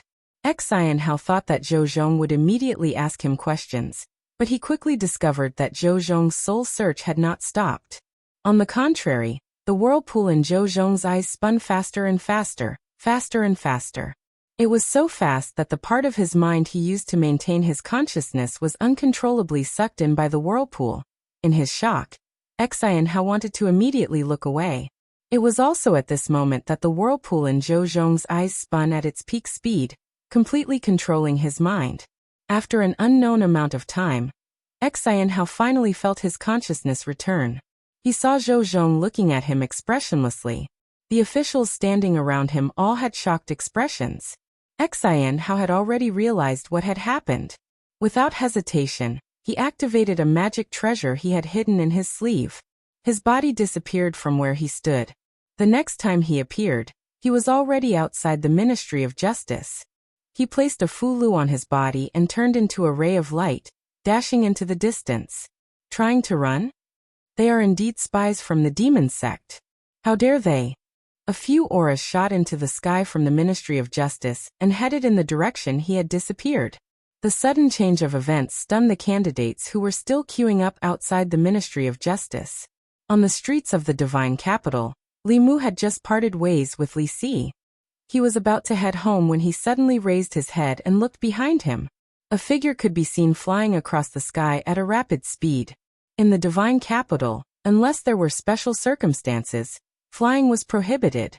There were a few figures chasing after the person. Li Mu sensed a familiar aura among the figures. After he reacted, he raised his hand and a golden ray of light flew out from his hand. Whoosh! After the sound of wind breaking, The figure that was flying in front suddenly stopped. His body was tied up by a golden rope, and the Fa Li in his body was quickly sealed. He fell from the sky and fainted. When Li Mu walked to his side, the other figures also descended from the sky. He looked at Zhou Zhong and asked, "What's going on?" Zhou Zhong glanced at the person on the ground and said, "This person is a spy from the demon sect. After I used the soul assimilation technique on him, he tried to escape. Thank you for your help, Lord Li." Li Mu said, "It was just a matter of convenience. You could have caught him even if I didn't do anything." Then he asked in surprise, "How did you find out that he was a spy from the demon sect?" Zhou Zhong said, "This person is handsome and attracted Lord Lu's suspicion. After I used the soul assimilation technique on him, I found out that he was a spy from the demon sect." The Assistant Minister of Personnel looked at Lu Qing and said, "Lord Lu's eyes are as sharp as torches. You saw through his identity with a single glance." Lu Qing waved his hand and said, "I don't have such ability. I just happen to be lucky." The Deputy Minister sighed and said, "Lord Lu's luck is really good these days." He had just been transferred to the Ministry of Rights when the Assistant Minister of Rights was in trouble. Coincidentally, the Ministry of Rights was short of people for the imperial examination, so he was promoted to Assistant Minister. The first person he met with was a spy from the demon sect. His luck was really unparalleled. In this short period of time, Zhou Zhong had already completed the soul assimilation technique on this person. He said in a low voice, "He still has 3 accomplices in the inn. Lords, follow me and take down these demon sect spies." On the first day of the Ministry of Justice's investigation, they found out that there were spies from the demon sect who tried to sneak into the imperial examination.